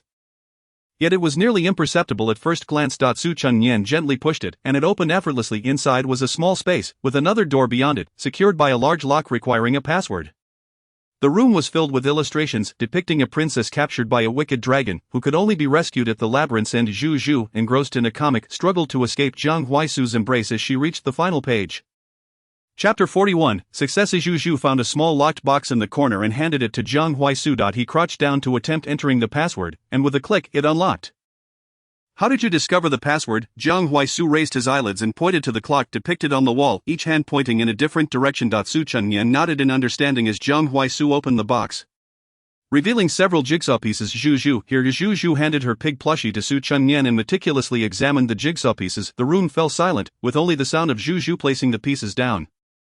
Su Qinyang studied the man before her. Having shed his youthful naivety, he exuded an air of authority. Not long ago, when he received her confession, his ears had flushed crimson. It seemed he had not anticipated that the unattainable flower would be plucked by her. And even his steps back to the dormitory felt unsteady. The latter seemed to sense her gaze, lifting his head to meet hers, his dark, profound eyes resembling a vortex. "You seem unchanged." Out of the blue, Jiang Huaisu spoke. "What?" She was taken aback. "It's nothing." He turned back to observe Zhu Zhu assembling the puzzle. Before long, Zhu Zhu completed a vivid picture of a dragon capturing a princess, with a dragon-slaying warrior wielding a sword forged from numbers. 3344. Wonderful. Zhu Zhu. Su Qinyang praised, feeling a pang of sympathy. Since her arrival, Zhu Zhu had confined herself to her room, engrossed in building Lego, assembling puzzles, and reading comics, seemingly devoid of companionship, unlike her peers who enjoyed running and chasing. Zhu Zhu always hid in inconspicuous corners. Zhu Zhu shyly smiled upon exiting the amusement park. The sky had darkened, the clouds hanging low, a portent of impending rain. Chapter 42. Indecorous. As they stepped out of the amusement park, the sky was nearly engulfed in darkness, the low-hanging clouds signaling an approaching storm. Pushing through the revolving door, the melodious strains of a cello greeted them. Following the attendant upstairs, they entered a private room filled with floral scents And the floor-to-ceiling windows offered a breathtaking view of the city. By the time the dishes were served, Zhu Zhu was already beginning to doze off, her eyes heavy-lidded. Su Chunyan placed the cooled food into her bowl. And Zhu Zhu stuffed spoonfuls into her mouth, her drooping eyelids threatening to close entirely. However, upon receiving food from Su Chunyan, she squinted to smile at her, swallowing her morsel before putting down the spoon. Her little head bobbing sleepily. Su Chunyan chuckled at her antics, setting down her chopsticks to cradle Zhu Zhu's chubby cheeks with both hands. Jiang Huaisu pushed a plate towards Su Chunyan and then lifted Zhu Zhu to place her on the adjacent sofa. Su Chunyan looked down to find a plate of peeled shrimp, her lips pursed as she observed that more than half of the dishes on the table were her favorites. When he returned to his seat, Su Chunyan quickly placed a rib into his bowl. Eat more, you hardly touched your food. The man paused momentarily, then resumed his meal with a composed demeanor. Upon exiting the private room again, Jiang Huaisu carried Zhu Zhu into the elevator. Just as the doors were closing, a hand reached out to block them. Su Chunyan inadvertently looked up to see Qin Yuan, who seemed momentarily taken aback. She instinctively turned to glance at Jiang Huaisu, only to find herself staring into his deep, dark eyes. Long time no see, Miss Su, Qin Yuan greeted, his gaze lingering on Jiang Huaisu rather than her. It hasn't been long. We met at the last banquet. Su Chunyan retorted. Yes, that's so. Qin Yuan raised an eyebrow. Point. 1 day apart feels like 3 years. That was what you told me, Miss Su. As his words fell, the temperature in the confined space began to drop. Su Chunyan felt exasperated by his presence, akin to a fluttering butterfly. Qin Yuan had no intention of relenting. Just because I neglected you for a few days, you turned cold towards me. Your indifference is quite hurtful, Miss Su. He feigned a hurt gesture, his eyes crackling with an electric intensity. Mr. Qin, I apologize if my previous actions and remarks led to any misunderstandings, Su Chunyan said, casting a glance at Jiang Huaisu, who offered her no acknowledgement. You pursued me for a year. What does that count for? Qin Yuan feigned a wounded expression. You just gave up like that. Consider me bewitched. You once said I was 10 times more handsome than. He cast a fleeting glance at Jiang Huaisu. Handsome. Consider me blind. Su Chunyan was at a loss for words. Fortunately, the elevator came to a halt just then. With a ding, the doors slid open, and Jiang Huaisu stepped out first, holding Zhu Zhu. Before Su Chunyan could follow, her wrist was seized. She furrowed her delicate brows. Isn't this rather indecorous? To give up so easily is not your style, Miss Su, Qin Yuan remarked with a half-smile as he regarded her. Let go, Su Chunyan protested, attempting to shake him off but failing. Before she could finish, she was abruptly pulled away, colliding with the broad chest of a man whose scent was both crisp and familiar. Su Chunyan looked up to find Jiang Huaisu returning. Chapter 43, Of course I will go with him. The man's narrow eyes coldly fixed on Qin Yuan, his voice sharp. She said to let go. Are you deaf? Qin Yuan raised an eyebrow. Mr. Jiang, it is you who has been holding on. Perhaps you should ask Miss Su if she truly wishes to accompany you. At his words, a flicker of icy disdain flashed in Jiang Huaisu's eyes, yet he remained silent as he turned to embrace Su Chunyan. Suddenly, the person in his arms spoke up. Of course I want to go with him. The man's footsteps faltered for a moment before he continued to guide her away. Their figures swiftly vanished from sight. And only then did the assistant catch up. Young Master Qin, you clearly. Qin Yuan shot him a disinterested glance. I truly do not believe there is a wall that cannot be pried open. He had heard Su Chunyan's declaration clearly, yet in light of her prior behavior, it seemed rather absurd. The early summer night carried a slight chill, the moon hanging high amidst the branches. Su Chunyan gently touched her arm, shivering slightly as the hands around her waist tightened abruptly. She withdrew from the man's embrace, unfurling the coat in her hands to drape it over Zhu Zhu, who was just then caught by a gust of wind that lifted her ponytail into the air, creating an elegant arc. The car glided slowly onto the road, and Su Chunyan gazed outside through the window, observing the leaves swirling in the wind, accompanied by sporadic raindrops that began to fall. Stop here for a moment, Su Chunyan instructed. Jiang Huaishu brought the car to a halt by the roadside, and Su Chunyan alighted, approaching a nearby supermarket. Moments later, she emerged carrying a bag. Shortly after returning home, the rain began to pour, the heavy droplets tapping rhythmically against the window. Zhu Zhu was already nestled in her small bed, clutching her little pig toy and sleeping soundly. After finishing her bath, Su Chunyan softly pushed open the door to Zhu Zhu's bedroom, holding the sewing kit she had purchased, carefully lifting the blanket off Zhu Zhu. She reached for the pig toy, only for Zhu Zhu to open her eyes and gaze at her. Zhu Zhu, Su Chunyan whispered as she leaned over the bed, I'll help you fix it. With that, she gently turned the pig plush over, revealing the torn seam that exposed the fluffy white stuffing. Zhu Zhu finally released her grip, allowing Su Chunyan to begin her work, threading the needle with squinted eyes. When she turned, she found Zhu Zhu curiously stretching her neck to observe her actions. Su Chunyan hesitated, then faced her, scratching her head. Zhu Zhu, I'm not skilled at sewing this, can we take it outside tomorrow? Zhu Zhu shook her head in disappointment, reaching for the pig in Su Chunyan's hand. Su Chunyan evaded her outstretched hand. How about I give it a try? Zhu Zhu nodded. It might turn out quite ugly.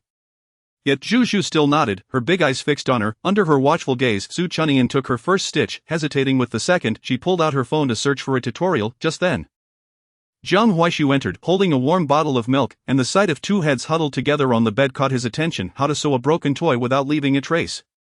The voice from her phone echoed. Su Chunyan furrowed her brow as she finished the video, exchanging a glance with Zhu Zhu before inserting the needle again. The edge of the bed dipped, and Su Chunyan turned to see Jiang Huaishu. Can you sew this? He asked, handing the milk to Zhu Zhu and casting a fleeting glance at her. No, Su Chunyan had no choice but to continue her trial and error. The tear was small, and she soon reached the final step, holding it up for inspection. Her delicate brows furrowed slightly. Where the pig toy had once been smooth and flat, it now bore an awkward seam. Chapter 44. I deleted all his contact information. Zhu Zhu licked the milk off her lips, a smile curving her mouth. Su Chunyan snipped the thread with scissors and placed the needle back in its box. Zhu Zhu took the pig toy, contentedly stroking it. Su Chunyan felt a twinge of embarrassment as she held the back of her head, thinking it looked rather unsightly. Zhu Zhu smiled at her, climbing into Su Chunyan's embrace, her small hand patting her back gently. Alright, it's time for bed. Zhu Zhu. Su Chunyan wrapped her arms around her tenderly. Zhu Zhu then retreated from her embrace, obediently pulling back the covers and snuggling into bed. Clutching the pig tightly, her small hand caressing the protruding seam, the room fell into darkness, and just before closing the door, she heard a faint whisper, "Good night, my dear Zhu Zhu." Zhu Zhu quietly opened one eye. Watching the shadow at the door fade away, using the dim light from the bedside lamp, she began to move her lips. Before long, she fell into a deep slumber. Closing the door, Su Chunyan heard a sudden, unexpected remark from the man beside her. I asked this about the project in the west of the city. What project? Su Chunyan replied, perplexed. Hasn't Qin Yuan mentioned it to you? Tonight is my first time with Qin Yuan. Aside from tonight, I haven't met him before. He'll tell you, Jiang Huaishu said before striding toward the study. Hey, Su Chunyan called out, remaining where she stood. The man paused, waiting for her to continue. How is he going to inform me? I want to meet him. Su Chunyan was aware that the greatest conflict between her, at 24, and Jiang Huaishu stemmed from Qin Yuan. Jiang Huaishu remained silent, continuing his path forward. His tall, slender figure cast a long shadow in the corridor's light, exuding an air of loneliness and helplessness. Moreover, Su Chunyan added, I deleted all his contact information. I will no longer have any interaction with him. Jiang Huaishu's steps faltered for a moment before he turned to look at her. In the soft light, his face was as pale as jade, flawless, with a sharply defined jawline and striking bone structure. The depths of his dark, profound eyes held a complex mix of emotions as they rested upon Su Chunyan's face. And inexplicably a sharp pain surged in her head, prompting her to gently furrow her brow. After a pause, the man finally spoke. Tomorrow Zhu Zhu needs to go to the hospital for a follow-up. Su Chunyan was taken aback for a moment before nodding.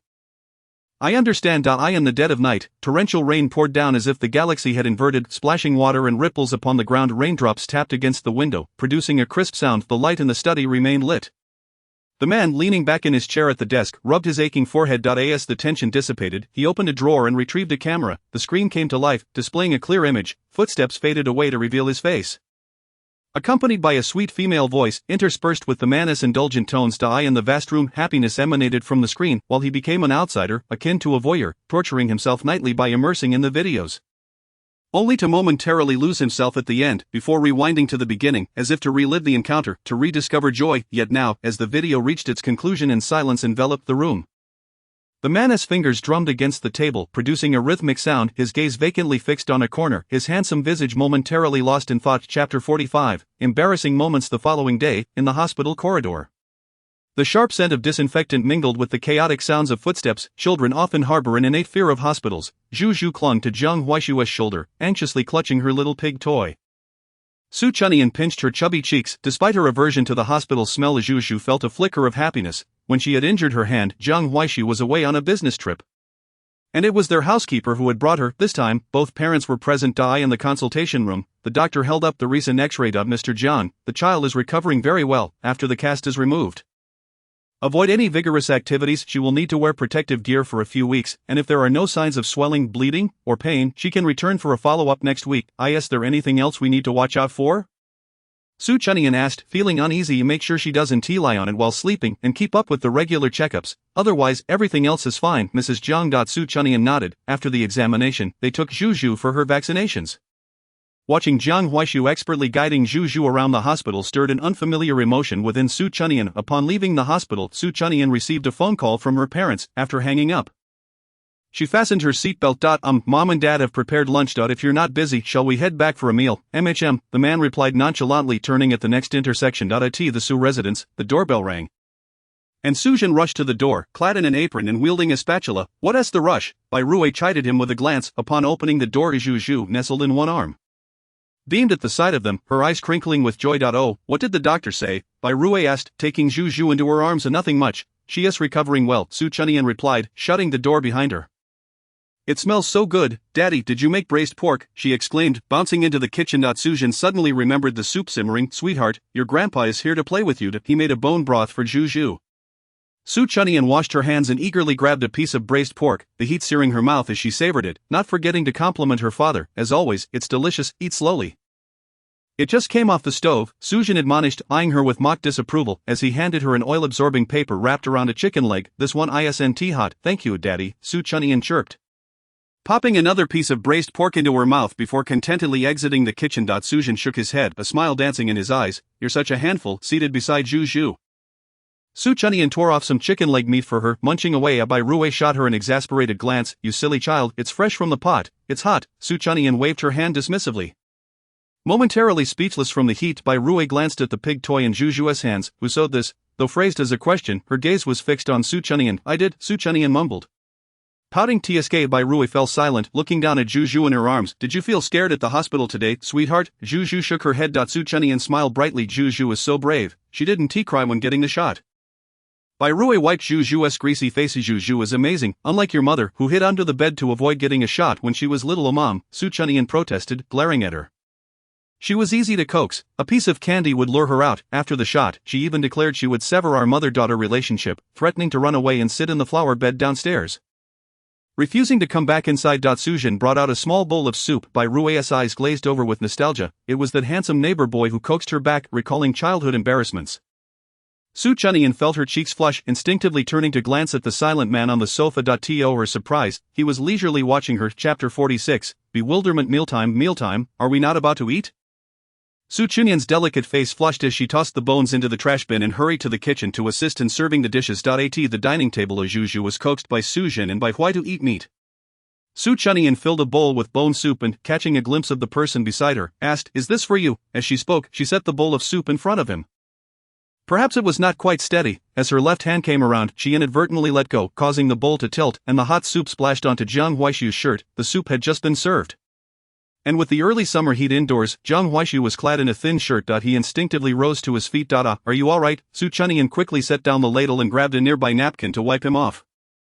How clumsy of me. Bai Hui furrowed her brows slightly. Huaishu, hurry up and change your shirt. I'll fetch some burn ointment in a moment. Alright, it's fine. Jiang Huaishu stood up and made his way to Su Chunyan's bedroom upstairs.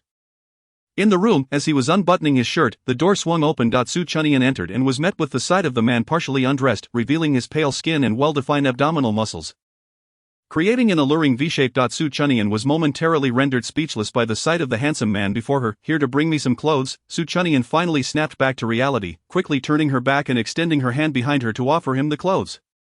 These are my father's, brand new, please change into them. Thank you. Jiang Huaishu accepted the clothes from her hand. Su Chunyan withdrew her hand and moved to the door, shutting it behind her. Go ahead and change.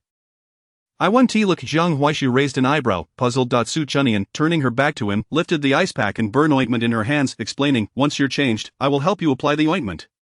Just leave it there, I can manage. Absolutely not. Su Chunyan pulled her hand back. Whoever gets injured is responsible for their own treatment. Behind her, the sound of rustling clothing could be heard. All done. Su Chunyan turned around to find that the shirt he wore was a size too large, hanging loosely on him, yet he looked strikingly handsome, exuding a languid charm, especially as he regarded her with a nonchalant gaze. Sit on the bed. Calmly. Su Chunyan squatted before him. Lift your shirt. Jiang Huaishu lifted the hem of his shirt, revealing a red patch where he had been scalded. Su Chunyan clicked her tongue in surprise, realizing how fortunate she was to have enjoyed such a delicious meal. Wait, it seems we haven't even started eating yet. Are you praying for my burn to heal? Su Chunyan suddenly snapped back to attention and smiled sheepishly at him. She reached out to touch his abdomen, marveling at its firmness. Does it hurt here? The man paused for a moment, a hint of amusement in his gaze as he observed her. If it doesn't hurt, that's good. My mother always says that if it does, we should go to the hospital, she explained earnestly, continuing her ministrations. We must ensure there are no scars. As she applied the ice pack, she found it hard to resist the allure of his sculpted abs. The 18-year-old Jiang Huaishu was like an ethereal flower untouched by the mundane world. Yet at 24 he had transformed into a chiseled man. Jiang Huaishu watched as she fixated on his abdomen, the muscles rippling subtly as he swallowed, his voice steady yet tinged with a hint of teasing. Still not feeling better, Su Chunyan, shaken from her reverie, removed the ice pack. Alright. She took a cotton swab and began to apply the ointment, feeling a bit embarrassed. I apologize, I tend to be rather clumsy. The man gazed at her in silence for a while. It's nothing. Chapter 47. Whispers. After finishing the treatment, they descended from the upstairs. Bai Hui turned to ask, "How is it?" "Nothing serious, just a bit red." Su Chunyan pulled out a chair and sat down. A bowl of soup had been prepared for both her and Jiang Huaishu. After their meal, Jiang Huaishu left for work, and Zhu Zhu did not attend kindergarten today. Still a few months shy of her third birthday, she was considerably younger than her peers at school. Su Chunyan was uncertain how long she could stay here, but she wished to provide Zhu Zhu with as much companionship as possible during this uncertain time. However, at the Su household, there was little opportunity for Su Chunyan to offer that companionship. The two adults took turns coaxing Zhu Zhu, having made great efforts to make up for their previous absence. Su Chunyan reclined on the sofa, engrossed in her phone, while two pairs of eyes discreetly fell upon her, retreating just as she looked up. With the phone cradled against her chest, Su Chunyan tilted her head, gazing at the carpet. "If there is anything to say, just say it." Bai Hui pulled Zhu Zhu's building blocks away and lifted her up. "Come here, darling, Grandma bought you a little dress last time. Let us go try it on." With that, she carried Zhu Zhu upstairs. Su Zhen settled beside Su Chunyan and asked, "Nian Nian, what are your plans with Huaishu?" "What plans?" Su Chunyan yawned. "Your mother always says I spoil you. But I believe that if I raise you well, you won't be fooled by those scoundrels out there. Initially, I was quite opposed to him, given that you were only 20 when you had Zhu Zhu. But Nian Nian, everyone has feelings. We've seen how Huaishu has treated you over the years. I don't know if it's because he hasn't been around you enough, but sweetheart, when you were little, I wanted to be with you and your mother all the time. However, I also wanted to provide you with the best life, and it's hard to balance both. I'm not siding with him. But if he shows even the slightest hint of betrayal, I wouldn't hesitate to take his side." Su Chunyan listened patiently to her father's ramblings, rare for her, observing that she showed no sign of impatience. Su Zhen continued, "No one can stop you from pursuing someone better, but I hope you think it through. I understand, Dad, you can rest easy. I won't act recklessly again." Su Chunyan offered him a reassuring glance. Internally reflecting on how she was slightly younger than her peers, having started university at 17. Even before she entered college, her father had been cautioning her to be wary of those boys with flashy hair. While she successfully avoided the flashy ones, she hadn't managed to keep her guard up against Jiang Huaishu, whose dark hair had captivated her. "Instead, your emotions are all over the place. I feel like I need a heart pill," Su Zhen remarked with exasperation. Su Chunyan chuckled. "Oh, Dad, do you know what the most important thing is right now?" "What?" "I spotted some big yellow cherries in the fridge. Could you wash me a couple?" Su Zhen shook his head with a sigh and got up to wash her cherries. The sound of footsteps echoed down the stairs as Bai Hui descended with Zhu Zhu. Su Chunyan had already started on the cherries. Zhu Zhu had changed into a small dress, a pink top paired with a white puff skirt resembling a flower bud. Her hair was parted into two sections, each tied with braids that cascaded over her shoulders, adorned with a pale yellow star-shaped clip. Su Chunyan felt an overwhelming rush of maternal love. "Oh baby, you look like a delightful little cream cake." Zhu Zhu blushed slightly, her smile sweet, with large eyes mirroring Su Chunyan's, and long eyelashes fluttering like butterflies. Chapter 48. The gluttonous girl. Bai Hui shot her a glance. "You little glutton." Su Chunyan huffed softly, beckoning Zhu Zhu. "Come here, Zhu Zhu." Bai Hui set her down, and Zhu Zhu trotted over to Su Chunyan. As soon as she got close, Su Chunyan scooped her up into her arms, planting a kiss on her rosy little cheeks and offering her cherries. "Eat this, just finished eating. Don't give her too much." "I know," Su Chunyan replied. Su Zhen emerged from changing his clothes, reaching out to lift Zhu Zhu. "Let's go." "Where to?" Su Chunyan inquired. Bai Hui leaned against the sofa. "I was upset by Oldie downstairs a few days ago, so today I'm taking Zhu Zhu to show off." Su Chunyan clicked her tongue. "Alright then." She stretched lazily and headed toward the upstairs bedroom. Since turning 24, she had only briefly entered her room to deliver medicine to Jiang Huaishu. She hadn't anticipated that Jiang Huaishu, though slender, would possess such a striking physique when he removed his shirt. Su Chunyan shook her head, wondering why her thoughts were so fixated on that. She pushed open the door. Her bedroom had hardly changed, though the items within were different. She approached the vanity, which was now adorned with numerous bottles and jars. In the corner of the table was a small drawer, beside which lay a photograph, a group shot capturing a moment of pure joy. In the image, she radiated happiness, her smile bright, while Xinqingli, dressed in a bridesmaid's gown, gazed at her with tearful eyes. Jiang Huaishu smiled gently, his eyes filled with warmth, while Su Zhen's eyes glistened with tears, and Bai Hui smiled at the camera. The backdrop of the photo was lavish, with abundant lighting, and the wedding gown's train was grand, rendering Su Chunyan the embodiment of a victorious queen. She set the picture down and opened the cabinet beneath. One side was filled with cameras while the other housed a booklet. Flipping it open revealed a collection of her photography works, beginning with landscapes, gradually introducing a blurry figure. As she continued, the blurry figure came into focus, revealing Jiang Huaishu dressed casually, leaning against the railing by the river. The photo was taken on a cloudy day, with the wind gently tousling his hair, creating a sense of narrative. Subsequent images showcased Jiang Huaishu in various settings, and as she flipped through, it seemed to chronicle their time together. Likely taken at the artificial lake behind their university, with a fountain reflecting the evening glow in vibrant hues. Jiang Huaishu stood with one hand in his pocket, glancing back at her, the sunset seemingly shattered in his eyes. This album documented Jiang Huaishu's transformation from casual wear to a suit, from a youthful boy to a poised businessman, yet the one constant was the tenderness in his gaze whenever he looked at her, soft, affectionate, as if he could contain only her in his heart. Suddenly a sharp pain pierced her mind. Su Chunyan set the album down, rubbing her temples, waiting for the discomfort to subside before exhaling deeply. "What is happening? Why has the pain started so inexplicably?" she murmured. Unfortunately, Su Chunyan had never developed the habit of keeping a diary throughout her life. Nian Nian, the bedroom door was knocked on. "They have arrived." Su Chunyan returned the photo album to its place. "What's the matter, Mom? Your phone is ringing." It's Shalia. Bai Hui glanced at her, hesitating to speak. Su Chunyan paid no heed, picked up the phone, and said, "What is it, Ali?" Unbeknownst to her, the other end of the line conveyed something that caused her to furrow her brows. "All right, I'll be there shortly." After hanging up, Su Chunyan casually grabbed a DSLR from the cabinet. "Mom, I'm stepping out for a bit. I won't be too late returning." Nian Nian. Su Chunyan turned back at the edge of the staircase. You and Shalia. Bai Hui looked at her, knowing they had not been in touch for quite some time. "We're doing well, no need to worry. Ali is looking for me, so I must go." Chapter 49. The little darling Sujin was parading around downstairs with Zhu in his arms, the rosy little glutinous rice dumpling quickly dominating the grandfather's attention. Sujin waved his hand dismissively, saying, "Oh, just a granddaughter," as if he had never seen one before. "Come here, I want to hold you."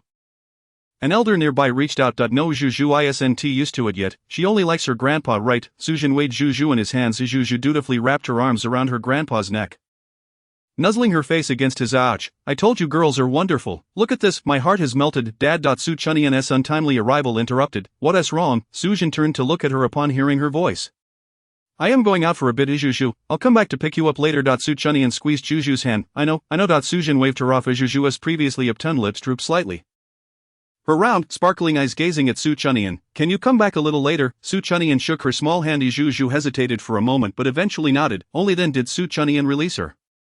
Sujin patted her back to comfort her. "Sweetheart, look over there. Is that a puppy?" He glanced down, but Zhu was still fixated on the direction Su Chunyan had disappeared. After taking a few steps, Su Chunyan seemed to sense something and turned back. Zhu was still staring at her, her eyes wide and misty. Ignoring Sujin's coaxing, her heart felt as if it had been pierced. Returning, she asked, "Baby, do you want to come with me?" This time Zhu did not hesitate and nodded. Su Chunyan then opened her arms. "Come here." Zhu's eyes curved in delight as she leaped into her embrace. Sujin, somewhat reluctant, did not wish to let go. So soon as Zhu turned back to plant a kiss on her grandpa's cheek, Sujin lovingly pinched her little face. "Such a good girl." Su Chunyan held her and bid farewell to her grandfathers.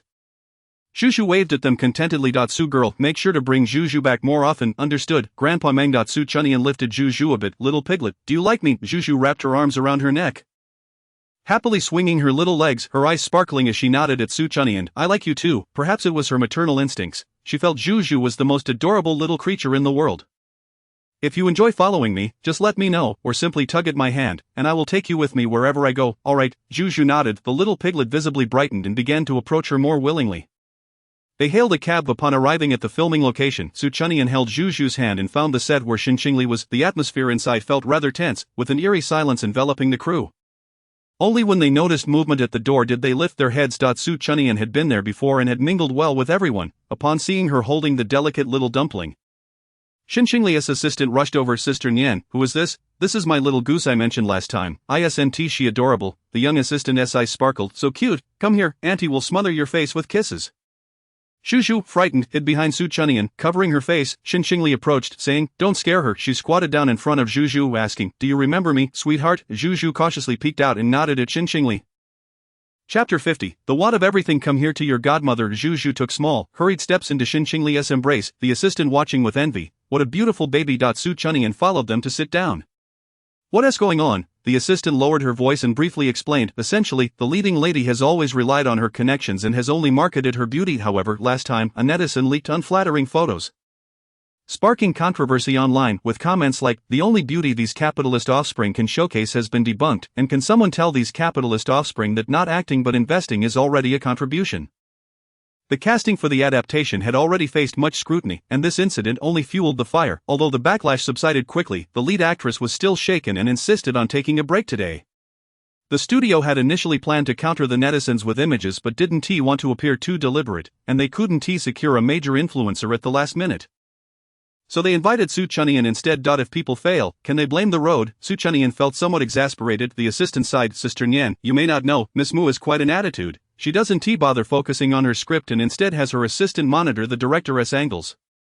If any angle is off, it results in a reshoot. Who was behind her? So domineering. Hearing this, Xin Qingli's expression darkened. Without waiting for the assistant to speak, she said, Nian Nian, you take a few shots first. If her connections are that impressive, why not hire a top-notch team for her? Su Chunyan adjusted the camera in her hands. Her assistant said the team would be too conspicuous. She prefers some candid shots. Understood. Wanting everything right, the assistant shrugged helplessly and went off to negotiate with the others. Su Chunyan wandered around the vicinity with her camera when she caught a disdainful glance from the other side. Rolling her eyes, she aimed her lens at Xin Qingli. Ali Zhu, look here. Zhu gazed at the camera, her mouth full of candy, one little hand awkwardly making a peace sign. Xin Qingli smiled gently. Reaching out to adjust her pose, the moment was captured. Ali's beauty was striking, her fox-like eyes captivating, yet her aura was gentle, her features soft. Despite appearing as an aggressive beauty, her disposition was mild. Uncompetitive. In her school days, she received many unwanted advances because of her looks, but the bright Su Chunyan always shielded her. Through Su Chunyan's lens, Xin Qingli radiated warmth and strength, exuding a soft glow. Zhu earnestly watched Xin Qingli pose, secretly making a peace sign with one hand below. The assistant's negotiations were not going smoothly. The other party seemed to deem Su Chunyan unreliable and was reluctant to waste time. Xin Qingli furrowed her brows and said, Miss Mu, instead of getting caught in a trap of self-validation, it would be better to consider how to enhance your core and utilize your abilities to counter the online discourse. Mu Xinya shot her a sidelong glance. Do you wish to burden Brother Hua with these trivial matters, increasing his workload? Xin Qingli took a deep breath, stating, this has nothing to do with me. Enhancing yourself does not conflict with lightening Hua's workload. Mu Xinya smirked. Of course, it doesn't conflict, but unprincipled favoritism will certainly make me feel invincible. She then provocatively glanced at her. You certainly won't understand. Chapter 51. Do not measure your heights by those around you. The tense atmosphere between the two women plunged the crew into silence. Noticing Xin Qingli's pallor, Su Chunyan put away her camera. Miss Mu, I have taken so many photos. You are the first star I've encountered who requires specific angles to capture a good shot. She grinned innocently. For before meeting you, I thought all stars were flawless from every angle. Wouldn't you agree? Mu Xinya's expression shifted dramatically. Where did they find this unremarkable photographer? Xin Qingli shot her a cold look. Unremarkable. Nian Nian received an invitation from Mr. Like to participate in a photography exhibition a few years back. Are you saying Mr. Like is unremarkable or that his taste is unremarkable? The assistant hurriedly stepped in to mediate. Well, since that's the case, let us just shoot. Yeah, why don't you go get your makeup done and aim to release the photos by tonight? After the assistant left, Su Chunyan asked, what kind of background is so impressive? Xin Qingli came from a good family background but remained low-key. However, it was bewildering that Mu Xinya didn't recognize her. Never mind her. Nian Nian, thank you for your hard work. We need not discuss such matters between us. Su Chunyan pouted. Really, has Mr. Like praised me? Is he the renowned Like Thatcher? Xin Qingli nodded. Then I was a photographer before. Right, yes, but later you became a secretary for Qin Yuan's company, and after that, I'm not quite sure. Su Chunyan seized the opportunity while the others were busy with makeup to log into her Weibo account, where she was verified as a photography blogger with a following of 30,000. Her homepage showcased her works, and among the private collection visible only to herself were numerous photographs of Zhang Huaxu, along with some candid shots of the two of them, with her gazing into the lens while Zhang Huaxu looked back at her. There were also many photos of Zhu peacefully lying in a crib. And further down, one of Zhang Huaxu donning a graduation gown while cradling a baby. A voice echoed in her mind, causing a sharp pang of pain. Hissed. What's wrong, Nian Nian? Xin Qingli inquired with concern as she observed her.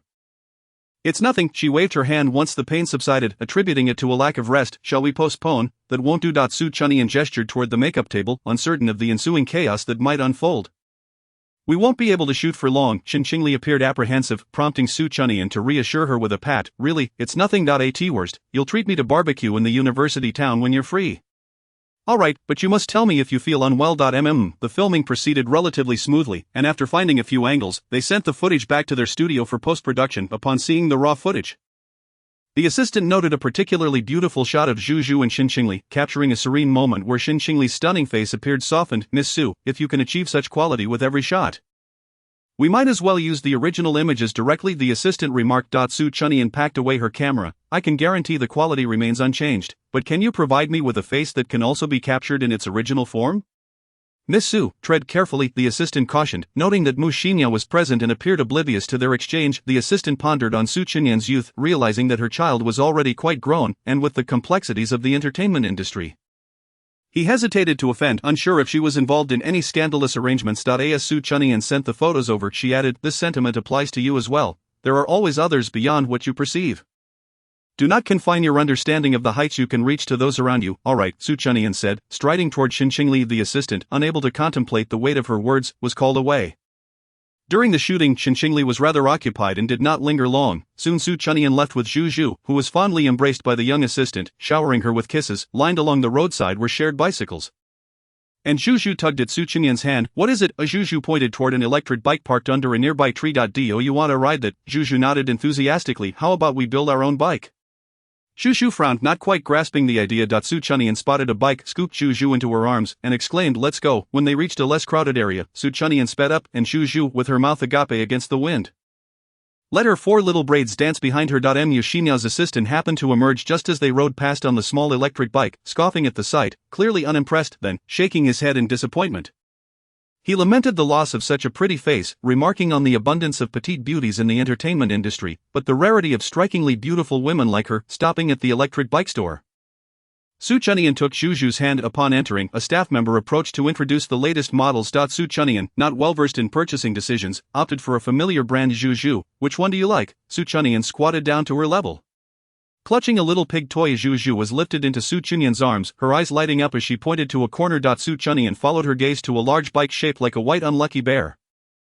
"Then we'll take that one." "Very well, ma'am." The store manager installed a child seat on the bike and gifted them a matching set of helmets, one large and one small. Zhu Zhu chose a black and pink one, and the manager, charmed by her cuteness, added another. Su Chunyan rode along the riverside park, the sun beginning to set, casting a golden shimmer across the water's surface. Dressed like a little princess, Zhu Zhu swung her legs as the unlucky bear became her steed. Passers-by occasionally turned to admire the sight. Su Chunyan tied two helium balloons to the back seat, resembling two bodyguards from a distance. Along the path, vendors displayed colorful plaster dolls. Su Chunyan parked the bike and led Zhu Zhu over. "Which one do you like?" Zhu Zhu pointed at a pure white little princess doll. The vendor fetched a small stool for them to sit on. "Alright, now we need to dress her in beautiful clothes." Su Chunyan dipped a brush into paint. Such activities easily captivated Zhu Zhu's attention. She handed her pig toy to Su Chunyan and focused intently on painting the porcelain doll. It seemed she had inherited a bit of perfectionism, as she frowned slightly whenever she painted outside the lines, carefully cleaning it up and painting again. "What a focused little one. She doesn't get paint everywhere," a nearby woman remarked, observing her child who had already smeared paint all over herself. "Our baby is quite particular about cleanliness." Su Chunyan smiled. "How did you teach her to be so well behaved?" "I am her mother," Su Chunyan replied. The woman appeared taken aback. "You look so young. How is your baby already this big?" Su Chunyan shyly nodded. "It's hard to believe. How do you maintain such a youthful appearance, looking just 18? Your figure is also enviable. Since having a baby, I can't seem to lose the weight." Before Su Chunyan could respond, a rough male voice called from behind, "Why have you turned into a little flower cat again?" The woman turned in surprise. "Honey." He handed her a cup of milk tea, explaining, "I finished early and came back. Let us go to your favorite restaurant." "How annoying. I gain weight." She sweetly glared at him before bidding Su Chunyan farewell. Su Chunyan waved her hand up. "It's just love weight." Watching others revel in happiness brought a smile to her lips as she glanced down at Zhu Zhu, who held her paintbrush still, staring blankly at the family of three disappearing into the distance. Lost in her thoughts, that evening, dinner was eaten outside, and by the time they returned home, night had fallen. Su Chunyan bathed Zhu Zhu and lulled her to sleep. Back in her bedroom, Su Chunyan opened the notebook on her vanity, where the first few pages contained notes on not doing anything excessive to Qinqingli and Zhu Zhu. Pausing to massage her sore neck, she flopped onto the bed and glanced at the time. Entertainment news was buzzing with the beauty of the rising star Mu Xinya, prompting Su Chunyan to pout, noting the numerous private messages from studios on her homepage, indicating that her previous career had fared well enough. She replied to a few messages from lesser-known individuals. Just then, her phone vibrated, accompanied by a pleasant ringtone. The caller ID read, "Jiang Huashu, Jiang Huashu. Why is he calling so late?" Su Chunyan, feeling suspicious, answered, "Hello, Miss Su." However, it wasn't Jiang Huashu's voice but that of Mu Bai, whom she had met previously. Do you remember? Why are you calling so late? Su Chunyan glanced to confirm it was indeed Jiang Huashu's number. An hour later, Su Chunyan parked her newly purchased electric bike in front of a luxurious building. Two gentlemen in suits stood by the glass doors, courteously opening the car door for guests. Su Chunyan made a call, waiting nearby, and soon two tall figures emerged from inside. Jiang Huashu appeared to be intoxicated, his eyes glazed and his fair face tinged with red, his steps somewhat unsteady. With Mu Bai trailing behind, waving at Su Chunyan, collecting her phone, Su Chunyan said, "Sorry for bothering you so late." Mu Bai smiled at her, though it bore no hint of apology, having met Mu Bai at the banquet. Su Chunyan noted he exuded a refreshing charm, quite the opposite of Jiang Huashu's aloofness. It's fine, she replied. Mu Bai glanced behind her. Do you need me to give you a ride home? No, I came here on my bike. Su Chunyan replied, gesturing to her small vehicle. Mu Bai raised an eyebrow. It's late. Let me not trouble the driver. I can help him sober up. Maintaining his gentlemanly smile, Mu Bai remarked, Miss Su, you truly are considerate. Sensing the sarcasm in his words, Su Chunyan remained unfazed. Mu Bai chuckled, his gaze appraising. I thought you wouldn't come tonight. You're quite bold, knowing our marital status and still having me come to pick him up. Aren't you afraid I might leave him on the roadside? Su Chunyan stated candidly. Mu Bai's smile faded. It was Huashu who asked me to call you. Su Chunyan was taken aback. He entrusted you with him? I have something to attend to. Goodbye. Mu Bai glanced at his watch as Su Chunyan nodded, watching him approach a luxury car, where the driver opened the door for him, letting out a slight sigh. Su Chunyan walked up to Jiang Huashu, tilting her head to look at him. Jiang Huashu, lower your head. Leaning against the street lamp, he rubbed his aching forehead with one hand. Upon hearing her, he glanced down at her. Su Chunyan, yes, hurry up, it's so cold. Jiang Huashu's face was flushed, his breath reeking of alcohol. Su Chunyan took it upon herself to pull off his tie and place a helmet on him. Jiang Huashu seemed momentarily dazed. Watching her actions in disbelief. How did you come here? You drank too much. I'm taking you home, Su Chunyan replied, securing her own helmet. I'm not drunk, Jiang Huashu muttered, pressing his lips together. Su Chunyan supported him. Can you walk steadily? It seems not very likely. Jiang Huashu slumped heavily against her. So heavy, you can walk on your own. Chapter 54. Are you still concerned about me, after much effort in getting him settled? Su Chunyan was out of breath. Plant your feet properly and refrain from moving around. If you fall, it's not my responsibility, she instructed, pulling his hand around her waist. Do you still care about me?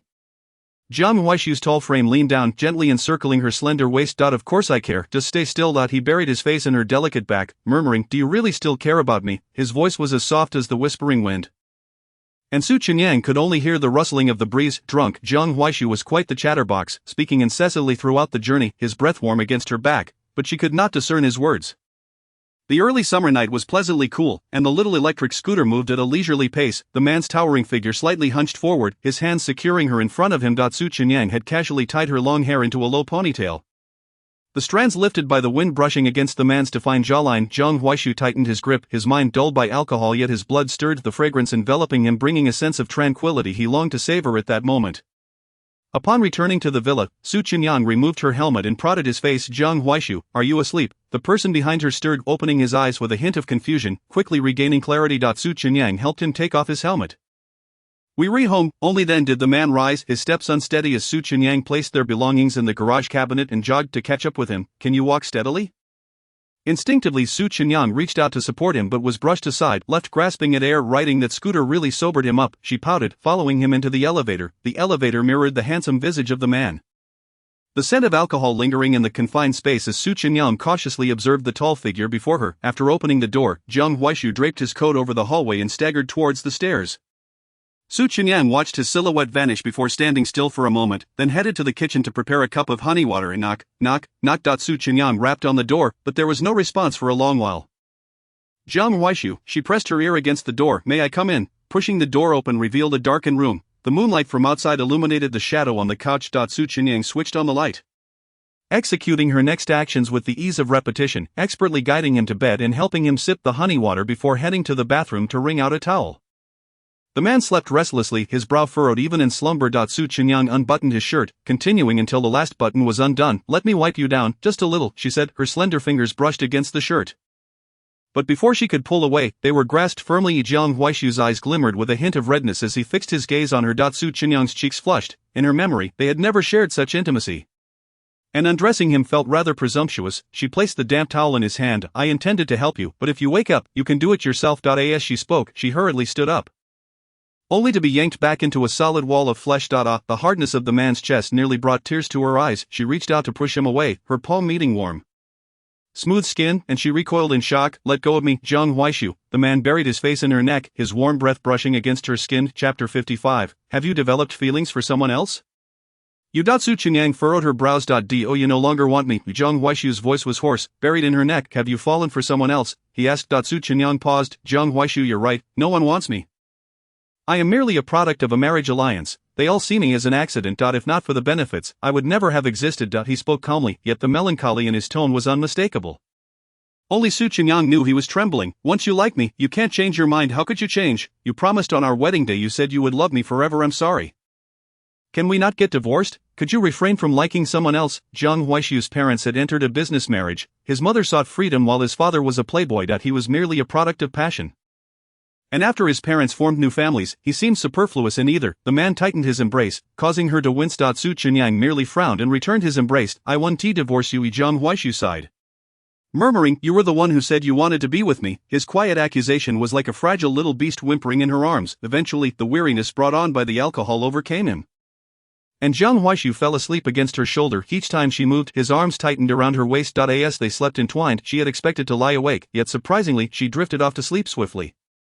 As dawn broke, a pale light filled the sky, and the trees in the courtyard rustled gently in the breeze, accompanied by the fragrance of flowers and the chirping of birds. The man stirred, opening his eyes to find a soft presence in his arms. He instinctively looked down. The person nestled against him held onto his arm, her long lashes casting tiny shadows on her porcelain-like face, which bore no blemishes. Her delicate nose was petite, and her lips curled into a slight smile, peaceful and beautiful in her slumber. Jiang Huaishu momentarily froze, reaching out to touch her. Su Chunyang murmured softly in her sleep, blinking open her eyes to gaze at him, swatting away his hand and returning to sleep. Suddenly she jolted awake, their eyes locking. Su Chunyang's gaze drifted downward. Jiang Huaishu's shirt was unbuttoned, exposing his muscular chest to the air, the well-defined lines of his abdomen visible. She flushed crimson, the sound of her swallowing echoing in the room. You were drunk last night. Jiang Huaishu reverted to his usual aloof demeanor. Sorry, he said, withdrawing his hand and getting out of bed.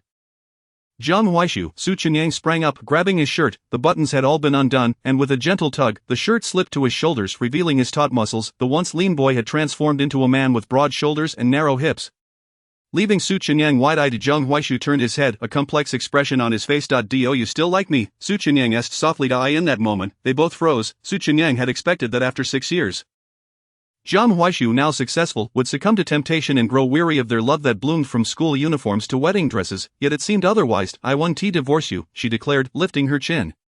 What I mean is, if you still like me, I will pursue you again. How does that sound? The man regarded her solemnly for a while. What does this even mean? A slap followed by a sweet date. Chapter 56, Only Sweet Dates. Or do you think it's amusing to toy with me? Su Chunyang was taken aback, watching him prepare to leave. As he pulled up his shirt, she lunged forward, grasping his wrist. No, there is no slap. I'm only offering you sweet dates. Alright, I will pursue you again. Jiang Huaishu pressed his lips together, his dark eyes deep as he quietly uttered, as you wish. He freed himself from her grasp and headed to the bathroom. Su Chunyang leaned against the headboard, realizing he was clearly disappointed in her, too apathetic to even question why she had changed so much. She sighed softly, reflecting on this absurdity. Having just confessed her feelings successfully, now she was to pursue him again. When Jiang Huaishu emerged from the bathroom, dressed anew, he found Zhu Zhu still nestled in Su Chunyang's arms, engrossed in a comic book. He buttoned up his sleeves. Zhu Zhu, Daddy will take you to change. It's time for kindergarten. Zhu Zhu pouted, closing her book and climbing down from the sofa. Su Chunyang said, embracing Zhu Zhu. She's still so little. Perhaps we should let her wait until the second half of the year to start kindergarten. Those other children are older and she won't be able to play with them. Zhu Zhu was quiet and seemed to prefer playing alone in a corner. In the next 2 months, I will be quite busy and won't have time to care for her. I will feel more at ease if she is in kindergarten. Zhu Zhu's summer vacation was just 2 months away, and Jiang Huaishu aimed to compress all his work into those weeks to avoid leaving her alone for extended periods during the break. I will take care of her. I will be with her, Su Chunyang asserted seriously. The man paused, then lifted his gaze, his dark eyes locking onto hers. How long do you plan to stay? Or rather, how long will your patience last? Su Chunyang was taken aback. She could either abandon Zhu Zhu or give her hope, only to cruelly retract it. Jiang Huaishu looked at her, his expression calm and unperturbed. Su Chunyang, don't you think this is somewhat cruel? To both Zhu Zhu and me. Su Chunyang felt as if a piece of her heart had been carved out, the wound throbbing with pain. She was uncertain how long she could remain, wanting only to fill the void of maternal love in Zhu Zhu's life, yet she had not considered that if one day everything returned to its original course, Zhu Zhu might cling to the abstract version of her at 24, ultimately leading to more heartache. Zhu Zhu, oblivious to their argument, was looking back and forth between them, tilting her head. Ultimately, Jiang Huaishu could not bear it. Once Zhu Zhu's hand is fully healed, I will take her. As the sound of the door closing echoed in the foyer, Zhu Zhu scampered over, but the door had already shut. Zhu Zhu pouted, tapping her small hands against the door. Su Chunyang finally regained her senses, rising to the entrance to lift up Zhu Zhu. What is wrong? Daddy has gone to work. Zhu Zhu drooped her head, tugging at her little pajamas. Su Chunyang carried her towards the sofa, saying, Daddy didn't leave without you. You can stay at home and play with Mommy today, okay? Zhu Zhu's eyes sparkled as she looked up at her. Su Chunyang playfully scratched her nose. Shall we take lunch to Daddy at noon? Zhu Zhu nodded vigorously, snuggling closer to Su Chunyang. Su Chunyang was struck by her cuteness and pinched her little face. In the garage, Jiang Huaisu opened the car door and caught a glimpse of a white figure, pausing momentarily before walking inside. Among the rows of luxury cars, there was an extra little electric scooter. Jiang Huaisu's gaze flickered as if a thought had crossed his mind. Chapter 57, Old Friends at Noon. Sunlight filtered through the green leaves, casting dappled shadows on the ground. The cartoonish little electric scooter came to a halt in front of a towering building, where a revolving door continuously expelled employees clad in suits. Su Chunyan, holding Zhu Zhu and a thermos, entered the office building. The receptionist approached the two. Madam President, are you here to see General Manager Jiang? Su Chunyan nodded. Is he in? I came without prior notice. Yes, he is. The president is in a meeting. I will have assistant Chi come down to receive you. No need, I can go up myself. Su Chunyan took Zhu Zhu and pressed the elevator button.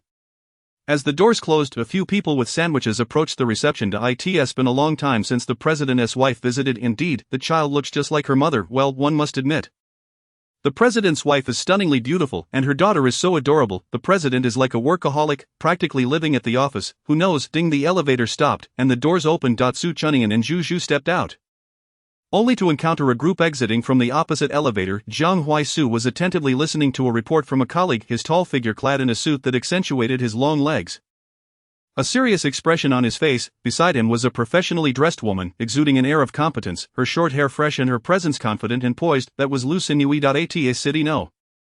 1 High School, a breeding ground for elite university candidates. Su Chunyan belonged to the diligent yet underachieving type. Under the relentless tutoring of Xinqingli, she barely managed to enter the school, adhering to the principle of preferring to be a big fish in a small pond, thus rejecting her mother's connections. Xinqingli and Jiang Huaisu were in the same class, and unsurprisingly, their class was filled with talent. It was during this time that Su Chunyan met Jiang Huaisu.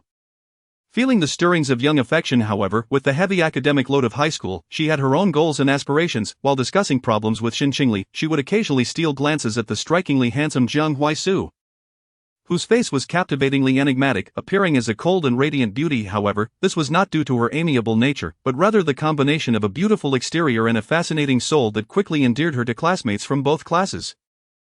Lu Xinyue was also in their class, beautiful and academically gifted, and enthusiastic. The three of them consistently ranked in the top 3 of their grade. Xinqingli was cool and aloof, while Lu Xinyue often gravitated towards Jiang Huaisu. High school life was dull and monotonous, and the trio of handsome boys and beautiful girls became a topic of gossip among their peers. Su Chunyan's affection was merely an infatuation with appearances. Initially, she felt a twinge of disappointment. However, at a later party tasked with photography, Su Chunyan was stopped by Lu Xinyue. That night, they stood backstage under dim lights, capturing a moment in a photograph, and despite the limited conditions, neither of their visages bore any flaws. The budding feelings in her heart were once again extinguished. On the day of the college entrance examination results, due to Su Chunyan's frequent shuttling between the two classes, her good grades and pleasant disposition led both sides to cherish her. As a classmate of Xinqingli, she participated in the graduation photo session and received 2 graduation photos. Graduation season was a time for confessions. Su Chunyan heard that Lu Xinyue was going to confess her feelings but never learned the outcome. Later, she heard that Lu Xinyue had gone abroad. Chapter 58, You've said everything suddenly. Su Chunyan's wandering gaze met that of the person across from her. Su Chunyan, the person smiled at her. It's been a while. Su Chunyan snapped back to reality, smiling and greeting. Yes, it has indeed been a long time. Lu Xinyue noticed the child she was holding. Zhu Zhu, do you still remember me? Zhu Zhu tugged at Su Chunyan's hand, tilting her head with a smile. I remember you. Jiang Huaisu observed the food container in her hand. What brings you here? Delivering lunch. Su Chunyan raised the thermos. You're busy. I'll take Zhu Zhu and leave first. Jiang Huaisu called after her. Not busy. I was just about to have lunch. His surrounding partners feigned indifference. Since Mrs. Jiang personally delivered the meal, we can reschedule our meeting. Indeed, let us find another time. I can treat you all then. We won't disturb President Jiang's lunch any longer. After exchanging pleasantries, the group entered the elevator. Lu Xinyue turned back to glance at Su Chunyan, their eyes meeting, and she nodded and smiled. Let us go. Jiang Huaisu took the food container from her. In the office, Su Chunyan opened the food container, the aroma of the meal wafting through the room, stirring her appetite. She handed him chopsticks. Here, eat up. Jiang Huaisu pressed his lips together and took them. Thank you. Zhu Zhu handed him a wet tissue. Thank you. Zhu Zhu. He picked up a piece of rib to feed her, glancing at Su Chunyan. Have you eaten? Zhu Zhu pushed at her hand, nodding. Only then did the man leisurely begin to eat. Previously, when he took Zhu Zhu abroad for a business trip, they had encountered Lu Xinyue. Su Chunyan momentarily froze, realizing he was speaking to her. Jiang Huaisu's gaze faltered slightly. She is the head of the Asia-Pacific region at Company C. We have a collaboration. He suddenly stopped, a self-deprecating smile tugging at his lips. You probably wouldn't mind. Of course I mind. You mentioned it, didn't I just find out? Su Chunyan replied awkwardly. In truth, She still felt a twinge of concern. After all, she had once indulged in high school crushes and pretended not to care. However, times had changed, perhaps due to too many novels. She felt as though the first chapter, "Returning home, everything that belongs to me must be reclaimed," was manifesting in reality. You score full marks on male virtue. Su Chunyan pouted. "Didn't I say, if I want to pursue you, I must maintain absolute trust?" Jiang Huaisu pursed his lips, gazing deeply at her. Why does he look somewhat displeased? Is it delicious? She awkwardly shifted the topic. Not am I interrupting you? Su Chunyan glanced at the door. You seem quite busy. She suddenly recalled what those people had said earlier, that there would always be time to meet again. Did that mean Jiang Huaisu had a lunch meeting today if she hadn't come? No, pursuing him must not create unnecessary trouble or disrupt his original plans, and certainly must not become an obstacle to his work. Su Chunyan looked at him and suggested, "How about I pick you up after work?"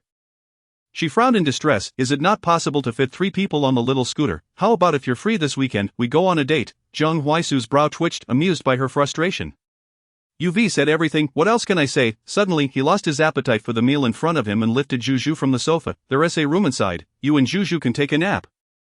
Hey, why was he unhappy again? Chapter 59. Loving her feels like something I've done for a long time in the office's lounge. Su Chunyan concluded her third bedtime story, glancing down at the little bundle in her arms. Juju's lips were nearly stretched to her ears, her long thick eyelashes fluttering. What is wrong with you, little piggy? Su Chunyan pinched her chubby little face. Why aren't you sleeping? Juju silently raised her plump little hand and touched her nose, then quietly opened one eye to peek. Su Chunyan chuckled. What a little fool. If you don't want to sleep, how about I take you out to play? Juju's bright eyes opened wide in excitement. Jiang Huaisu, who had been resting nearby, opened his eyes. No, little one must take a nap. She can't sleep. Su Chunyan poked her cheek. Why must little ones take a nap? Dr. Song said so. Jiang Huaisu rested one hand behind his head, his tone somewhat stern. Juju, do you want to see Uncle Song? Uncle Song was the family doctor responsible for Juju's nutrition plan, a nightmare figure for children, especially for Juju, who had to be brave after getting a shot so as not to worry Daddy. As expected, Juju shook her head in fear. Don't scare her. Su Chunyan cradled Juju in her arms. Juju buried her face in Su Chunyan's embrace. Jiang Huaisu pressed his lips together. I am not scaring her. Juju has a vaccine to get tomorrow. Jiang Huaisu. Su Chunyan said earnestly. When I was little, my dad would call the doctor behind my back when I had to get vaccinated. One time I overheard and ran away from home dragging my empty suitcase overnight. Jiang Huaisu turned to look at her, waiting for her to continue. She knows exactly what you're talking about. Su Chunyan added, for children, it's a terrifying experience. Knowing in advance is not without its merits. At least one will not feel utterly at a loss when events unfold. One cannot engage with children using the reasoning of adults. Su Chunyan clicked her tongue softly, asserting that foreknowledge would only breed premature fear. When the moment arrives, her only reaction would be to shed a few tears, devoid of any other emotions. A mere moment of weeping cannot resolve every situation. This is merely a vaccination for Juju. It is not just an inoculation. Do you intend to forecast every obstacle in her growth? Su Chunyan hesitated, but Jiang Huaishu, I too have grown up quite well. Upon hearing this, Jiang Huaishu ceased to speak, gazing deeply at her before softly affirming and turning away, his fingertips brushing against a soft texture. He looked down to find Juju extending her tiny hand. Gently grasping his finger, her gaze directed upwards, revealing only the round back of her head. He squeezed her hand lightly and closed his eyes. He possesses the strength to ensure Juju's smooth journey. This is merely a matter of financial resources. Within his capacity, he can provide Juju with all the love she deserves. Of course, if it were possible, he would wish for her to grow into Su Chunyan. But who can guarantee that the present is not an illusion? The sensation of being elevated to great heights only to plummet from them is something he never wishes Juju to experience. Juju has already drifted into a sweet slumber, and Su Chunyan gazes at her sleeping visage, softly whispering, I do not know what I can do. Yet as she becomes more understanding, my heart aches uncontrollably. Loving her feels like a task I have undertaken for a long time. Chapter 60. The contract. As consciousness returned, the man opened his elongated, phoenix-like eyes, captivated by the scene before him. Two faces bore an uncanny resemblance. Juju held onto him with one hand while the other rested on Su Chunyan's bosom, where the sleeping Su Chunyan appeared less playful and more exquisitely beautiful, her breathing soft and rhythmic. Merely gazing at her stirred his heart. Gently removing Juju's hand, she opened her heavy eyelids for a fleeting glance. Sleep, he murmured softly. The afternoon sun lazily bathed the ground, the flowers and grasses by the roadside drooping under the heat. Jiang Huaishu cradled Juju in one arm as they exited the elevator and made their way to the entrance. We're leaving, Su Chunyan said, holding Juju's hand. Oh right, I forgot the thermos. She pondered for a moment, deciding it would likely not be needed. Just remember to bring it back. Tomorrow, will Juju not come over? Isn't she going to kindergarten tomorrow? Su Chunyan inquired. Jiang Huaishu chuckled. You truly have a fleeting enthusiasm. With that, he addressed his assistant beside him. Tomorrow noon, just like before, have the meal from that hotel delivered to the office. The assistant hesitated for a moment. Why yes, understood, boss. Su Chunyan bit her lip. Should I deliver it to you instead? Whatever you prefer. Su Chunian. Out on the bustling street outside the floor-to-ceiling windows, people hurried past, while the CAF was infused with the aroma of freshly ground coffee. Harmonizing with the soft background music. At a table by the window, a casually dressed woman wearing a cap relished the tranquility of the afternoon. The glass door swung open, and upon lifting her gaze, she beheld a woman at the entrance, lightly adorned with makeup, her beauty so striking it seemed as though she had stepped out of a painting. The woman glanced at her watch, raising an eyebrow. The timing was impeccable. Su Chunian strode directly towards the window, greeting her. "Hello, Miss Su." The woman gestured graciously. Upon noticing the child she held, she paused briefly, but her professional demeanor swiftly returned. "Apologies, my daughter is still young. Having her by my side is more reassuring. No worries, I understand." The woman smiled. "You don't appear old enough to have a child of this age." Su Chunian returned the smile, saying nothing further. "I have seen your work before, your talent is indisputable," the woman remarked with a professionally polished smile. Recognizing her directness spared Su Chunian the usual flattery, facilitating an understanding of whether the other party was a prominent figure or a rising star. Given her attire, it was likely she belonged to the celebrity team. The photos Su Chunian helped shoot yesterday had stirred considerable buzz, and they were quickly unearthed. The woman chuckled. "Actually, our company specializes in jewelry." Su Chunian breathed a sigh of relief. Dealing with Mushinya yesterday was already burdensome, her demands fluctuating from wanting water to deeming this or that unsuitable, insisting on being styled like a celestial being. Her average looks making her quite demanding. Naturally, there were endorsements that required photography, she added. Su Chunian nodded. "That sounds acceptable." The woman smiled. "Shall we proceed to sign the contract directly?" Su Chunian was taken aback. Had they reached that point already? Was there not more to discuss? The woman merely smiled. "As I mentioned, Miss Su, I have reviewed your work. Your capabilities are unquestionable. Our boss greatly admires your photographic style. Thus all your requirements can be accommodated." Su Chunian examined the contract, finding no issues. In fact, it even allowed for the possibility of reprimanding unreasonable demands from artists, which felt quite humane. She surmised that this must be a nascent company, not yet widely recognized, yet their compensation seemed rather generous. After silently reading through the contract several times to confirm its validity, she signed it. Chapter 61. Gossip. The collaboration was pleasant. The individual took the contract back. "May I inquire about your boss's name?" The woman hesitated. "Our boss's surname is Qin Yuan." Su Chunian's voice rose an octave. The woman shook her head with a smile. "Qin Dong. However, Miss Su, rest assured, our company is a subsidiary of our boss's. Newly established and not very well known. Our boss is a prominent entrepreneur, so you need not worry about anything else." The contract clearly states that aside from needing to be punctual during the shooting period, there are no significant demands. Su Chunian exhaled in relief. She had checked beforehand, and this company appeared to be just starting out, lacking significant recognition. Stepping out of the CAF, she spotted Ji Changning waving to her from a distance. "Nian, have you been waiting long?" "Just arrived," Su Chunian replied, glancing behind her. "Where is Nua Nua?" Waju. Ji Changning greeted the little piglet. "Nua Nua is at school. I'll bring her out next weekend." Shushu squinted against the sun but still managed to smile at her. Isali still on set? Ji Changning inquired. "Yes, we can head to the set directly, and once she finishes, we can leave." Ji Changning opened the back seat, placing Zhu into the child seat. "What about my car? Should I ride over?" Ji Changning glanced at her cartoonish little vehicle, a twitch at the corner of her mouth. "Is this yours?" Su Chunian nodded. "I'll have the driver return it for you if I not." Ji Changning started the car. "I thought the crew would be quite busy." It was, indeed, quite hectic. Su Chunian fanned herself. Female actors tend to cause a ruckus. "Doesn't he?" the director intervened. "How can he? What's the background? Such a big name." "I don't know. I've heard the background is quite solid." Su Chunian leaned back against the seat, sighing. "Do you know Mushinya?" Ji Changning furrowed her brows. "Mushinya." She suddenly slapped her forehead. "I remember now. She is connected to the Hua family, quite high profile. The whole circle knows. What is her relationship with the Hua family? It seems she has some ambiguous connection with the second son of the Hua group." Su Chunian pondered. "The second son of the Hua group, Hua Jin Nian." Ji Changning glanced at her through the rearview mirror. "You didn't know? Who?" Su Chunian's eyes widened in shock. "Hua Jin Nian, indeed." Seeing her reaction, Ji Changning asked, "What is wrong?" "Ali's husband is Hua Jin Nian." This time it was Ji Changning's turn to be astonished. "I heard Hua Jin Nian got married, but I didn't know it was Ali." Su Chunian clenched her fists tightly. That scoundrel. No wonder Ali seemed so heartbroken when she mentioned these matters. Hua Jin Nian had rarely been seen with her, yet he provided her with numerous resources. "I remember not long ago, media caught a glimpse of them and it instantly trended. Everyone assumed Mushinya was Hua Tai Tai, but the media that spread the rumors was sued and faced severe consequences." Su Chunian was also uncertain. Was he protecting Mushinya or merely avoiding suspicion? "I initially thought it was to protect Mushinya, but later the Hua family's official account posted a honeymoon photo of Hua Jin Nian and his wife. albeit from behind. At that time Mu Xinya was busy filming, and there were leaks. Ji Changning looked at her through the rearview mirror. Do you know what's most interesting? What? That day, Hu Jinyan and his wife's honeymoon trended for 5 days? And along with it, Mu Xinya's on-set filming leaks. As they reached a red light, Ji Changning casually handed Su Chunyan a bottle of water. Taking a sip herself that night, rumors spread in the industry that Mu Xinya was eagerly stepping into the role of the mistress. Facing a barrage of online criticism, the term mistress was only removed from the trending topics 3 days later. It was only after Hu Jinyan returned from his honeymoon that Mu Xinya was finally pulled down from the trending list. Su Chunyan twisted open the water bottle to feed Zhu Zhu a sip. No, even if it's a business marriage, Li must be kept away from that scoundrel. They are already married. Yet the connection remains ambiguous. Chapter 62. The displeasure of lost Ji Changning concurred as they spoke, and soon arrived at the filming location. She parked the car and inquired, "How did your contract go today?" "It went rather smoothly. I merely intended to practice a bit," Su Chunyan replied. "What's the matter? Is being a wealthy heiress not as delightful as you had imagined?" Ji Changning leaned against the steering wheel.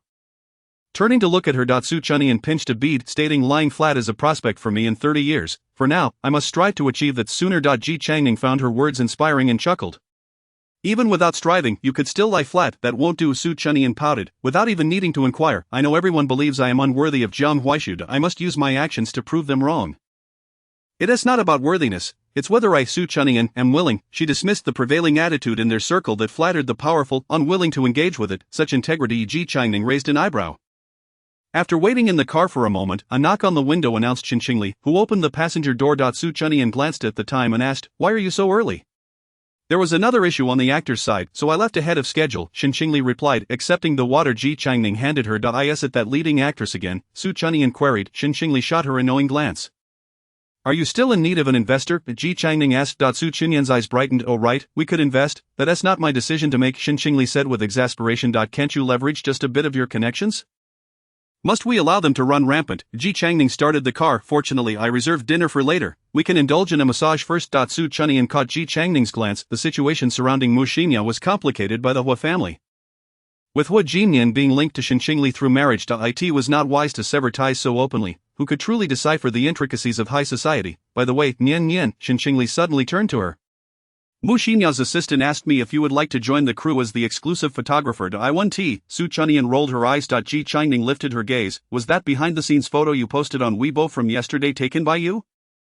Su Chunyan nodded. As the evening approached, Ji Changning first dropped Su Chunyan off. Upon exiting the vehicle, Zhu Zhu was already stifling a yawn with her hand over her mouth. "Say goodbye to your godmother and aunt." "My dear." Zhu Zhu raised her chubby little hand in farewell. Once home, after washing up, Su Chunyan coaxed Zhu Zhu to sleep and then knocked on the study door. "Come in." She gently pushed the door open. Jiang Huaishu was putting away items in the cabinet. The study was nearly as spacious as the bedroom, adorned with various trinkets, clearly reflecting Su Chunyan's taste for blind boxes everywhere, be it his office or study. "Or traces of her presence." "There's something you need." For some reason, Jiang Huaishu's tone was somewhat brusque, creating an air of distance. Su Chunyan extended her hand, offering him a gift. "This is for you."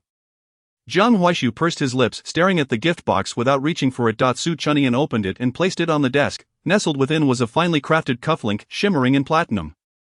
"I saw this while shopping this afternoon. You look great in a white shirt. It pairs beautifully with this, so I bought it." He exhibited no reaction, leaving Su Chunyan uncertain. "Why give me a gift?" His voice remained devoid of any inflection. "Is there a need for a reason to give a gift?" Su Chunyan replied, somewhat perplexed. "If I like something, I simply gift it. Is there nothing else you wish to say?" Su Chunyan, feeling vexed, retorted, "No, if you like it, keep it, if not, discard it." With that, she turned on her heel and left, the study door slamming shut with a resounding thud. Jiang Huaishu stared at the cufflink on the desk. Slumping back in his chair, a bitter smile tugging at his lips. Chapter 63. Brave Zhu Zhu. Until the morning, when Su Chunyan took Zhu Zhu for her vaccination, she did not spare a glance at Jiang Huaishu. This was her first time, no, in her memory, the first time she had gifted something to a man, and his lackluster response, coupled with his questioning gaze, stung. She had little knowledge about men's cufflinks, only recognizing their aesthetic appeal, which was advice she had received from Ji Changning regarding material and quality. Silence enveloped them as they arrived at the hospital. Jiang Huaishu carried Zhu Zhu into the examination room. Dr. Ji conducted a few simple checks on Zhu Zhu. Pinching her chubby cheeks, Zhu Zhu as gained weight. Zhu Zhu clung tightly to Jiang Huaishu's shirt, her eyes betraying her anxiety. "Don't be afraid, it'll be over quickly," Dr. Ji reassured her. Preparing the medication, suddenly Zhu Zhu reached out for Su Chunyan, who took her in her arms, softly comforting. "Don't worry, Zhu Zhu, you're a brave little darling." The doctor rolled up Zhu Zhu's sleeve, swabbing it with an alcohol pad before administering the injection. Zhu flinched and buried her face in Su Chunyan's embraced. It's done. Su Chunyan lifted Zhu. You were so brave. By the way, Mr. Jiang, Mrs. Jiang, Zhu's condition is much improved compared to before. The sudden loss of voice is not a cause for excessive concern. It may return one day. Dr. G disposed of the syringe and the medical waste and medication not required, not necessary.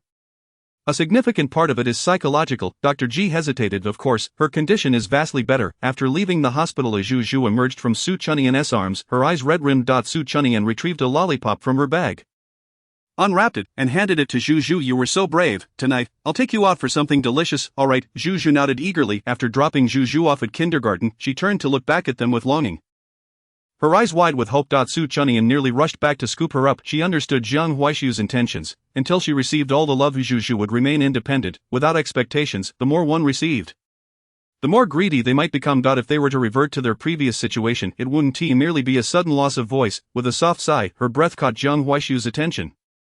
Darkening his gaze, the driver sensed the tension in the air, the atmosphere thick with unspoken words. Chen Shu, please stop at the next turn. Chen Shu cautiously glanced at Jiang Huaishu. Madam, it's quite a distance from home.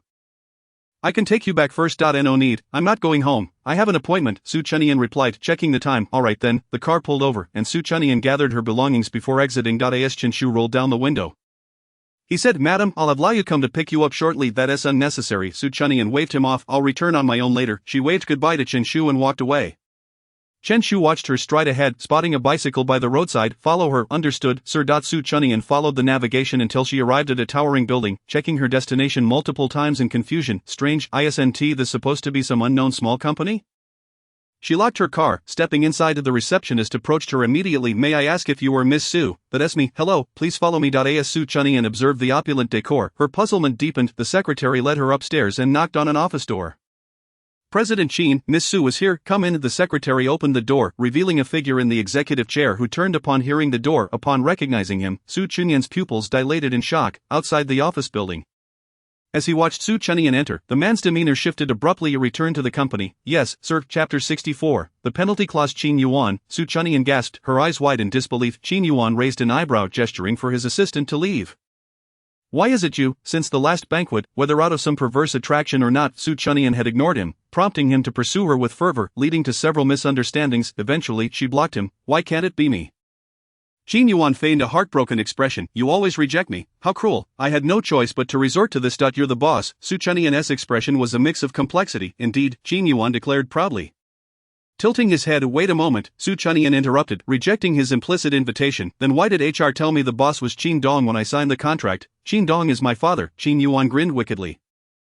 Moreover, it was my assistant who signed the contract with you. Su Chunyan paused, looking at him with an indescribable expression. Do you have feelings for me, Qin Yuan? Do you know who I am? Qin Yuan leaned back in his chair.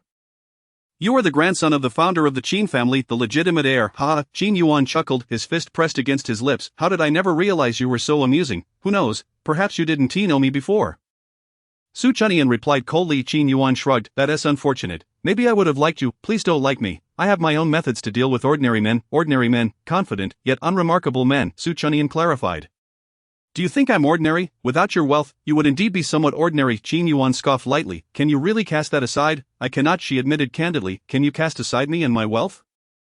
What I cannot cast aside is Jiang Huaishu's wealth and his presence. Stop flirting. If you keep it up, I'll believe you're calling me ugly. Su Chunyan, fearing he might not comprehend, tenderly explained, her demeanor both unrefined and self-assured. Qin Yuan, rather than exhibiting anger, responded with a smile. Su Chunyan, could it be that you are employing some method to deliberately capture my attention? Indeed, Su Chunyan wore a face of utter disillusionment. I truly wish to scold you, but I fear it might bring you too much delight. With that, she turned away, unwilling to prolong the encounter, and bid farewell. Departing now would constitute a breach of contract. You know, Su Chunyan scoffed disdainfully, my assets could cover your losses 100 times over without a hitch. Yes, that's so. Qin Yuan reached for the documents on his desk. Then would you care to peruse the contract? I reviewed it yesterday. Then you must have noted that in the event of a breach, all losses are to be compensated at triple the amount. Qin Yuan's voice resonated from behind. Su Chunyan turned to face him. Very well, her resolute demeanor caught Qin Yuan's attention. He lounged back in his chair. According to standard protocol, you are tasked with shooting a top-tier celebrity, with each advertisement worth 40 million. Considering the setting and staff involved, should you refuse to shoot, I would be unable to secure a suitable photographer in a timely manner, jeopardizing our collaboration with the Stars team. The penalty for breach amounts to 100 million. And since we have already set the date for our product launch, any delays would result in you bearing all associated losses. He elaborated at length, yet only two figures registered in Su Chenyan's mind, causing her heart to race, though her expression remained impassive. Chapter 65, an opportunist to be conservative. You might owe me 10 billion. Qin Yuan pointed at the contract on the table, which stated that upon breach, all losses would be borne by party B. Do you have any objections? Indeed, I do. I would like to take your head and use it as a ball, Su Chenyan thought bitterly, concealing her distress behind a forced smile. You are quite the conservative one. Qin Yuan waved his hand dismissively. A businessman, are you so afraid of being with me, afraid of losing control? He swiveled in his executive chair, fixing his gaze upon her. Su Chenyan, ready to retort, suddenly felt a sharp pain in her head, as if struck by a needle, and a voice echoed in her mind, causing her discomfort. She bent over, wincing. What's the matter, Qin Yuan? Noticing her pale complexion, quickly rose. Su Chenyan waited for the sensation to subside before evading his grasp. I'm fine. Qin Yuan hesitated momentarily, retracting his hand, then continued. The contract stipulates that you are to shoot for 6 hours daily. And should you have any dissatisfaction, you are to voice it directly. The remuneration is quite generous. Miss Su, it seems I am the one at a disadvantage here. Wouldn't you agree, by your reasoning? With such a salary, there are only two possibilities. Qin Yuan raised an eyebrow, encouraging her to continue. Firstly, you must be gravely ill, or secondly, you are a fool. What difference does it make? None at all, but the fact that both circumstances are true of you makes you a gravely ill fool. So, are you leaving? Su Chenyan let out a cold laugh. Of course not, an opportunist would never pass up a chance. Then shall we commence? Qin Yuan gestured invitingly. During the shoot, communication typically occurred solely with the head and the celebrities team, while Qin Yuan's flamboyant counterpart rarely made an appearance. Although Su Chenyan felt some aversion, she remained diligent in her work. After all, one cannot tarnish their own reputation or implicate innocent bystanders, especially when dealing with temperamental celebrities. The assistant was running around in a fluster. Qin Yuan observed Su Chenyan from the doorway, and an assistant approached him. Mr. Qin, this is what Miss Su has shot. Qin Yuan took the tablet, glanced at it thoughtfully, and said, let us go with this. But that set was shot by Teacher Lin. Set it aside for now. Let us first see if there is any concrete evidence against the spokesperson. Understood. Qin Yuan handed the tablet back to her, assigning her to manage the upcoming runway show as well. Got it, young Master Qin. After the morning shoot, Su Chenyan rubbed her sore neck. Tsk. Unbeknownst to her, Qin Yuan had approached from behind. Su Chenyan, what's that phrase? A mouth that complains but a body that is upright. Su Chenyan rolled her eyes, devoid of any pretense, as she packed her camera into her bag. And now that the morning's work is complete, may I take my leave? Of course. Qin Yuan nodded. Shall I treat you to lunch? Su Chenyan slung her bag over her shoulder. No need to really, after I'd been rejected by you so many times. You so cold-hearted? Is it a case of karma? Can't I make it up to you? Firstly, I appreciate your refusal. Secondly, I cannot eat in your presence. And finally, I must go find my husband, Su Chenyan declared, bypassing him as she made her exit. At that moment, the secretary entered, observing Su Chenyan's departing figure. Young Master Qin, lunch has been arranged. Qin Yuan chuckled. The main character has left. What's the point of making arrangements? The secretary appeared uncertain. Just go. Have the finance department reimburse you. Thank you for your hard work. Qin Yuan raised an eyebrow lightly. The secretary gazed at him, somewhat entranced. Mr. Qin, you reserved a couple's restaurant. How can I go alone? Qin Yuan sighed, losing the patience he once had. Then just find someone to accompany you. With that, he departed. The secretary watched his retreating silhouette, feeling a mix of confusion and disappointment. Chapter 66, a business trip? Upon exiting the building, Su Chenyan was greeted by the blazing sun. She instinctively shielded her eyes from the glaring light and checked the time on her phone. It was still early enough to make a round trip. Su Chenyan, a voice called from behind. She turned to see Lan Xan, arms crossed. So you've come to find Qin Yuan again? Do you even care about Huai Su anymore? Do your eyebrows have eggs dangling from them? Or can you not see that I'm not with Qin Yuan? Su Chenyan called for a ride, glancing at her. Did you catch me in the act with him? No, not at all, Lan Xan faltered. But I saw you. Regardless, even a gold miner couldn't unearth your purest essence. Just then, her ride arrived, and Su Chenyan hopped in without hesitation. Hey, you're driving me mad. She choked on the fumes. As the maid opened the door, she greeted, Madam, is dinner ready? Sir just called. Yes, on a business trip. Should I pack something? Su Chenyan paused mid-action. A business trip? Yes, he called just now. If you're busy, the driver will pick up Miss Zhu in the evening. Su Chenyan entered, taking a cup of tea from the maid and sipping it twice. I'll dine at home. I'll fetch Zhu later. Understood. The afternoon shoot featured a prominent artist whose amiable demeanor made collaboration effortless. Prior to filming, she even discussed which angle suited her best. Su Chenyan, unable to resist the charm of such a beautiful and gentle woman, found herself more enthusiastic than she had been that morning. When the boss is amiable, the employees tend to follow suit. During a break in the shoot, Su Chenyan reviewed the requirements, ensuring that while the jewel splendor was highlighted, The unique aura of the artist also shone through. The top-tier celebrities' looks were indisputable, yet to accentuate the jewelry against such a magnificent visage required meticulous effort. In promotional photos, the jewelry must not appear overshadowed. Teacher Sue, this is for you, from Sister Man. The assistant brought over a cup of milk tea. Thank you. Sue Chunyan set the milk tea aside. The assistant took a seat on a nearby chair.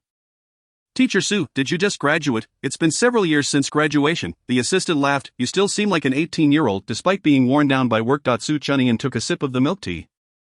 No wonder Sister Man speaks so highly of you. You're quite the charmer. The assistant scratched her head. I'm just speaking the truth. Have you ever considered entering the entertainment industry? With your looks, you stand out. Do assistants also have to manage human resources and meet KPIs? Sue Chunyan teased. The assistant touched her nose. Sister Man started her own company. Several of our hottest artists are from there. She believes you shouldn't remain in the shadows. Stop right there, Sue Chunyan interrupted. I'm not considering that for now. The assistant, undeterred, pressed on. Teacher Sue, succeeding in the arts without a bit of background is quite challenging. Look at you, it's been so long since graduation, and your work is rarely seen by the public. Maybe a change in direction could lead to new opportunities. Don't worry, one day you will see my work. Noting Sue Chunyan's reluctance to continue the conversation, the assistant excused herself to the reclining chair. Sister Man glanced at Sue Chunyan with regret. Please leave a contact number. You can reach out anytime. Chapter 67, A Business Trip. After the afternoon's work concluded, the flamboyant counterpart had yet to appear, and Sue Chunyan sighed in relief. Grabbing her bag, she exited the building, glancing at the time. It was the perfect moment to pick up Zhu. Just then, a luxurious car rolled up, its ostentatious color perfectly matching Qin Yuan's face. The window rolled down, revealing Qin Yuan's alluring visage as he gestured with his chin. Shall I give you a ride?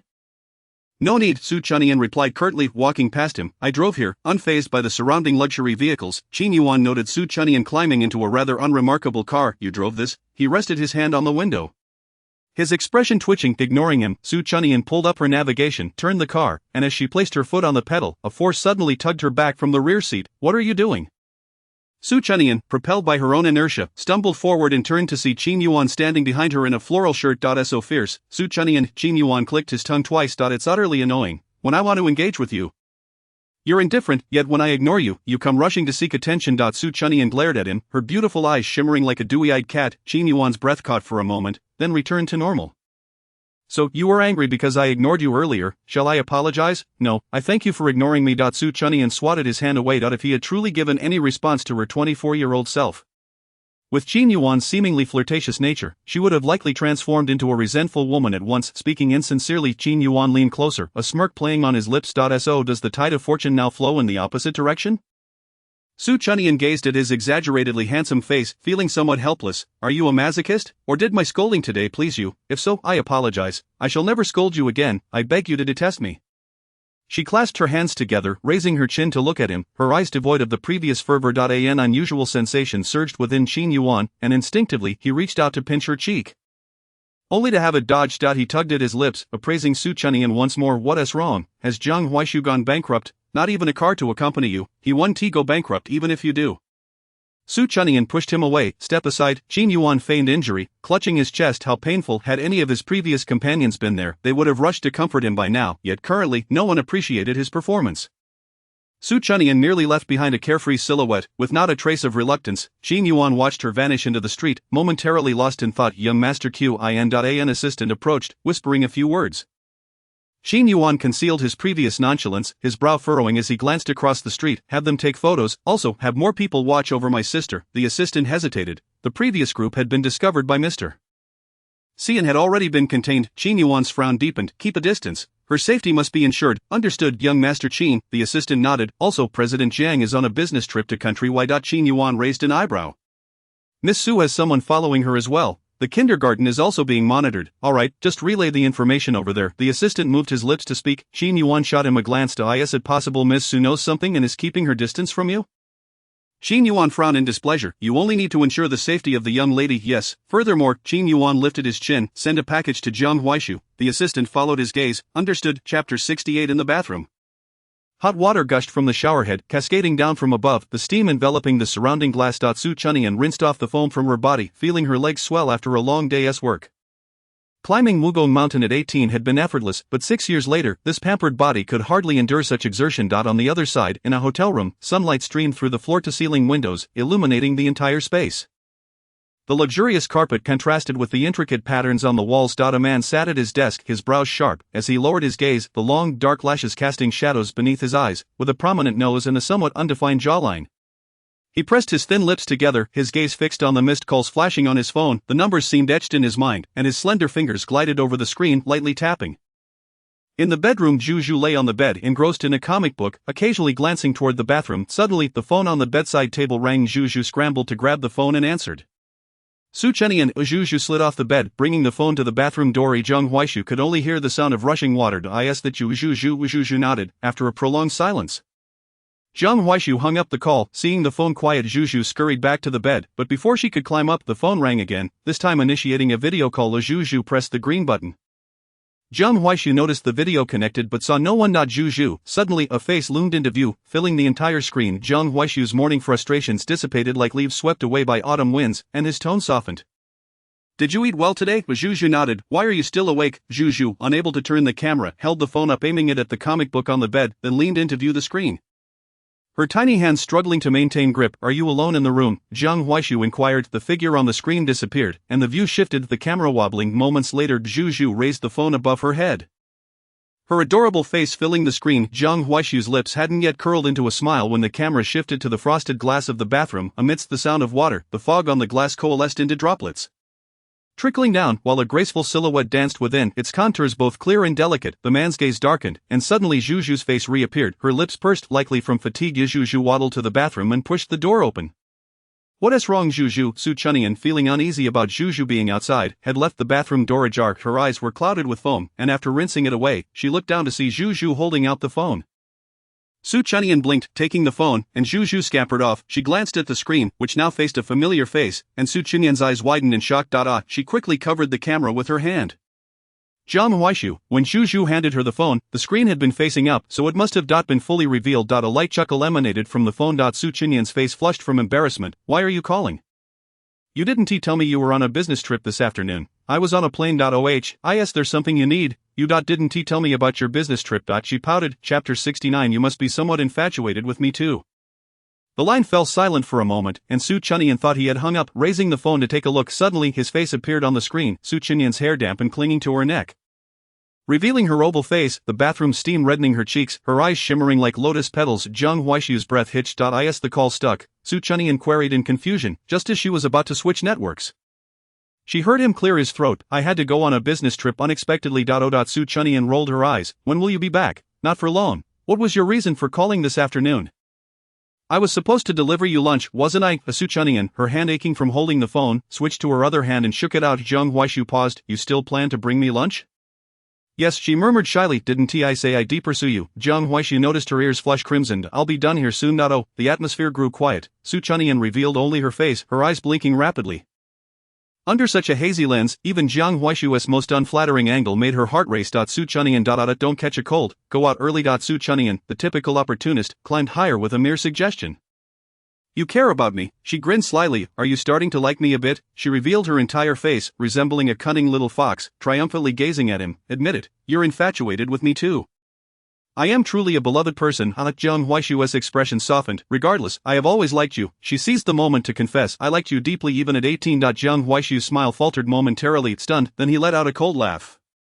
Is that so? Su Chenian hadn't replied when he hung up. She stared at the darkened screen, huffing, what an arrogant man. On the other end, Zhang Huaishu hung up, placing a hand over his chest, feeling his heart racing from her simple admission of affection. He exhaled heavily. A notification chimed on his phone repeatedly. Zhang Huaishu pulled out his phone to check, discovering an unknown email. He clicked it open. The email contained a video, and just the thumbnail was enough for him to grasp the situation. Upon opening it, the background revealed the Qin Corporation's building, the familiar electric scooter, and the man suddenly leaning close to the woman in front of him. In an instant, the blood that had surged through him cooled. Below was a message: emotions that are too easily obtained become cheap. He self-deprecatingly pulled at his lips. Indeed, emotions that come too easily lose their value. He was perpetually ensnared by her, time and again. Yet each time, he fell precisely into the gaping holes of her traps. He almost believed her again, like a form of self-torture. He replayed the video endlessly. Sharp female voices echoed in his mind. Zhang Huaishu. What makes you think I will always love you? What do you possess that can compare to him? Is it your unimpressive family? What does your newfound status and wealth change, whether in terms of money or spirit? I am abundantly affluent, your attempts to bind me with your cheap love. Is that love? Our relationship began as a joke and it should conclude more gracefully. Who knows, perhaps it is the lack of challenge in pursuing you that has led to my growing weariness. After all, how can one ascertain the sincerity of feelings that come too easily? Surely you cannot prevent me from seeking someone superior to you. He languidly reclined in his chair, his gaze dimmed, a hint of self-mockery shadowing his eyes. It was only when the assistant sent a message that his customary cool demeanor was restored. Chapter 70. The well-meaning mentor. Originally, I intended to send Juju to the Su family today. But Juju seemed rather clingy. When I inquired if she wished to visit her grandmother's house, she merely nodded, yet her gaze towards Su Chunyan was unmistakably filled with reluctance, unable to bear it. Su Chunyan consulted the person in charge and assured them that Juju would not be disruptive and was certainly not a troublesome child. After receiving approval, Su Chunyan brought Juju over. Having worked here for several consecutive days, the flamboyant butterfly occasionally flitted by to assert its presence. Coupled with Su Chunyan's elegant demeanor, everyone initially assumed she was merely a socialite experiencing life. They kept their distance, however. Su Chunyan's vivacity and dedication to her work, combined with her willingness to consider others' input while integrating her own views, resulted in outcomes that pleased all parties involved. Both the lighting instructor and the shooting supervisor were charmed by her character. Beautiful, exceptionally capable, and amiable, she was especially adept at handling difficult artists with her sharp tongue. Thus, the set was filled with well-meaning male staff and a few gossips who had faced Su Chunyan's retorts. Even when the boss was present, she did not hesitate to confront them, her emotions spilling over to include the boss in her critiques. When Su Chunyan brought Juju in the morning, it genuinely startled everyone. Nyen Nyen, I thought you had just graduated from university, and now you have such a big child. They nearly dropped their jaws in disbelief. Su Chunyan smiled and nodded, assuring them that Juju was well behaved and would not cause a fuss. This morning, Su Chunyan had employed a bit of cunning, carefully dressing Juju in a lovely outfit. As Juju, fair and delicate, wore a blue, fluffy princess dress, her hair divided into two sleek sections braided into fishtails, adorned with a floral bun resting behind her ear, and a blue star hairpin perched at the side. Her large twinkling eyes melted hearts. How adorable. Is your name Juju? Juju, somewhat frightened, hid behind Su Chunyan, peeking out shyly. Do not be afraid, dear, Su Chunyan reassured her with a gentle pat on her hand. Everyone began to offer her chocolates and candies, and only upon Su Chunyan's nod did she accept. After taking a piece, Juju shyly smiled. Since she could remember, Juju had encountered little kindness. When Jiang Huaishu took her to the company, she often remained in the office, interacting mostly with the assistants and secretaries, receiving only surprised or accustomed glances. Most of the time, she found herself alone. The female employees at the company were kind, likely feeling more affectionate towards her given her silence. However, there were always discordant voices. Though our superior treats this company like family, Miss Su, do you not think you are being a bit too casual? Initially feeling somewhat guilty, Su Chunyan replied, I apologize. Juju tends to be rather unobtrusive.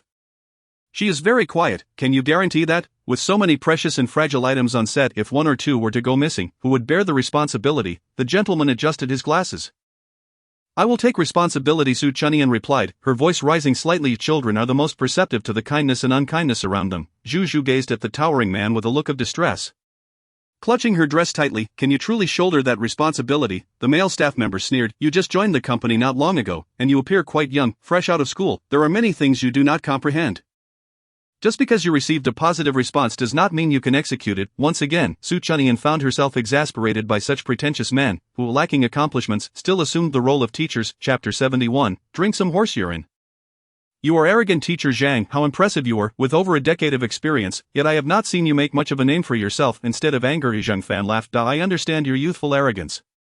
Rather than engaging in verbal sparring with me, you should focus on how to care for the child, for you cannot rely on your youthful charm indefinitely, can you? His words were laden with meaning. Su Chunyan, a head shorter than him, nonetheless matched his aura. I have encountered many arrogant men, but you are the first who was both conceited and odious, with a career in shambles and a family in disarray.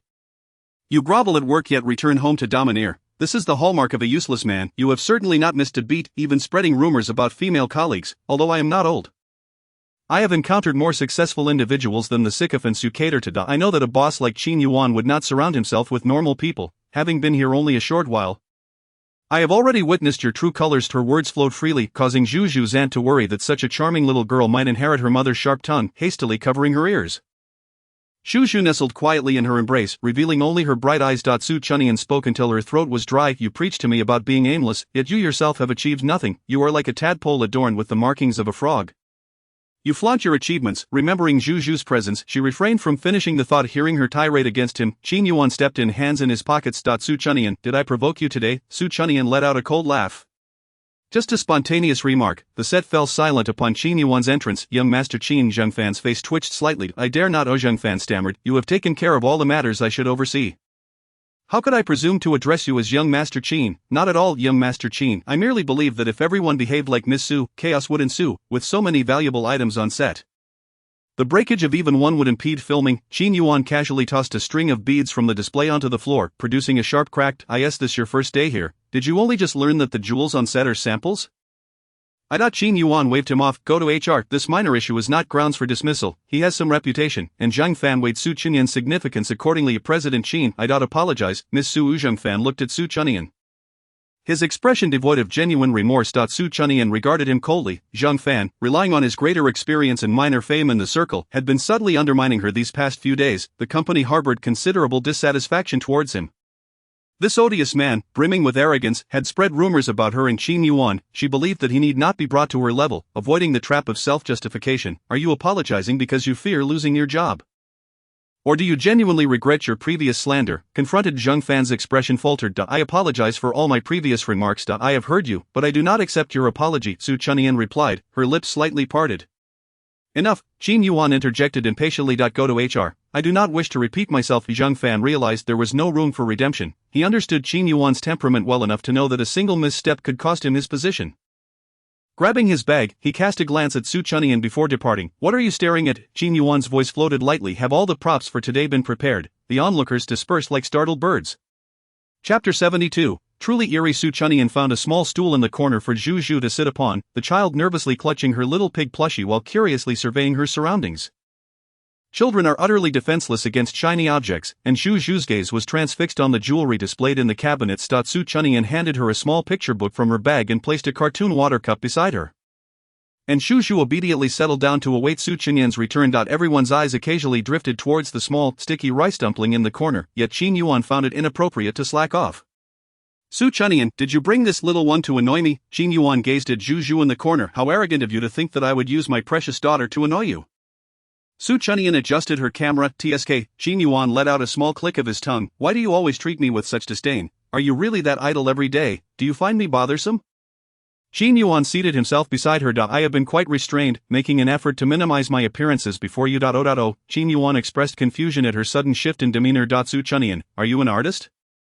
Did you suddenly change your mind? Indeed. Su Chunyan cut off her phone's ringing, unable to afford the penalty for breaking the contract. Otherwise, who would want to waste time with you? Moreover, Chang Ning said, what did my sister say? She whispered the latter part, and Qin Yuan leaned in eagerly, straining to hear. Su Chunyan paused, her eyes revealing understanding, and with a few clicks she went to retrieve the takeout. Qin Yuan regretted his overly dramatic reaction upon hearing the name Ji Chang Ning. Su Chunyan returned with the food. I will treat everyone to milk tea. Qin Yuan stood, announcing, today's shoot is finishing early. Everyone take a break and we will continue in the afternoon. Yay. The gentleman promptly came over to help carry things. And Su Chunyan sat beside Zhu Zhu with a box of small cakes. Zhu Zhu. Su Chunyan gently ruffled her hair as Zhu Zhu looked up at her, nuzzling her hand. How about we visit Grandma tonight? Grandma has stewed pig trotters for Zhu Zhu, she added. I will go too. Zhu Zhu visibly brightened at the prospect. Su Chunyan fed her a small cake as a beam of sunlight filtered through the gap in the windowsill. Zhu Zhu stretched out her tiny hand to catch it, the light dancing in her palm, and her face broke into a radiant smile as she brought it before Su Chunyan. However, as she withdrew her hand, the beam slipped from her chubby palm. She reached out again, but when she presented it to Su Chunyan, it fell once more. Su Chunyan inserted the spoon into the cake, placing her hand beneath Zhu Zhu's, allowing her to finally grasp the light. Only then did Zhu Zhu beam with joy. Su Chunyan gently wiped the cake crumbs from the corner of her mouth, transforming her into a little flower cat. Her smile was akin to the vibrant blooms of spring, rendering the lavishly arranged filming set pale in comparison. The flickering light in Zhu Zhu's hand was the only sunlight to grace the studio. Yet Su Chunyan's presence shone even brighter. Her lively eyes sparkled mischievously when she noticed the person being scolded, and the cunning pride in her gaze was impossible to conceal. Xiaoqin, this is for you. A subordinate's voice brought Qin Yuan back to reality, pulling his attention away from Su Chunyan as he reached out to accept it, murmuring his thanks. After taking a sip, he suppressed the chaotic thoughts swirling in his mind.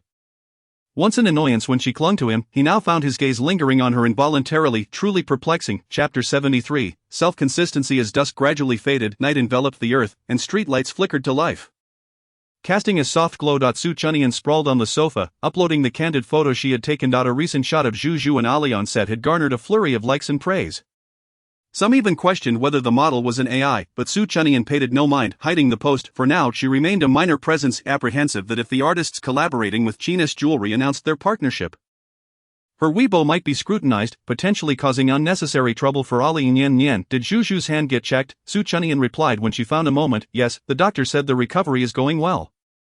Recovery from serious injuries takes time, and Zhuzhu is still so little. She needs to be well nourished. Suzhen gently patted Zhuzhu's small arm. Su Chunyan nodded in agreement, affirming that she indeed needed to be well taken care of. I'll go see her tomorrow. Putting her phone away, Su Chunyan leaned on the armrest of the sofa, watching the three of them play with building blocks on the mat. Mom, I want to eat crab at the typhoon shelter. Bai Rui shot her a glance. Go ask your dad, Su Chunyan sweetly called out. Daddy, alright, the crabs have been rather meager lately. I'll take a look tomorrow. Su Chunyan nodded contentedly. Do you know when Huai Su will be back from his business trip? Bai Rui nudged Suzhen with her elbow. Go check if the soup is ready. Suzhen reluctantly got up from the carpet, heading to the kitchen. He said he'd be back in a couple of days.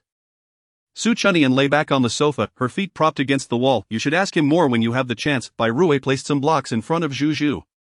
Su Chunyan pouted. I'll just call him when I get home tonight. Have you even called him since he left for his trip? Bai Rui glanced at her, clicking her tongue. Su Chunyan, if you're going to lie down, then do it properly. Su Chunyan huffed lightly, lowering her legs and curling into a shrimp-like position. He called me once. Nian, that's not how couples should interact, Bai Rui said earnestly. When your father and I were younger, I would call him several times if he was away for 3 days, worried he'd be tired and not resting well. Where's the warmth in your relationship? I know, Dad said you were so diligent in checking up on him that you must think he is not on a business trip but off cheating.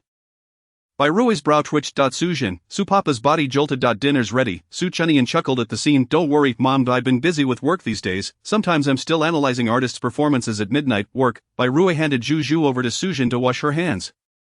Yes, Bai Rui looked at her a few times, nodding. It's good to have your own career. Bai Rui, a university professor, believed that a woman's life should not revolve solely around her husband and children. She should also have her own career and social circle. The family dynamic should not be a rigid structure where the man earns a living and the woman returns home. Nian. If you can't bring Zhuzhu over, just send her. Your life isn't just about your husband and children. Su Chunyan hugged her knees. Mom, if I start off with everything in a haze and exceed my initial expectations, I am afraid I won't do anything well. It's alright. Bai Rui sat beside her. Nian, everyone has a different starting point in life, but no one can determine how high you should aspire to reach. There is no standard for how low is the beginning. Position is not the measure of a person's worth. Ability is. If the outcome isn't what you hoped for, knowing what is required to reach that height is enough. At least you understand your goals and direction. Alright. Bai Rui patted her hand. Mom hopes you find peace within yourself. Chapter 74. A sudden visit. Su Chunyan smiled, biting her lip, and hugged Bai Rui. I understand, thank you, Mom. Alright. Bai Rui looked pleased. Let us eat. Only then did Su Chunyan release her, and Bai Rui patted her shoulder before getting up. Zhuzhu sat on Suzhen's shoulder, giggling. Bai Rui instinctively reached out, her tone filled with concern. Be careful. Su Chunyan put on her shoes, watching the scene with a swelling heart. Ding dong. I'll get it. Su Chunyan set down her phone and hurried to the door. Upon opening it and seeing the visitor, she was momentarily stunned. With a snap, she blocked Qin Yuan's greeting at the threshold. Qin Yuan rubbed his nose. Who is it? Bai Rui ladled soup at the table. No one. Wrong door. The doorbell rang again, and several gazes converged. Su Chunyan steeled herself and opened the door. I told you, you've got the wrong place. Her tone could not mask the irritation. Qin Yuan stifled a chuckle. Well, since I'm technically your boss, won't you invite me in for a moment? It's not convenient. Su Chunyan stood resolutely at the door. What's inconvenient? Su Chunyan glared at him impatiently. Mr. Qin, I was foolishly persistent with you before. Consider it a lapse in judgment. I apologize. After our collaboration ends, we won't have any further business together, alright? Not alright. Qin Yuan leaned against the doorframe. Su Chunyan, you chased me, and now you're tossing me aside. Isn't that a bit heartless? If I'm pursuing you back, do you have an issue with that? Nian, Suzhen approached from behind her. Dad, I thought she was abruptly pushed aside. Uncle, hello. I apologize for the sudden visit. Qin Yuan shifted the gift to one hand and extended the other. Suzhen's expression shifted slightly. Xiao Qin, you can call me Qin Yuan. Or Yuan if you prefer, he replied, lowering his tone. I'm sorry, Uncle, for the unexpected visit. Hearing the commotion, Bai Rui emerged holding Zhuzhu. Are you Nian's mother or sister? I can hardly tell. Qin Yuan set aside his usual languid demeanor. Mom, let me explain. Su Chunyan sensed the looming disapproval from her parents. Let us talk later. Dinner first. Xiao Qin, I apologize, but it's not a good time for guests. Bai Rui maintained a polite distance. Qin Yuan scratched his head. I came to discuss tomorrow's shoot with Nian. I've heard great things about your culinary skills. I hope you don't mind if I join for dinner. Xiao Su Chunyan gritted her teeth. Can't we discuss this over the phone? Qin Yuan blinked innocently. You blocked me. Nyen nyen. Bai Rui shot her a look, and as the saying goes, one shouldn't strike those who smile at them. Let us eat first. If you don't mind, Xiao Qin, please join us. Why would I mind? Looks like I'm in for a treat tonight. No1 took the items he offered, and he showed no embarrassment. Casually placing them on the table, this is a ginseng and deer antler my dad treasures. I brought a bit along in my haste, I hope you don't mind. Su Chunyan glared at him. You really are quite casual. Nyen nyen. A light reprimand from Su Mama silenced Su Chunyan. Qin Yuan found it curious that Su Mama could easily tame the usually feisty Su Chunyan. At the dining table, Shushu sat obediently in her chair, waiting to be fed. Qin Yuan poked her chubby little face, perhaps enjoying the texture, and pinched her cheek. Little one, do you remember me? We saw each other today. Shushu tilted her head, looking at him for a moment before nodding. Unsurprisingly, Su Chunyan once again felt the sharp gaze of her mother directed toward her. At the table, only Qin Yuan and Shushu seemed to enjoy their meal.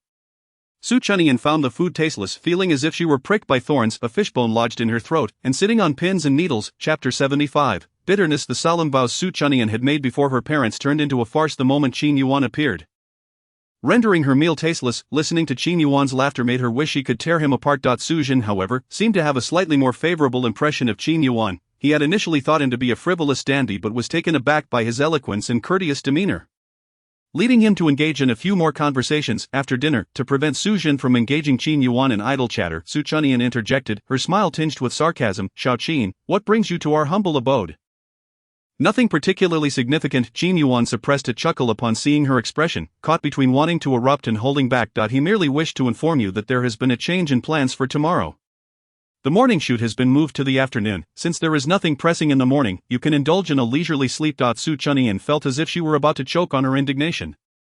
Truly, you are such a considerate boss to your subordinates. Of course, Qin Yuan raised an eyebrow. I worry you might make the trip for nothing, hence the suggestion for a late sleep. Su Chunyan rolled her eyes dramatically, utterly unable to comprehend the mixed messages. Ding dong, just as Su Chunyan was about to rise, Bai Huai waved her off. Continue your conversation, I shall take my leave. Bai Huai opened the door and was taken aback by the arrival. Huai Su. A burst of hearty laughter resonated from within the room, and Jiang Huai Su instinctively glanced inside. The two men exchanged a glance, Qin Yuan raising an eyebrow in a provocation. Su Chunyan's lips twitched slightly. No wonder Bai Huai bore that expression. It seems Jiang Huai Su's heart sank suddenly, and he forced a smile. Mom, I'm here to pick up Zhu. Bai Huai let out a slight sigh.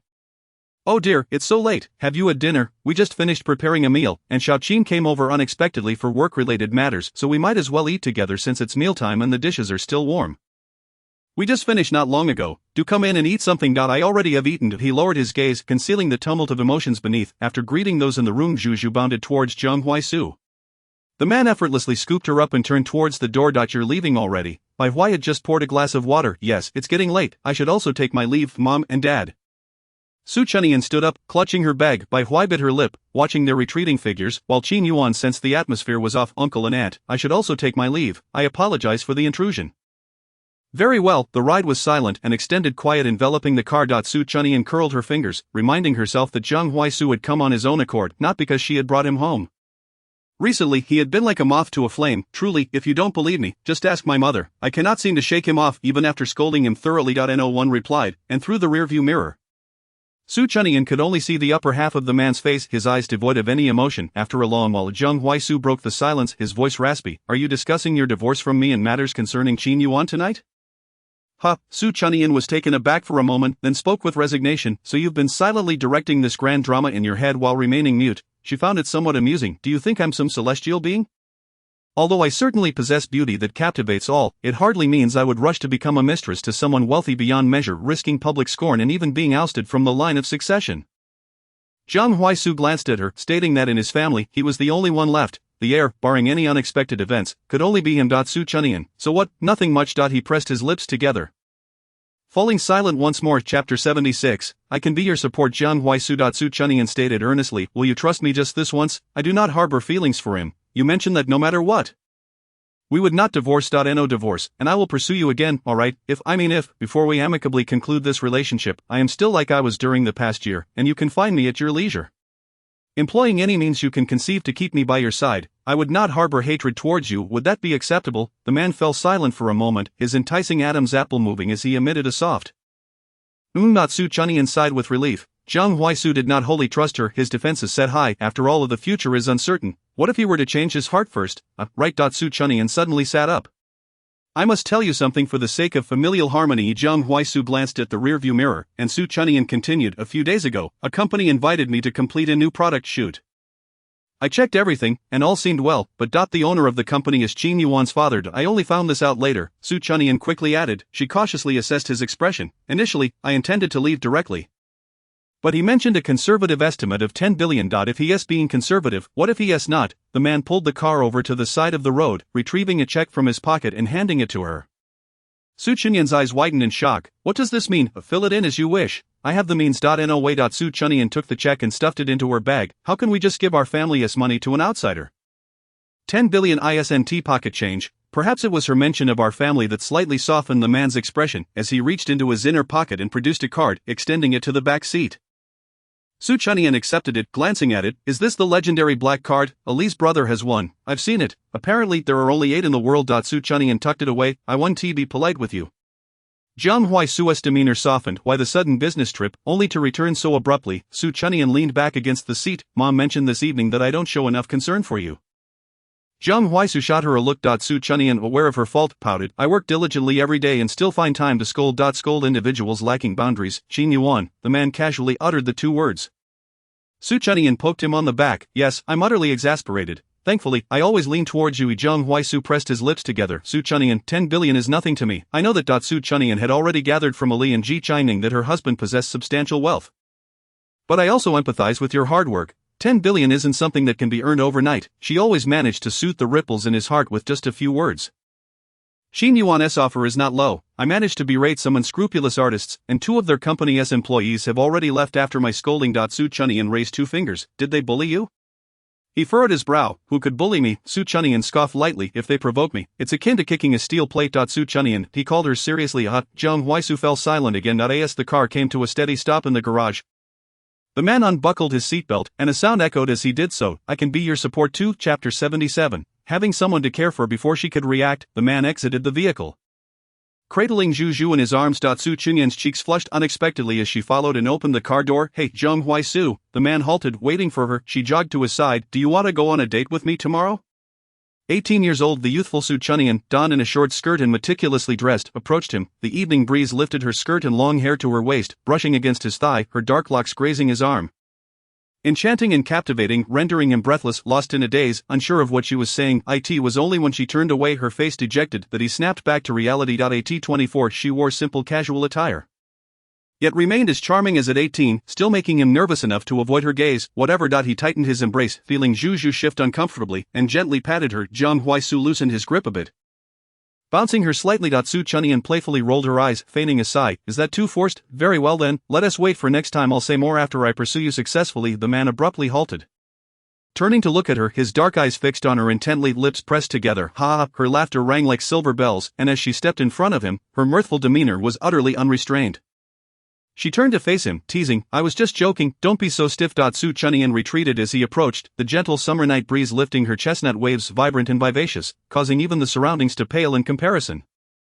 Jiang Huaisu dared not look too long, yet his gaze remained uncontrollable. Su Chunyan was acting quite strangely today. Qin Yuan leaned against the doorway, arms crossed, observing her as she flitted about. She had coincidentally summoned someone passing by to drop off props. Xiaoqin, the individual, set down the lighting board. Qin Yuan lifted his chin slightly. What is going on? Su Chunyan had unexpectedly opted for convenience, appearing in athletic wear with a baseball cap, her face devoid of makeup.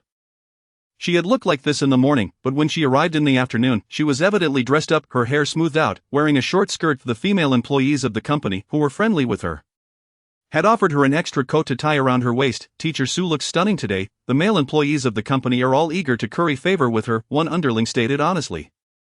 While they usually fawned over her, they often left with a bitter smile due to her sharp tongue, rendering it difficult for anyone to engage in a pleasant conversation. Qin Yuan shifted his posture.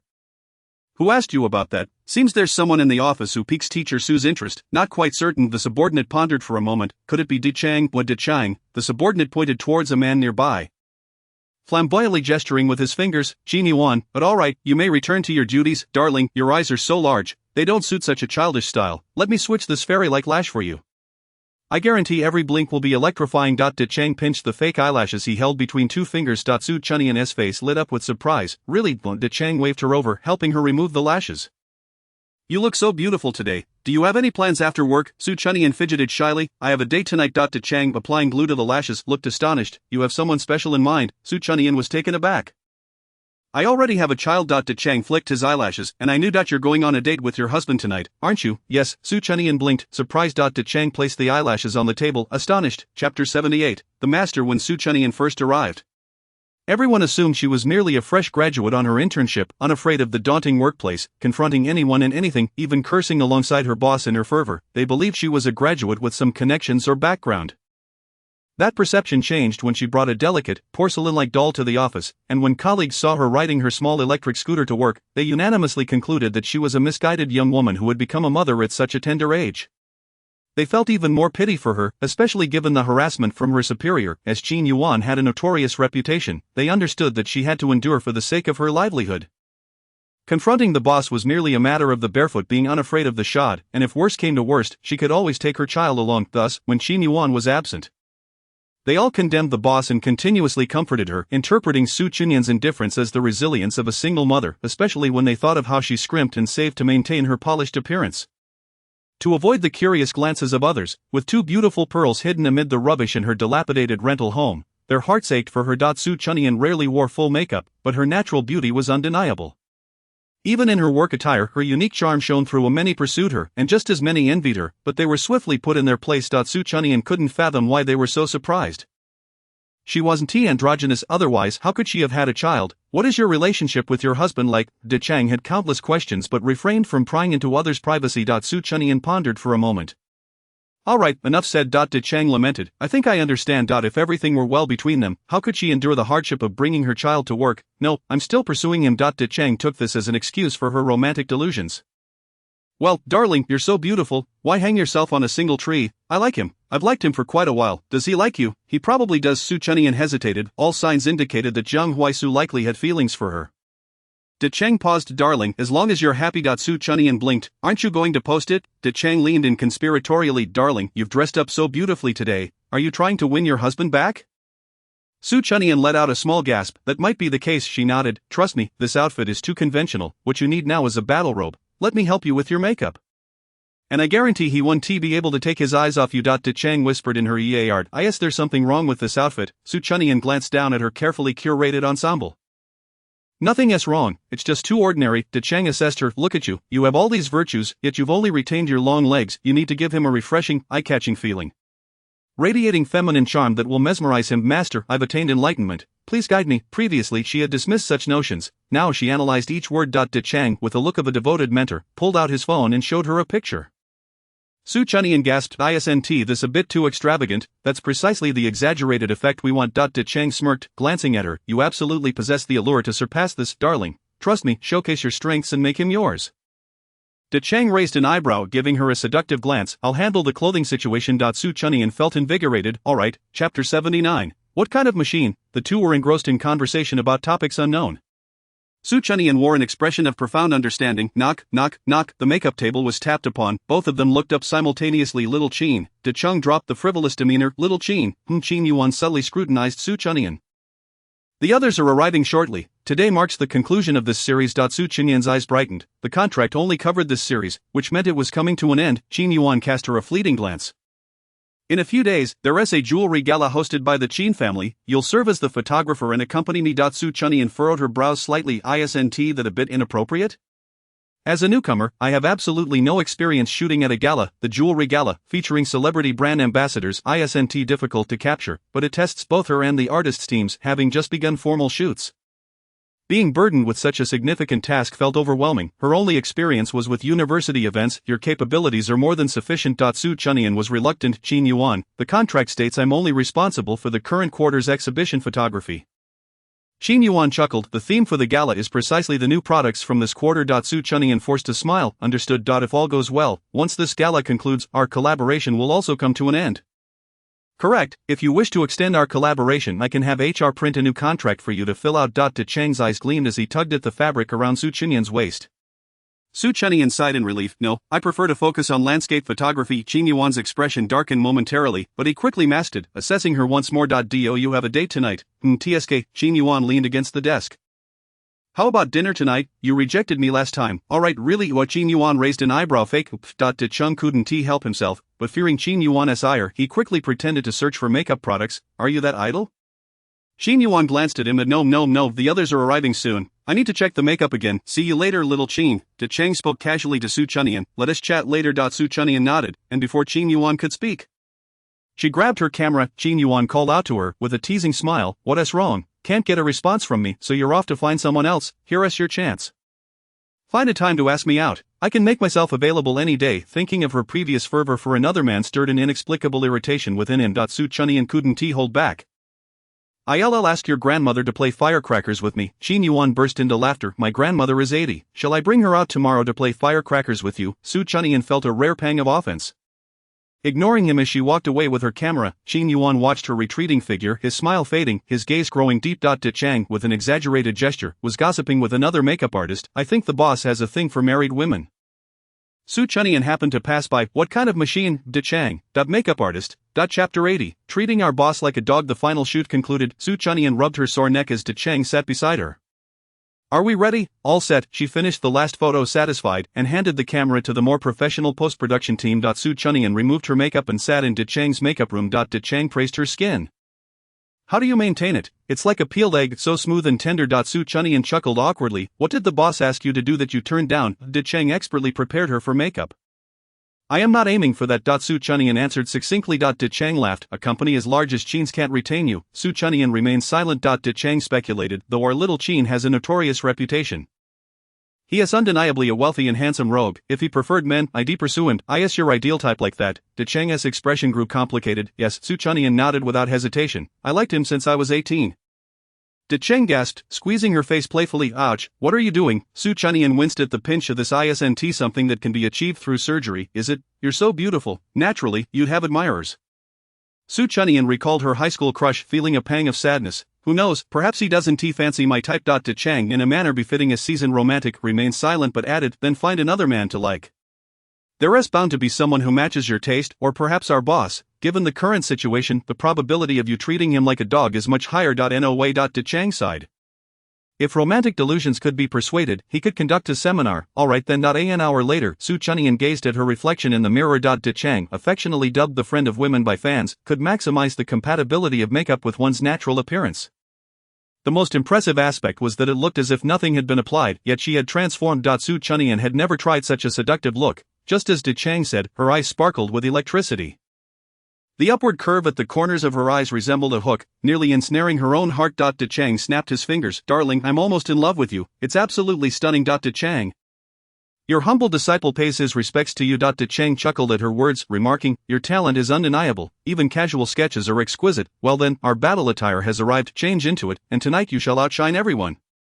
The two emerged from the dressing room just as Qin Yuan's assistant entered with documents. Everyone, please gather around. Tonight, we have an artist facing scrutiny. The PR team has devised a plan, but there has been a change. Tomorrow's shoot will feature a different individual due to a last-minute decision. Let's discuss the revised shooting schedule. Thank you all for your hard work. Later, Mr. Qin will treat everyone to late-night snacks. A chorus of discontent filled the room. De Cheng nudged Su Chunyan with his elbow. Will you manage on your end? I'm fine. The original plan was for me to wait at his office until he finished work, so a slight delay is no issue. Although, she paused, I wish to submit a satisfactory performance. I do not wish to squander this opportunity. A glimmer of approval flashed in De Cheng's eyes as he moved his lips, ultimately letting out a sigh. What a wonderful wife. How could that scoundrel not cherish her? Being infatuated in love is simply inadvisable. Chapter 81. Occasional tardiness is a form of charm after an evening of relentless busyness. The proposal was finally finalized as night fell. De Cheng pushed Su Chunyan towards the changing room. She half opened the curtain, revealing only her head. Upon seeing this, De Cheng stepped forward to inquire, what is it? Does it not fit? Su Chunyan blushed. It seems a tad too extravagant. Let me see. As she pulled aside the curtain, De Cheng's eyes widened with astonishment. Not at all exaggerated, darling. You have me utterly captivated. Really? Su Chunyan glanced down. Is it too revealing? Not at all. This is your advantage. Why hide it? Show it off. And this is merely the beginning. Though Su Chunyan retained the essence of an 18-year-old, the thought of conquering Jiang Huaisu bolstered her confidence. Grasping her bag, she declared, I must take my leave. He will arrive soon. Await. De Cheng grasped her wrist. Your hair. Allow me to curl it for you. But De Cheng wore an enigmatic expression as he pressed her into the makeup chair. Darling, occasional waiting can be quite flirtatious. He meticulously styled her hair, contemplating the nature of men. When they are close, they become bothersome. When distant, they are missed. Extended courtships resemble business meetings, thus, creating little sparks of romance is crucial to maintain the upper hand. Yet one must not be overtly proactive. Su Chunyan felt utterly perplexed by his musings. Meanwhile, in the conference room, Jiang Huaisu gently patted the sleeping Zhu Zhu in his arms, frequently glancing at his wristwatch. The presenter spoke cautiously, fearful of making a mistake. Proceeded. Upon hearing this, the presenter felt reassured and continued. After concluding, Jiang Huaisu rarely spoke. All right, that will be all for today. Thank you all for your efforts. Let us finish early. With that, he left the executives in the office exchanging glances. He took Zhu Zhu to the Su family home before driving back. In the bedroom, clothes were strewn across the large bed. The man held different garments in each hand, seemingly dissatisfied with all. Knock, knock, knock. The bedroom door was rapped upon. Sir, they have arrived. Jiang Huaisu tossed the clothes onto the bed, responding with a non-committal. All right. De Chang placed a hand on her shoulder. You've got this. He handed her a meticulously paired bag. This is borrowed from me. Remember to return it tomorrow. Thank you, Master. De Su Chunyan clutched the bag as De Chang suddenly held her back. Do not rush, take your time. You must embody elegance as you walk. I will accompany you down. All right. As Su Chunyan exited the makeup room, a collective gasp arose. Chunyan, do you have a date tonight? What date?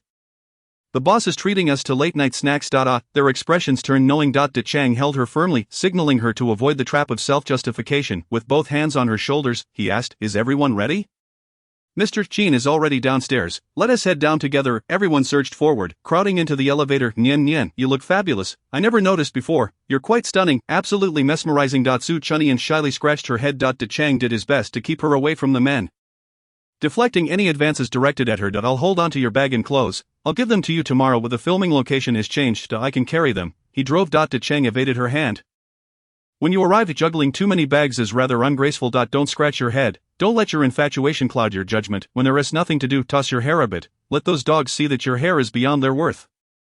Master, I have learned. Su Chunyan gazed at him in admiration. That's the look. Occasionally glance at him with that expression to satisfy his vanity. Perfect. Ding, the elevator doors opened, causing Su Chunyan's heart to flutter with an unexplainable tension. Her palms growing sweaty, Qin Yuan waited in the lobby, raising his wrist to check the time. Hearing the commotion, he looked up, only to lose himself in her presence. De Chang continued directing, now, immediately send that man a message.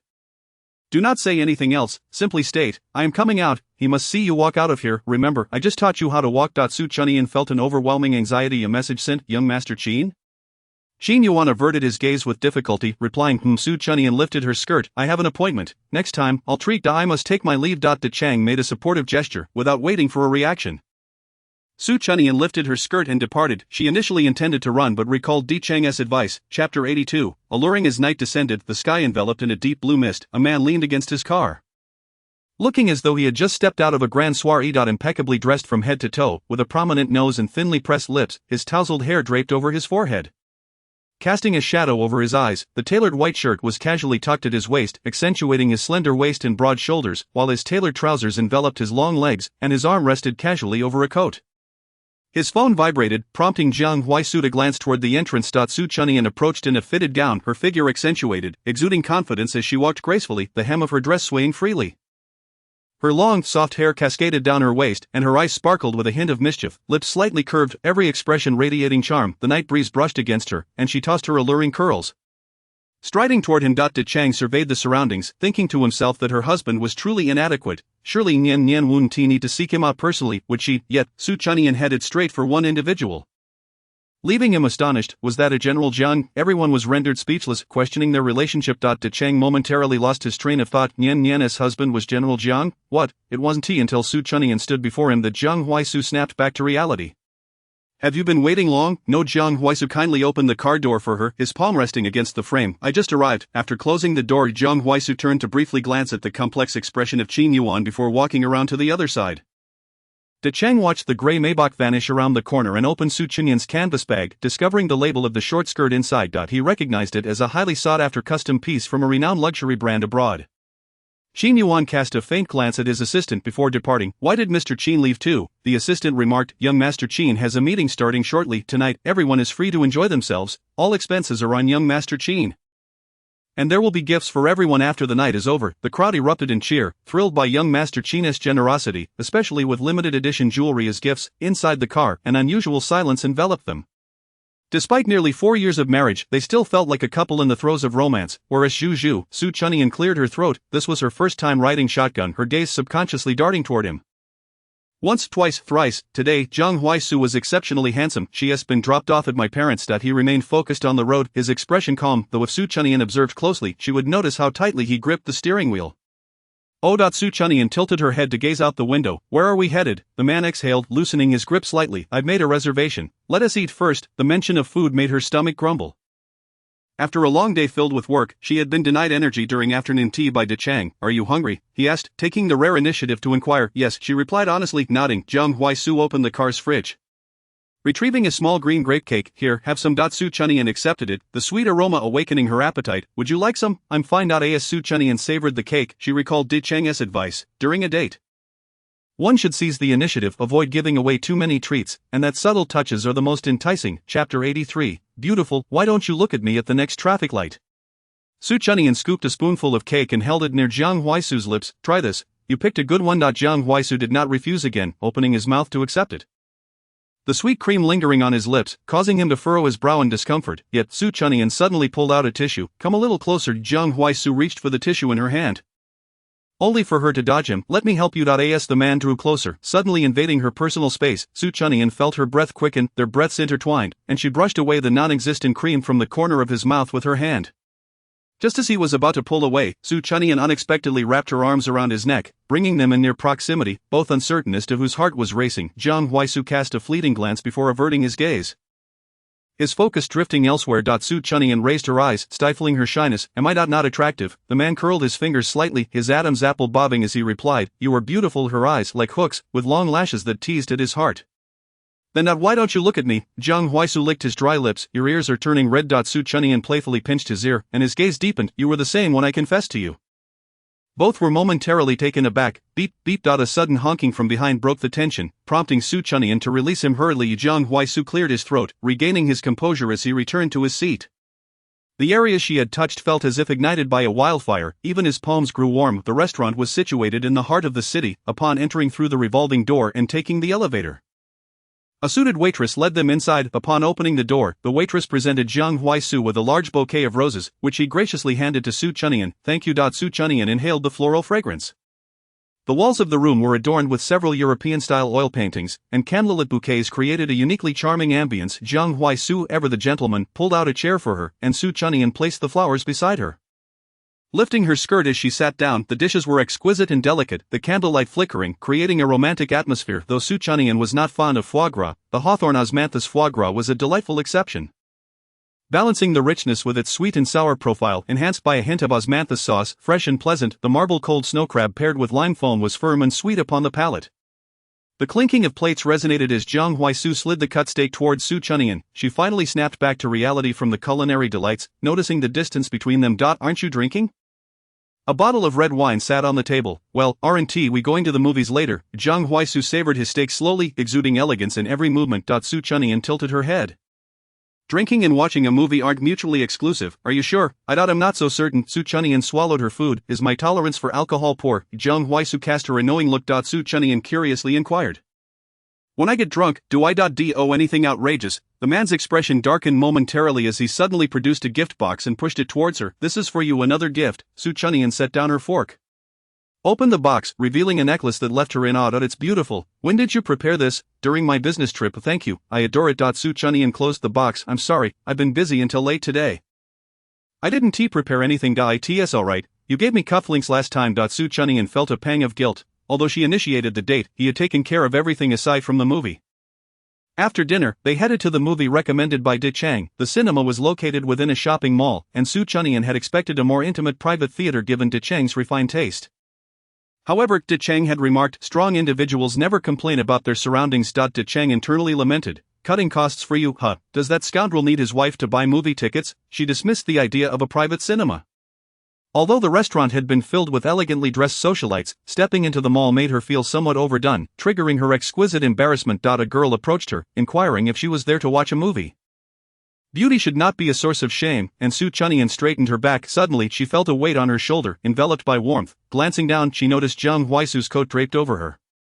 The air conditioning in the mall was indeed quite cold, but she managed to maintain her charm despite it. Su Chunyan clutched the coat tightly, feeling a bit stifled. If I get cold later, I'll put it back on. Jiang Huaisu subtly shifted closer, his gaze drifting from her to I want to drink milk tea. We still have some time before the movie starts. Su Chunyan observed that everyone in the mall seemed to be holding a cup of milk tea. I'll go buy some. Hey, do you know what I want? Su Chunyan hurried after him. Jiang Huaisu paused. What do you want to drink? Su Chunyan named her choice, and he merely nodded, seizing the moment. Su Chunyan opened her chat with De Chang, Master, how to deal with a lackluster response. After a lengthy pause, De Chang replied, Mrs. Jiang, Mr. Jiang is quite principled. In my time in the industry, I've never heard of him being involved with anyone inappropriately.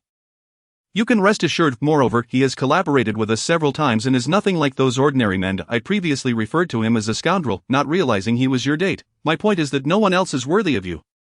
You two are a match made in heaven, a perfect couple. Su Chunyan's expression darkened. I intended to interact with you as a normal person, but I can't hide it anymore. I recall you calling Jiang Huaisu a scoundrel and suggesting Qin Yuan could be a plaything for me. A quick reply came with an emoji. I'm innocent, I swear, followed by, what a misunderstanding, dear lady. Su Chunyan glanced at Jiang Huaisu, who was still in line, while a girl beside him observed him with excitement. Shyly stealing glances, quickly, give me some advice. De Chang replied, Mrs. Jiang, you possess such charm that you need not be overly reckless. A subtle touch here and there will enchant countless men. Su Chunyan responded, speak plainly. De Chang, create opportunities for physical contact and introduce a third party to spark his competitive spirit. Su Chunyan, emoji, worship master. De Chang, bow bow bow. De Chang, it is my utmost honor to assist Mrs. Jiang, I must have saved the galaxy in my past life to have the fortune of working alongside you. Su Chunyan, if that's the case, the recent release from the Donkey House seems beyond your reach. De Chang, no, I'll keep you updated in real time. I'm willing to work tirelessly to serve you. Su Chunyan glanced at Jiang Huaisu amidst the crowd, noticing the girl beside him was still casting excited glances. Alright, you can step back now. De Chang, I take my leave, may you achieve your desires.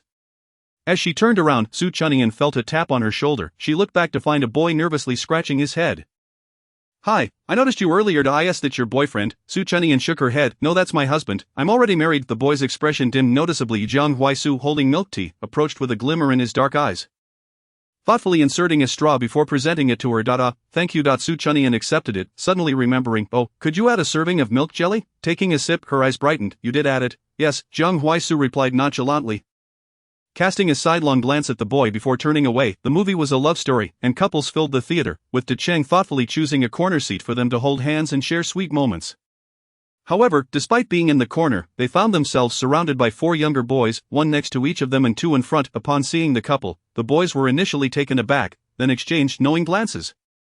As if they had anticipated their presence, the film depicted a romantic journey of struggle, showcasing how the protagonists overcame adversity to achieve their dreams. In a particularly poignant scene, the male lead, along with the emotionally resilient female lead, embraced and wept in their marital home. In the midst of their tears, they shared a kiss, depicting the complexities of adult romance, some of which were rather bold. Su Chunyan longed to turn and do something sweet or say something charming. Yet any movement on her part drew the attention of those around them, who would glance their way. Even a sip of her milk tea garnered curious stares, and the moment she met their gaze, they would nervously avert their eyes. With constant interruptions, Su Chunyan resigned herself to watching the film intently, witnessing the couple's struggles, which were far from the film's conclusion. Various challenges arose, but the male lead remained humble. And the ending was gratifying. Notably, the female lead emerged as an independent individual, shining in her own right and garnering admiration from many. As the credits rolled and the audience dispersed, Jiang Huaisu held her coat, asking, are you cold? Earlier, during the movie, the coat had been draped over her legs. Su Chunyan shook her head. I'm not cold. Jiang Huaisu pursed his lips, choosing to remain silent. Shall we go pick up Zhu? Su Chunyan checked the time, wondering if it was getting late and whether Zhu might fall asleep. As Zhu is at Su's home, there should be no issues. My parents mentioned that if it's too late, they will take Zhu to kindergarten tomorrow. Jiang Huaisu awkwardly spoke up, but Su Chunyan, you bet. He gazed at her for a moment before conceding, let's go back. Su Chunyan, bewildered, suddenly seemed to grasp the situation and hurried after him. Are you still hoping to go on a date with me? Why don't you just say it directly? It's so awkward. The man flushed slightly. I didn't realize that your notion of a date merely encompassed dining and watching movies. We can do those things at home as well. Chapter 86. I adore your radiant and self-assured demeanor. Only then did Su Chunyan come to a realization, with a mischievous glint in her eyes. She asked, so does that mean I pursued you? Suddenly, Jiang Huaisu flicked her forehead, chuckling coldly. What a fanciful thought. Su Chunyan narrowed her eyes, sensing that something significant was about to unfold. De Chang once said, opportunities are created by oneself. Adjacent to the cinema stood a claw machine, where a gentleman, crowned the MVP of the night, pushed a cart overflowing with prizes. Su Chunyan exclaimed, how impressive, grabbing Jiang Huaisu's arm. She insisted, let's go try. After purchasing tokens from the self-service machine, the coins cascaded out. Su Chunyan wide-eyed inquired, how many did you buy? I don't know, buy this 2,000. She glanced at the screen, thinking it was a monetary amount. Su Chunyan, but just as the claw missed yet again, Su Chunyan felt a pang of disappointment. What the why does it keep slipping away? Let me give it a try. Jiang Huaisu handed her the small box in his hand. Rolled up his shirt sleeves, revealing his strong, muscular arms. Su Chunyan stepped aside. Which one do you like? You decide which one seems easier to grab. She craned her neck to inspect the options. That one. The unicorn of the man, however, remained silent, his expression focused and serious. The first attempt was unsuccessful, and so was the second. Su Chunyan suppressed a slew of compliments, her expression earnest. This one's just too difficult. It must be a flaw in the machine. I saw you almost grab it. Truly, with sincerity, she watched as Jiang Huaisu inserted 2 more tokens. This time, he accurately targeted the plush, and with a snap, the claw successfully clutched the toy and dropped it into the collection box. Su Chunyan crouched down, clutching her chest in astonishment. How amazing! You got it. Which one do you like next? That one. That little rabbit. Zhu will definitely adore it. Su Chunyan pointed excitedly at another stuffed toy in the machine. Alright. Jiang Huaisu, unconsciously influenced by her enthusiasm, draped his jacket over her shoulders. Just as Su Chunyan was about to refuse, he firmly stated, I'm really not cold. Jiang Huaisu placed his hands on her shoulders, pressing his lips together. They are watching you. Indeed, the two attracted many gazes. Su Chunyan scanned the surroundings and, in her oblivious nature, suddenly pondered why Jiang Huaisu was so adamant about her wearing his clothes. Every time she rejected him, he would merely purse his lips in silence. She smirked. Don't you dislike others looking at me? Seeing her like this, Jiang Huaisu, as cunning as a little fox, replied, take care of yourself. As she bent down, the neckline of her outfit gaped slightly. Jiang Huaisu did not restrict her clothing choices but disliked others staring at her. Oh, she responded, somewhat surprised, isn't this unflattering? She tilted her head to inquire. Jiang Huaisu diverted his gaze, his throat bobbing slightly. It's beautiful. Su Chunyan nodded in satisfaction, tightening the jacket around her. The man furrowed his brow. You can wear whatever you wish. I will be here. Aren't you afraid of others looking at me? Su Chunyan blinked. You only need to see me. Su Chunyan, this wooden block has sprouted. I originally dressed this way for you. My goal has been achieved. If it displeases you for others to look at me, then I shall cover up. Jiang Huaisu's eyes widened in surprise for a moment, then returned to normal. I admire your radiant and self-assured demeanor. Su Chunyan was taken aback. He said he liked her. Let's go. Aren't there more toys to catch? Unanticipatedly she had spoken so freely, and Jiang Huaisu's ears turned red once more. Chapter 87. Half an hour later, Su Chunyan joyfully returned, pushing a cart brimming with prizes. Incredible, she kept praising him. You were so skilled. Have you done this for others before? Suddenly Su Chunyan realized he hardly seemed like a novice. Jiang Huaisu paused, a flicker of hurt crossing his eyes as he gazed deeply at Su Chunyan. Aside from you, I have not been with anyone else. Su Chunyan recognized her misstep. Sometimes she forgot she had transitioned from 18 to 24 years old. No, I doubt. She hurriedly clarified. I meant to compliment your skills. I certainly know you haven't been with anyone else. Jiang Huaisu tugged at his lips. It's alright. You might have forgotten long ago. Indeed, only he lived within those memories. Jiang Huaisu. Su Chunyan distinctly sensed the palpable frustration emanating from him as she bit her lip and followed. Upon exiting the mall, rain had begun to fall outside. Wait here, I'll bring the car around. He turned to leave. Hey, Su Chunyan grasped his arm. I'm coming with you. Jiang Huaisu was about to protest when Su Chunyan tugged at his sleeve. Squat down, give me a ride. Jiang Huaisu's dark eyes fixed on her, glancing at her shoes, noting the distance. You'll get wet. You'll get wet if you run over. I'm going with you. Seeing her stubbornness, Jiang Huaisu squatted before her. Su Chunyan climbed onto his back. His shoulders were broad and strong, providing a sense of security as she nestled against him. She held the jacket overhead, shielding them from the fine rain. With each step, he walked steadily. Are you cold? Not cold. Su Chunyan adjusted the jacket to cover him more. Am I heavy? Not heavy. I'm sorry, Jiang Huaisu. She whispered an apology into his ear. Why are you apologizing? I don't know, for many things. I like you. I've always liked you, from a long time ago. She murmured softly. I know what you mind. The more I evade, the stranger it becomes. It's better to be straightforward.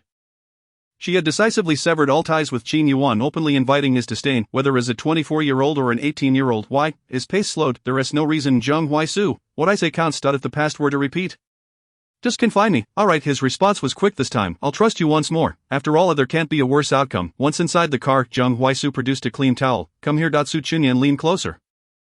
And Jiang Huaisu skillfully dried her hair while her scalp remained dry, the ends were drenched. Su Chunyan, under the faint light in the vehicle, observed him. His face was as flawless as jade. Devoid of any blemishes, all done, the man spoke hoarsely. The silk dress clung to her body, outlining her graceful figure, her curves distinctly visible. Su Chunyan half lay against him, emboldened, leaning closer. She could distinctly sense his breathing shallow. Just as she was about to kiss him, she only brushed past. No, she suddenly pulled back. I can't, not yet. I haven't caught you. The man's dark eyes rested on her face, placing the towel in front of him. His demeanor calmed. Su Chunyan noticed his grip on the steering wheel tightened. A triumphant smile graced her lips, as the sound of the rain pattering against the window seemed less jarring. Chapter 88. Don't be too Jiang Huaisu. After a warm shower, Su Chunyan emerged, casually grabbing her phone beside her. A flurry of entertainment news flashed across the screen, and just as she was about to clear it, an alert appeared indicating someone had sent photos. Rarely using her email, she clicked to open it. The sender was anonymous, containing 3 photos. In the pictures, Liu Xianyu and Jiang Huaisu were captured at a banquet. Amidst a backdrop of revelry and brilliance, Liu Xianyu held a wine glass aloft while Jiang Huaisu stood with one hand in his pocket, his gaze drifting distantly. The second photo depicted them exiting the hotel. The third showed them at the hotel room door, Jiang Huaisu's expression hidden, but Liu Xianyu's smile was conspicuous. Knock, knock, knock. Su Chunyan set her phone down and went to answer the door. Madam, the sir said you got caught in the rain and asked me to bring you some ginger soup. Alright. Su Chunyan accepted it. Thank you for your trouble, but it's my duty, madam, closing the door. Su Chunyan sat on the edge of her bed, staring vacantly at the steaming ginger soup in the bowl. In her youth, when someone more suited to him entered his life, she forcibly suppressed the budding affection. Did they truly marry out of mutual love, or would he have faltered had she not appeared? Su Chunyan exhaled heavily, downing the ginger soup in one go. She tossed the empty bowl onto the bed and lay back, staring blankly at the pristine white ceiling. It wasn't that the photos fueled her imagination, rather, she was uncertain of Jiang Huaisu's feelings for her after all this time married, just as she was oblivious to why he had agreed to her confession at 18. During her elementary school years, Su Chunyan could be said to have reached the pinnacle of her intellectual prowess, constantly dreaming of becoming a chivalrous heroine, renowned for her mischievous antics, despite her notorious reputation as a little troublemaker. She consistently excelled academically, leaving her teachers both exasperated and fond of her. However, as she transitioned into junior high, her fortune shifted. In the second year, she inexplicably began to awaken, striving fervently to improve herself. Much to her father's bewilderment, who suspected ancestral issues, yet, for reasons unknown, some individuals seemed destined to merely accentuate the brilliance of others. Regardless of her efforts, she remained at a mediocre level, barely scraping through high school. Su Chunyan possessed a tenacious spirit and an unwavering determination. She was resolute in her ambition to succeed, and her university experience seemed almost extraordinary. Yet, upon entering college, no matter how hard she labored, her efforts yielded only lackluster results. Even her award-winning photography was relegated to an inconspicuous corner of the campus. With a soft sigh, her gaze turned distant, realizing that she was merely average, lacking in distinction. Suddenly, Su Chunyan sat up in bed, shaking her head to dispel the self-doubt that had momentarily overwhelmed her. I will not be inferior to others. To marry me would be Jiang Huaisu's good fortune. The unexpected wave of insecurity had startled her. How could she entertain such feelings? Shaking her head, she lay back down, reminding herself that he was not the only one for her. If he preferred someone else, they could part ways. Many suitors sought her affection, yet, despite her resolve, she let out a heavy sigh, turning over. We are husband and wife. Until there is absolute proof, I must not succumb to suspicion. You are only 18. 24. Forget it. My heart is that of an innocent 18-year-old. I must not become a petty woman. She closed her eyes, contemplating the futility of her enemy's triumphs, and the consequences of retreating. Once more, Su Chunyan opened her eyes, clarity illuminating her thoughts. Sitting upright, she mused, if I hold my tongue, what distinguishes me from a silent vessel like Jiang Huaishu? One should not be too accommodating. Chapter 89. Do you no longer wish to pursue? Emerging from the bathroom, Jiang Huaishu was clad only in a loosely wrapped towel, water trickling from his hair along the contours of his well-defined physique. Upon entering, Su Chunyan was greeted by the sight of this handsome figure emerging from the bath. Astonished, she widened her eyes and squealed, turning away in shock. Jiang Huaishu, unperturbed, casually donned a bathrobe, inquiring, what brings you here at this hour? Su Chunyan, covering her eyes and turning sideways, handed him her phone, urging, please explain this. He stepped closer, brushing his damp hair back, a droplet splattering onto her hand, causing her to flinch. Taking her phone, Jiang Huaishu's brows knit deeper as he scrolled through the messages. Who sent you this? How would I know? She retorted. Seated on the sofa in his disheveled attire, he explained, we have a partnership with Company C. Liu Xinyue is the head of the Asia-Pacific region, and we inevitably have some interactions. If you doubt me, I can request the hotel footage later. Su Chunyan bit her lip, cautiously glancing at him before blushing and turning away. That's not what I wanted to ask. I just want to know if you like Liu Xinyue. Like who? He furrowed his brows. Lu Xinyu, everyone in high school said you two would definitely end up together, and you, do you think so too? Zhang Huaishu fixed his gaze on her. Su Chunyan licked her dry lips. I don't know, back then, I was too focused on my studies to pay much attention. Zhang Huaishu chuckled softly, unconcerned, yet you seem to know everything quite clearly. You forget it. I'm leaving. Su Chunyan felt her irritation simmer as he laughed at her. Ivy never liked her. As Su Chunyan's foot hovered at the threshold, his voice called out from behind, have you ever liked someone else? No, she replied without hesitation, not even during our years of marriage? Only during the past 2 years when she liked someone else. No, he regarded her earnestly, his dark eyes seemingly containing only her. I see. As she turned to leave, he called her name, Su Chunyan. She turned back. Caught in the warm glow of the light, his bare upper body on display, Zhang Huaishu hesitated, his mouth moving slightly. What's wrong? Su Chunyan felt a shiver at his unwavering gaze. I received the photos as well. May I see? She quickly approached him. Zhang Huaishu opened his phone and handed it to her. Upon glancing at the images, Su Chunyan was struck by their intimacy. The two figures were nearly kissing. And another shot captured her with an indifferent expression while Qin Yuan smirked, his eyes glinting with flirtation. Su Chunyan stared at him incredulously. You can't possibly believe this is genuine, right? It's so clearly staged. Seeing his calm demeanor, she glanced at the time, realizing it coincided with Zhang Huaishu's sudden business trip. Is your cold demeanor a response to seeing these photos? It's not that, I just only now realized. Zhang Huaishu shifted his gaze, clearing his throat. It wasn't he sudden. Su Chunyan, exasperated, exclaimed, why are there so many obstacles in pursuing you? He regarded her silently. Do you no longer wish to pursue? Perhaps it was because he had just showered. His eyes appeared damp, exuding a sense of vulnerability. Chapter 90. Benefits. Su Chunyan smirked mischievously, feigning a sigh. It's not that I don't want to pursue you. Look at you, you don't believe me at all. You never inquire about what others say, just run off in silence. I'm the only one here with extraordinary insensitivity. If this were a marriage, it would be considered emotional abuse. It's not that I don't trust you. He licked his dry lips, diverting his gaze. You pursued others more fervently than you ever did me. Su Chunyan felt a lump in her throat. See, you don't believe me. Every abandonment stems from a foundation of distrust. Zhang Huaishu remained silent, observing her intently. I understand. He finally replied, next time something like this arises, don't suffer alone. Just ask me, I would never deceive you. Su Chunyan continued, many misunderstandings arise from miscommunication, you know? You truly won't deceive me, never, she asserted, though her confidence wavered slightly. Have I ever deceived you? His gaze held a cryptic meaning, making her feel uneasy. Look, I've already said I want to pursue you anew. Why do you still cling to past grievances? I do not. Zhang Huaishu pressed his lips together. Honesty is paramount in any relationship. The thorns in our hearts must be removed, or they will always remain. Su Chunyan spoke earnestly. Agreed. Satisfied, she nodded, and stood up from the sofa. It's getting late. You should rest early. I need to sleep too. Zhang Huaishu remained stationary, leaning against the chair, lost in thought, just as Su Chunyan turned to leave. A sudden thought struck her. She pivoted and leaned down, looking down at him. To motivate me further, is it too much to occasionally offer a little benefit? Under Zhang Huaishu's puzzled gaze, she swiftly pressed her lips against his. Her hands playfully exploring before she quickly withdrew, a triumphant smile gracing her face. However, in her haste, she collided with the leg of the coffee table, causing her toe to stub painfully. Su Chunyan crouched down. Cradling her leg, Zhang Huaishu promptly lifted her and placed her on the sofa, removing her slippers with a frown. The 5 delicate toes curled slightly under his scrutinizing gaze. Does it hurt? It was just a slight bump through the slippers. It shouldn't be too bad, yet Su Chunyan clung to Zhang Huaishu's sturdy arm, feigning pitifulness while secretly relishing the moment. Oh, it hurts so much, I probably can't walk back to the bedroom. We should go to the hospital. Suddenly Zhang Huaishu leaned down to lift her. Hey, there is no need. Su Chunyan wriggled out of his embrace. I can just lie here for a bit. Isn't it painful? It was probably just a shock when I bumped into it. It's much better now. Su Chunyan chuckled awkwardly. Are you really alright? Absolutely. He retrieved a robe from nearby and draped it over her. Wait here for me. Before she could inquire further, he left the room. Su Chunyan lay on the sofa, observing her surroundings. The bedroom resembled her own, adorned with plush toys and dolls, every corner echoing her essence. Moments later, the door swung open, and Zhang Huaishu returned with an ice pack and towel, settling beside her on the sofa and placing the ice pack on her foot. In the warm light.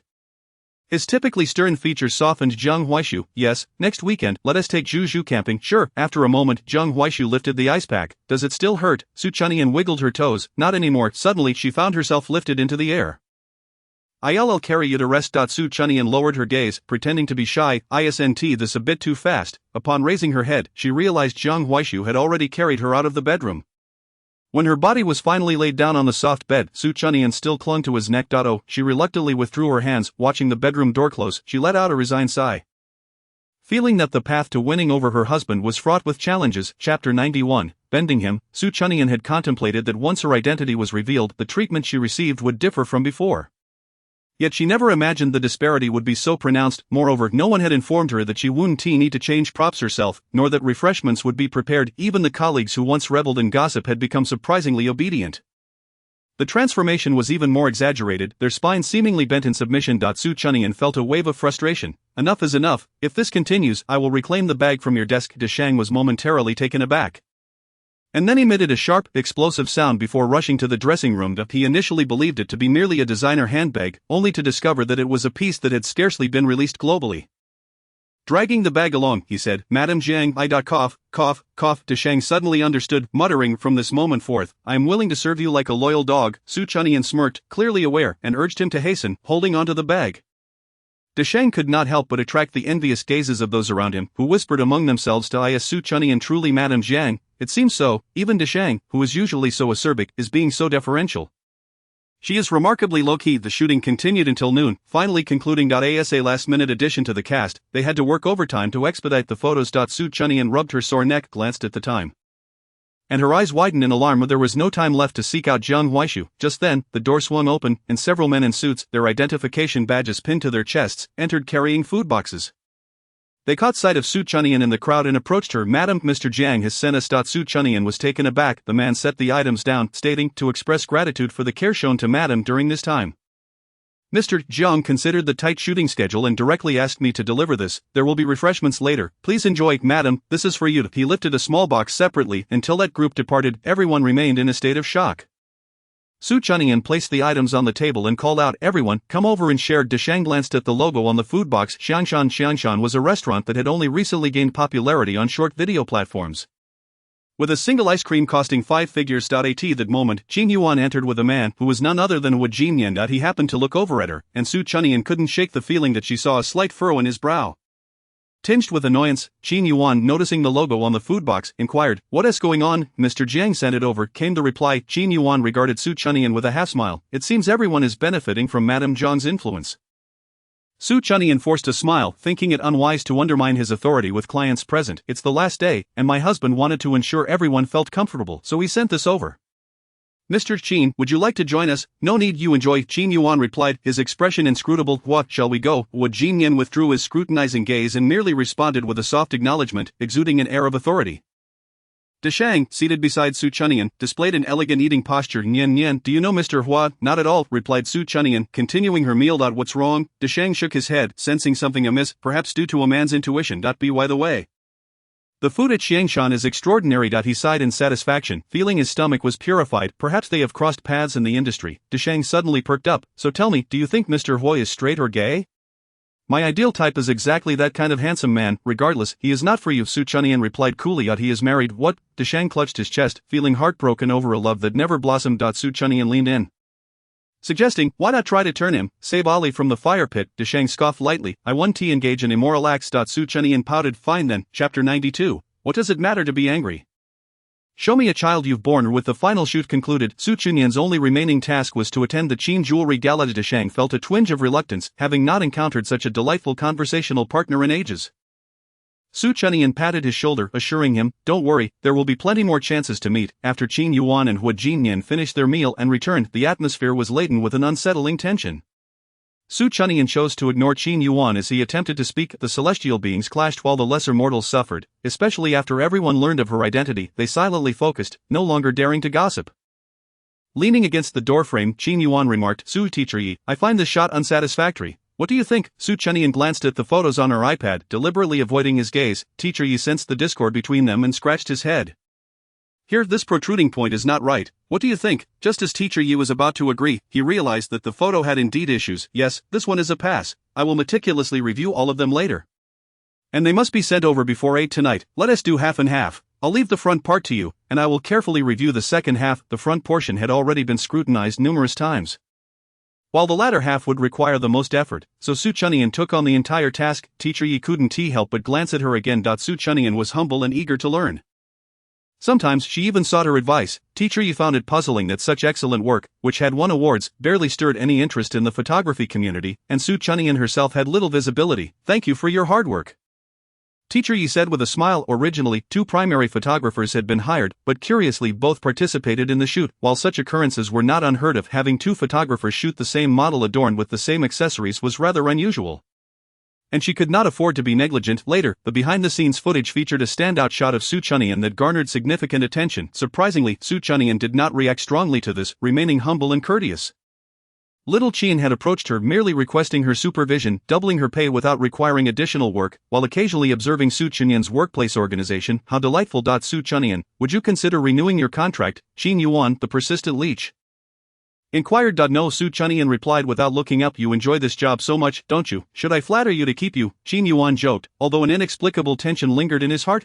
Su Chunyan busily multitasked, jotting down the flaws while dealing with him. What could you possibly be dissatisfied with? Qin Yuan shifted his stance against the table, a strikingly handsome boss monitoring the set all day, and you can freely criticize him. Su Chunyan shot him a look. You've mentioned the negatives. What about the positives? Qin Yuan hesitated. This is my job. I can't tarnish my reputation for the sake of unrelated individuals, right, little Qin? Su Chunyan blinked innocently. Qin Yuan smirked. Unrelated? You've been chasing me for so long, so what? Now you resemble a leech even more. Is it because Jiang Huaishu is not pursuing you that you are following him? Su Chunyan turned to him. I am the one pursuing. What now? Qin Yuan regarded her with a half-smile. You're charming other men. I'm feeling jealous. Su Chunyan scoffed dismissively. What does it matter to be jealous?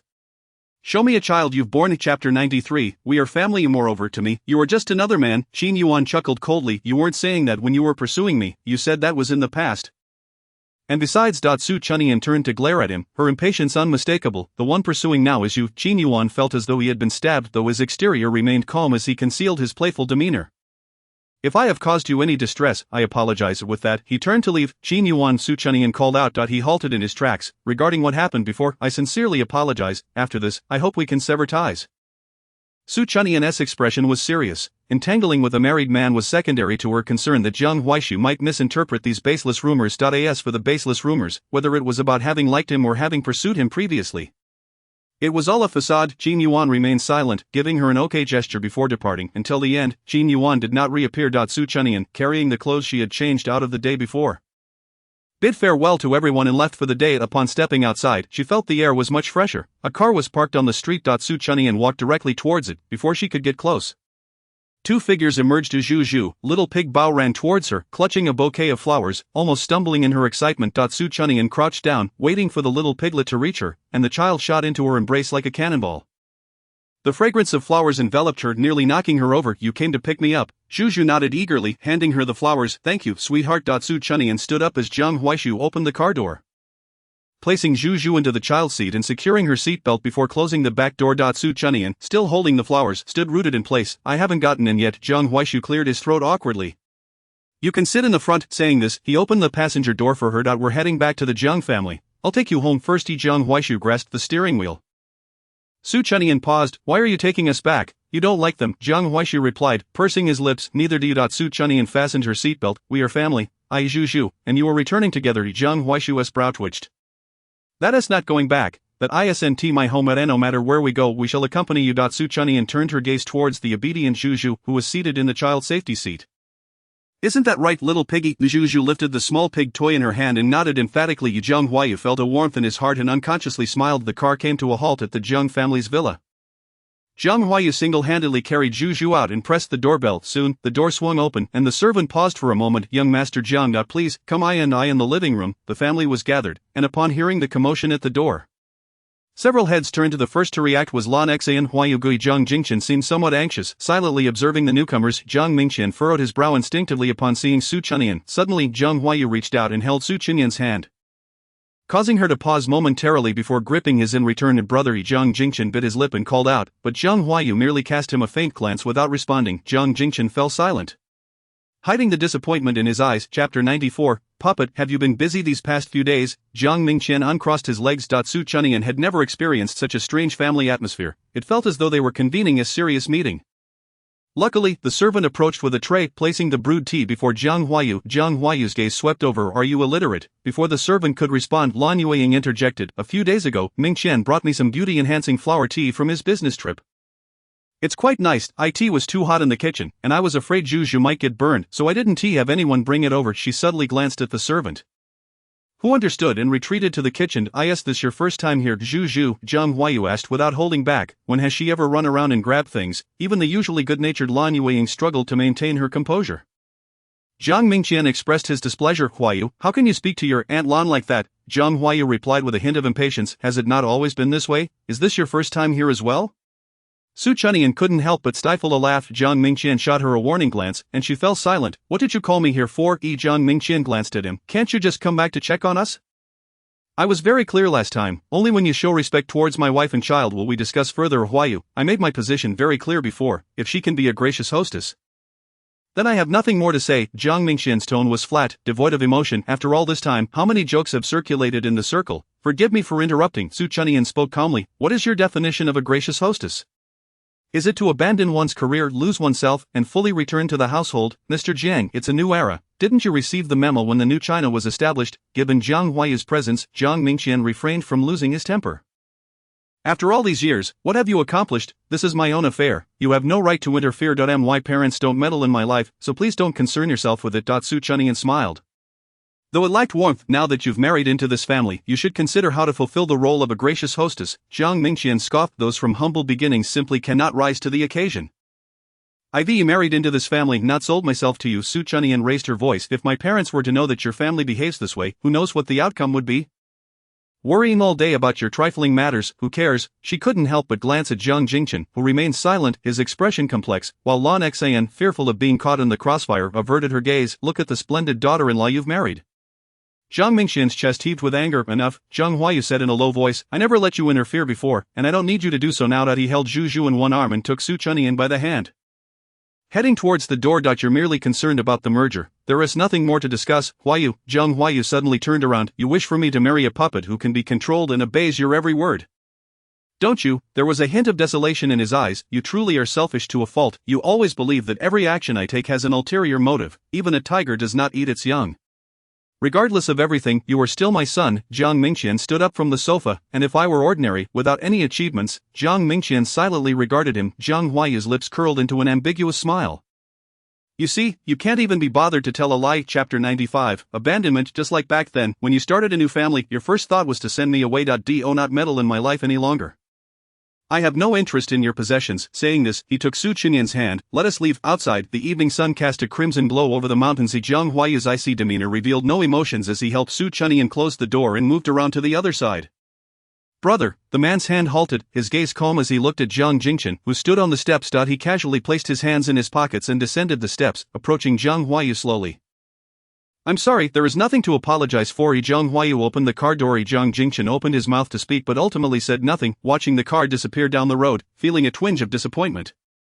He turned around only to find Lan Yueying standing on the steps. Mother, Lan Yueying gave him a fleeting glance. Go back. Why? There is no reason. Lan Yueying adjusted her shawl. Everything I do is for your own good. Zhang Jingchen felt a wave of disappointment wash over him. When I was little, you made Dad think that brother didn't like me, allowing him to move out on his own. Was that truly for my benefit? Lan Yueying fell silent, studying him for a few seconds. Yes. Zhang Jingchen took a step back. Why must you always compete? Can't we coexist peacefully as a family? When they were young, Zhang Huayu rarely interacted with anyone. Back then, he didn't understand that his mother was the third party, constantly chasing after his brother, who, though impatient, would still carefully look after him to prevent him from falling. Later, it evolved into his brother pushing him down.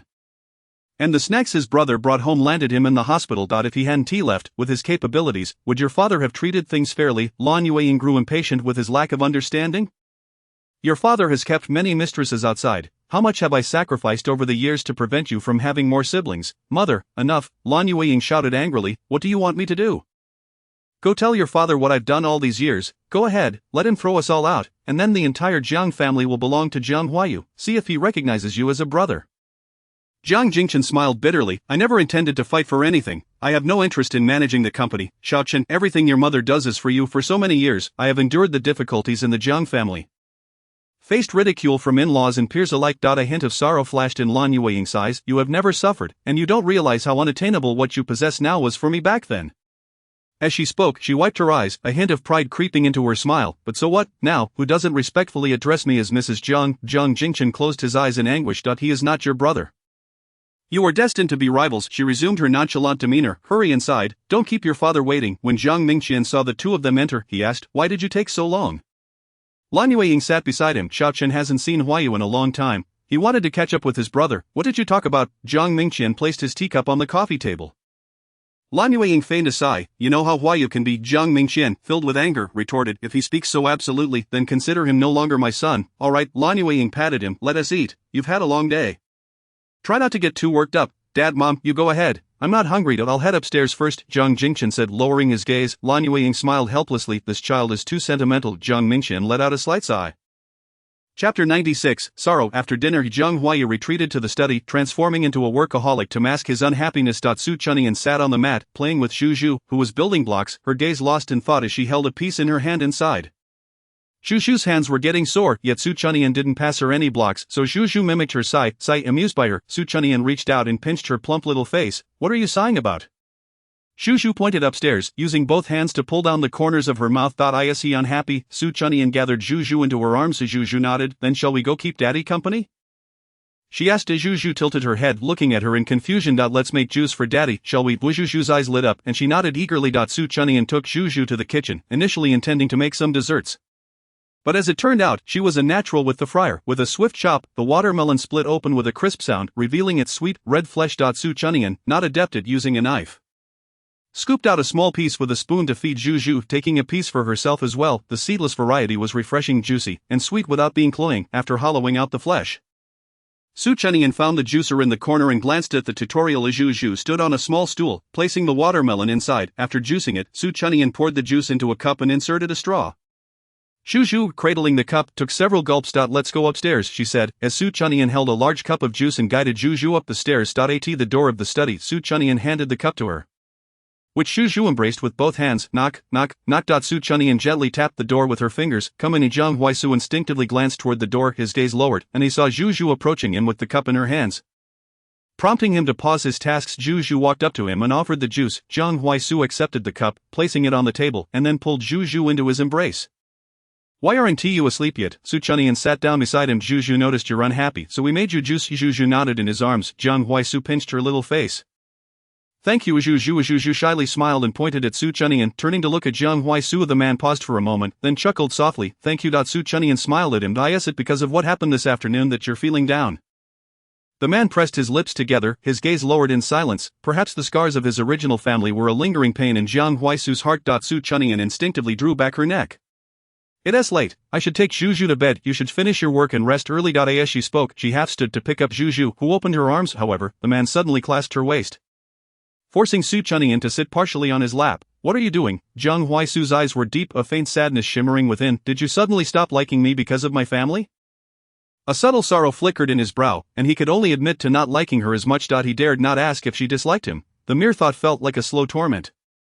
To him, Su Chunyan had no flaws. She came from a good family and was exceptionally capable. Despite having myriad choices, she had chosen him, a person who had been cast aside. It had been a long time, and he had grown numb to it all, yet the sweet dates she had offered him in recent days rekindled his thoughts. Chapter 97, Like when I was 18 and loved you. Su Chunyan gently furrowed her delicate brows. Why do you say that? Jiang Huaisu's Adam's apple bobbed as he lowered his eyelids. You said if you had known about my family back then, perhaps you wouldn't have married me. Su Chunyan considered this, recalling that she had indeed said something along those lines. That doesn't mean you're at fault. When I'm angry, I don't consider the collateral damage. She lifted her gaze.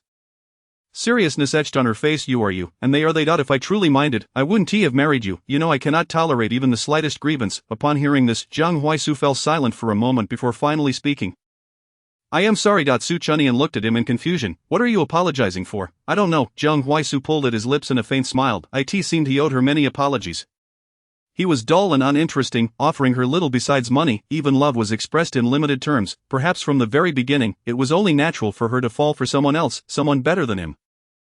Love is about letting go, not possession. This was a truth understood by all, yet he selfishly wished to keep her by his side, even if it meant she would come to hate him. Jiang Huaisu's gaze shifted. Su Chunyan tugged at his sleeves. Jiang Huaisu, my choice to give birth to Zhu Zhu at 20 is enough to show that you are the one for me. I have chosen you, which means I trust you with my life. Aside from my impulsive outbursts when angry, I consider everything carefully. Don't feel sorry, and don't dwell on uncertainties. Upon first meeting Jiang Huaisu in the second year of junior high, he was always the center of attention wherever he went, a young man full of vigor, seemingly lacking any flaws, yet, in the blank spaces of her memory, she couldn't comprehend why upon seeing him again, He was always shrouded in melancholy despite how well he cared for Zhu Zhu. He spoke of not trusting her anymore while still holding on to hope. Su Chunyan felt a pang in her heart. Will you like me like you like others? Jiang Huaisu's gaze deepened. Su Chunyan found herself momentarily at a loss for words, her mouth opening and closing. She wanted to say no, but the absurdity of being 24 years old struck her. If she answered yes, it would be a lie, for she had never liked anyone other than Jiang Huaisu. The man self-deprecatingly pulled at his lips, intending to retract his hand from her waist. But his cheek was suddenly cupped to Jiang Huaisu. Her beautiful eyes were filled with sincerity. I don't know what the future holds, but what I can say for certain is that at this moment, I truly like you, like how I liked you when I was 18. Her words, Jiang Huaisu was momentarily taken aback. Her eyes sparkled, seemingly washed clean, reminiscent of the night she confessed to him on her 18th birthday. No matter how much time passed, hearing her confession still stirred his heart. He returned to the present, gently enveloping her in his arms. I haven't changed. I've always been the same. I thought you were upset because of this afternoon. Su Chunyan nestled into his embrace, referring to the arguments at the Jiang family home. Zhu Zhu had unknowingly fallen asleep in his arms, the little piglet smiling even in slumber. Jiang Huaisu shook his head. I no longer hold any expectations of him, so I won't be disappointed in the future, Zhu Zhu, and I will be with you. Jiang Huaisu rested his chin atop her head, closing his eyes to savor a moment of tranquility. Chapter 98. Working under the table as the lights illuminated the banquet hall, it exuded opulence. Beneath the dazzling chandeliers, a lavishly arranged table displayed a variety of delectable dishes. Colorful and enticing, the ladies in attendance, adorned in elegant attire, resembled blooming flowers, each vying for attention. Su Chunyan, dressed in black athletic wear and a cap, stood at the entrance with a camera in hand.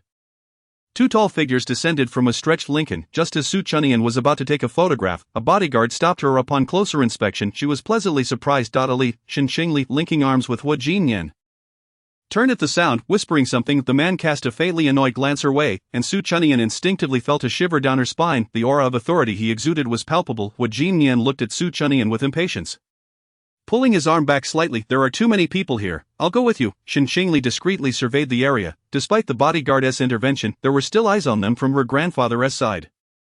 She finally nodded, leading Hu Jinyan toward Su Chunyan. Nian, why are you dressed like this? Su Chunyan pouted slightly. It's a long story. I didn't read the contract carefully and ended up working under the table. They hadn't had a chance to meet in days due to their busy schedules. Shen Qingli chuckled at her response, her laughter radiant as spring flowers, causing Hu Jinyan to forget to look away. What's going on? I'll tell you in detail later. I have to stay for the whole event tonight. Though she wished to catch up with Shen Qingli, the pressure from the man beside her was simply too overwhelming. Is Zhu Zhu coming? Shen Qingli tiptoed to peek inside. Yes, great. I'll bring Zhu Zhu to find you later. Okay. Only then did Shen Qingli take Hu Jinyan into the banquet hall. As they traversed the long corridor leading to the hall, which was brightly lit and resplendent, they looked as though they had stepped out of a painting. You need to understand the importance of making choices. Continuously delving deeper will only lead to your own hurt. The man's voice was cold and devoid of emotion, advising her to stop the losses before they escalated. Shen Qingli moved her lips.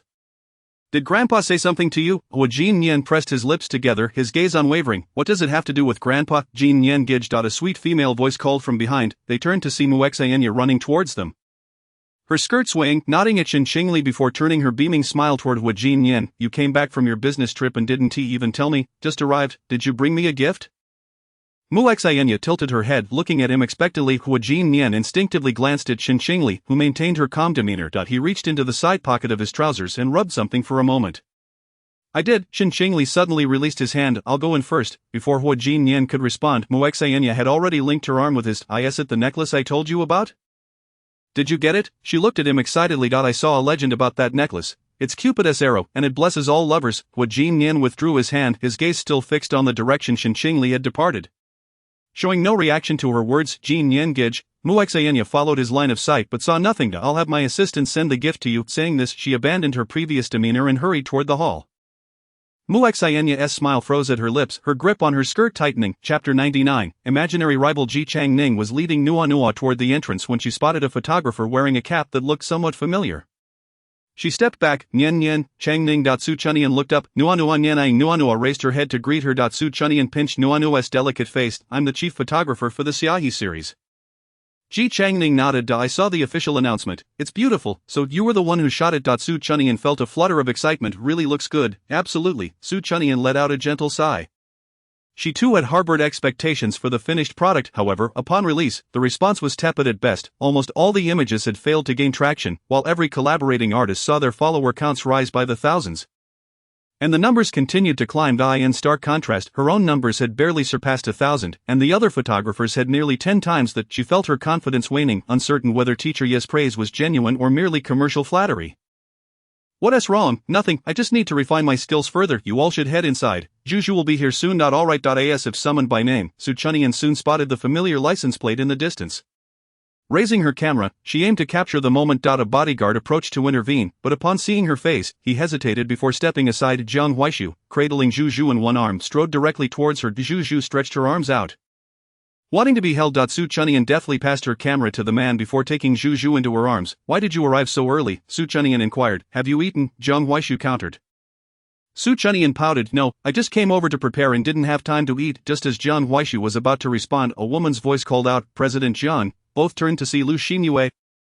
Resplendent in a deep V gown that accentuated her figure, she paused upon noticing Su Chunyan, then smiled and nodded in her direction. Su Chunyan returned the smile and then stealthily glanced at Jiang Huaishu, only to find his gaze lingering on her. "I'll head in first," Jiang Huaishu said, extending his arms to take Juju. The child waved goodbye, resting her head on Jiang Huaishu's shoulder. Lu Xinyue redirected her attention, commenting, "I saw you shot the Qin brand's new collection for this season. Quite impressive, thank you." Su Chunyan replied. Lu Xinyue appraised her. "I hadn't seen any updates from you. I thought perhaps you had returned to family life."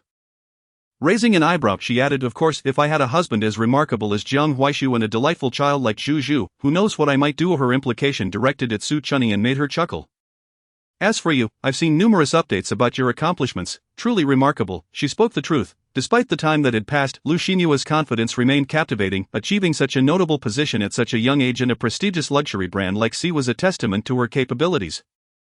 The smile on Lu Xinyue's lips faltered slightly, her gaze becoming inscrutable as it rested upon Su Chunyan. After a prolonged moment, she finally looked away. "Whatever I set my mind to, I will accomplish it. There is nothing beyond my reach." Su Chunyan was momentarily taken aback, nodding in agreement. "I too require such resolve." Lu Xinyue tucked a loose strand of hair behind her ear. The opinions of the elite ladies can be rather daunting. Rather than viewing accomplished individuals as rivals, it is better to use their excellence as a benchmark. Chapter 100. President Jiang. "It might not be wise for the lady to know," Lu Xinyue observed Su Chunyan silently for a few seconds before regaining her voice.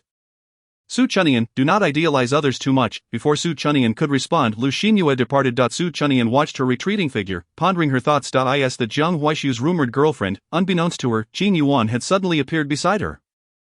"Why are you so interested in others' gossip?" Su Chunyan exclaimed, startled. "It depends on the subject," Qin Yuan replied, holding a food box. "Isn't this relevant to you?" Seeing Su Chunyan about to retort, Qin Yuan quickly raised the food box. "I noticed you were busy earlier, so I brought you something to eat as a gesture of goodwill. How does that sound? Are you touched? I'm working, I'm giving you time to rest, I'm the boss. After all, and since everyone has mostly arrived, feel free to shine tonight." The artists who needed to arrive early had already taken their shots. Who would dare keep the capitalists waiting? Before Su Chunyan could respond, she felt an arm encircle her waist, drawing her into a cool embrace. She looked up to see Jiang Huaishu's distinctly shaped jawline. "In that case, I'll take her with me," Jiang Huaishu declared, one hand holding a tray filled with food, which he offered her. "What brings you here?" Su Chunyan asked, her eyes lighting up as she handed him her camera and followed him inside, grabbing a small cake to take a bite. "Just came out for some fresh air. This is delicious. I was starving," Su Chunyan exclaimed, taking another bite of her cake. "Don't eat too much. I've made reservations. We'll go there once this is over." "Wow, is it at Shangshan?" "Yes." Their voices faded into the distance as Qin Yuan maintained the pose of offering the food box with a knowing smile, tossing it to an assistant behind him. The assistant, who had been observing the entire scene, appeared unsure of how to proceed. "Young Master Qin, should I deliver this to Miss Su?" Qin Yuan cast a nonchalant glance at him. "You can throw it away or eat it." "Does it require my approval?" The assistant shrank back. "Understood, Young Master Qin. Where's Juju?" Su Chunyan asked, hiding in a corner, munching on food. "She went out to play," Jiang Huaishu replied, naturally brushing crumbs from her lips. "Don't worry, the bodyguards are with her." Su Chunyan turned to him. "Would you like something to eat?" "I'm not hungry. What else do you want?" "I can have the assistant bring it over."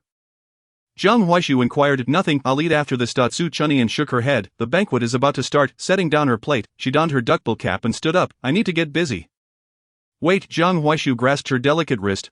Before he could finish, Su Chunyan bent down to meet his gaze, her large eyes blinking patiently as she asked, "What is it? You, President Jiang, what are you doing here?" Before he could articulate his thoughts, someone interrupted them. Su Chunyan's cap was pulled low, the dim lighting obscuring her slender form and casually tied low ponytail, making her difficult to identify. This. Su Chunyan, feeling playful, Gently brushed his hand aside. President Jiang, don't you think this might not sit well with the lady? Without giving him a chance to respond, she grabbed her camera and dashed away. The onlooker appeared taken aback. Astonished that the typically reserved Zhang Huaishu could be involved in such a scenario, Zhang Huaishu maintained his composure, showing no signs of embarrassment as he adjusted his clothing and nodded to acknowledge the other person.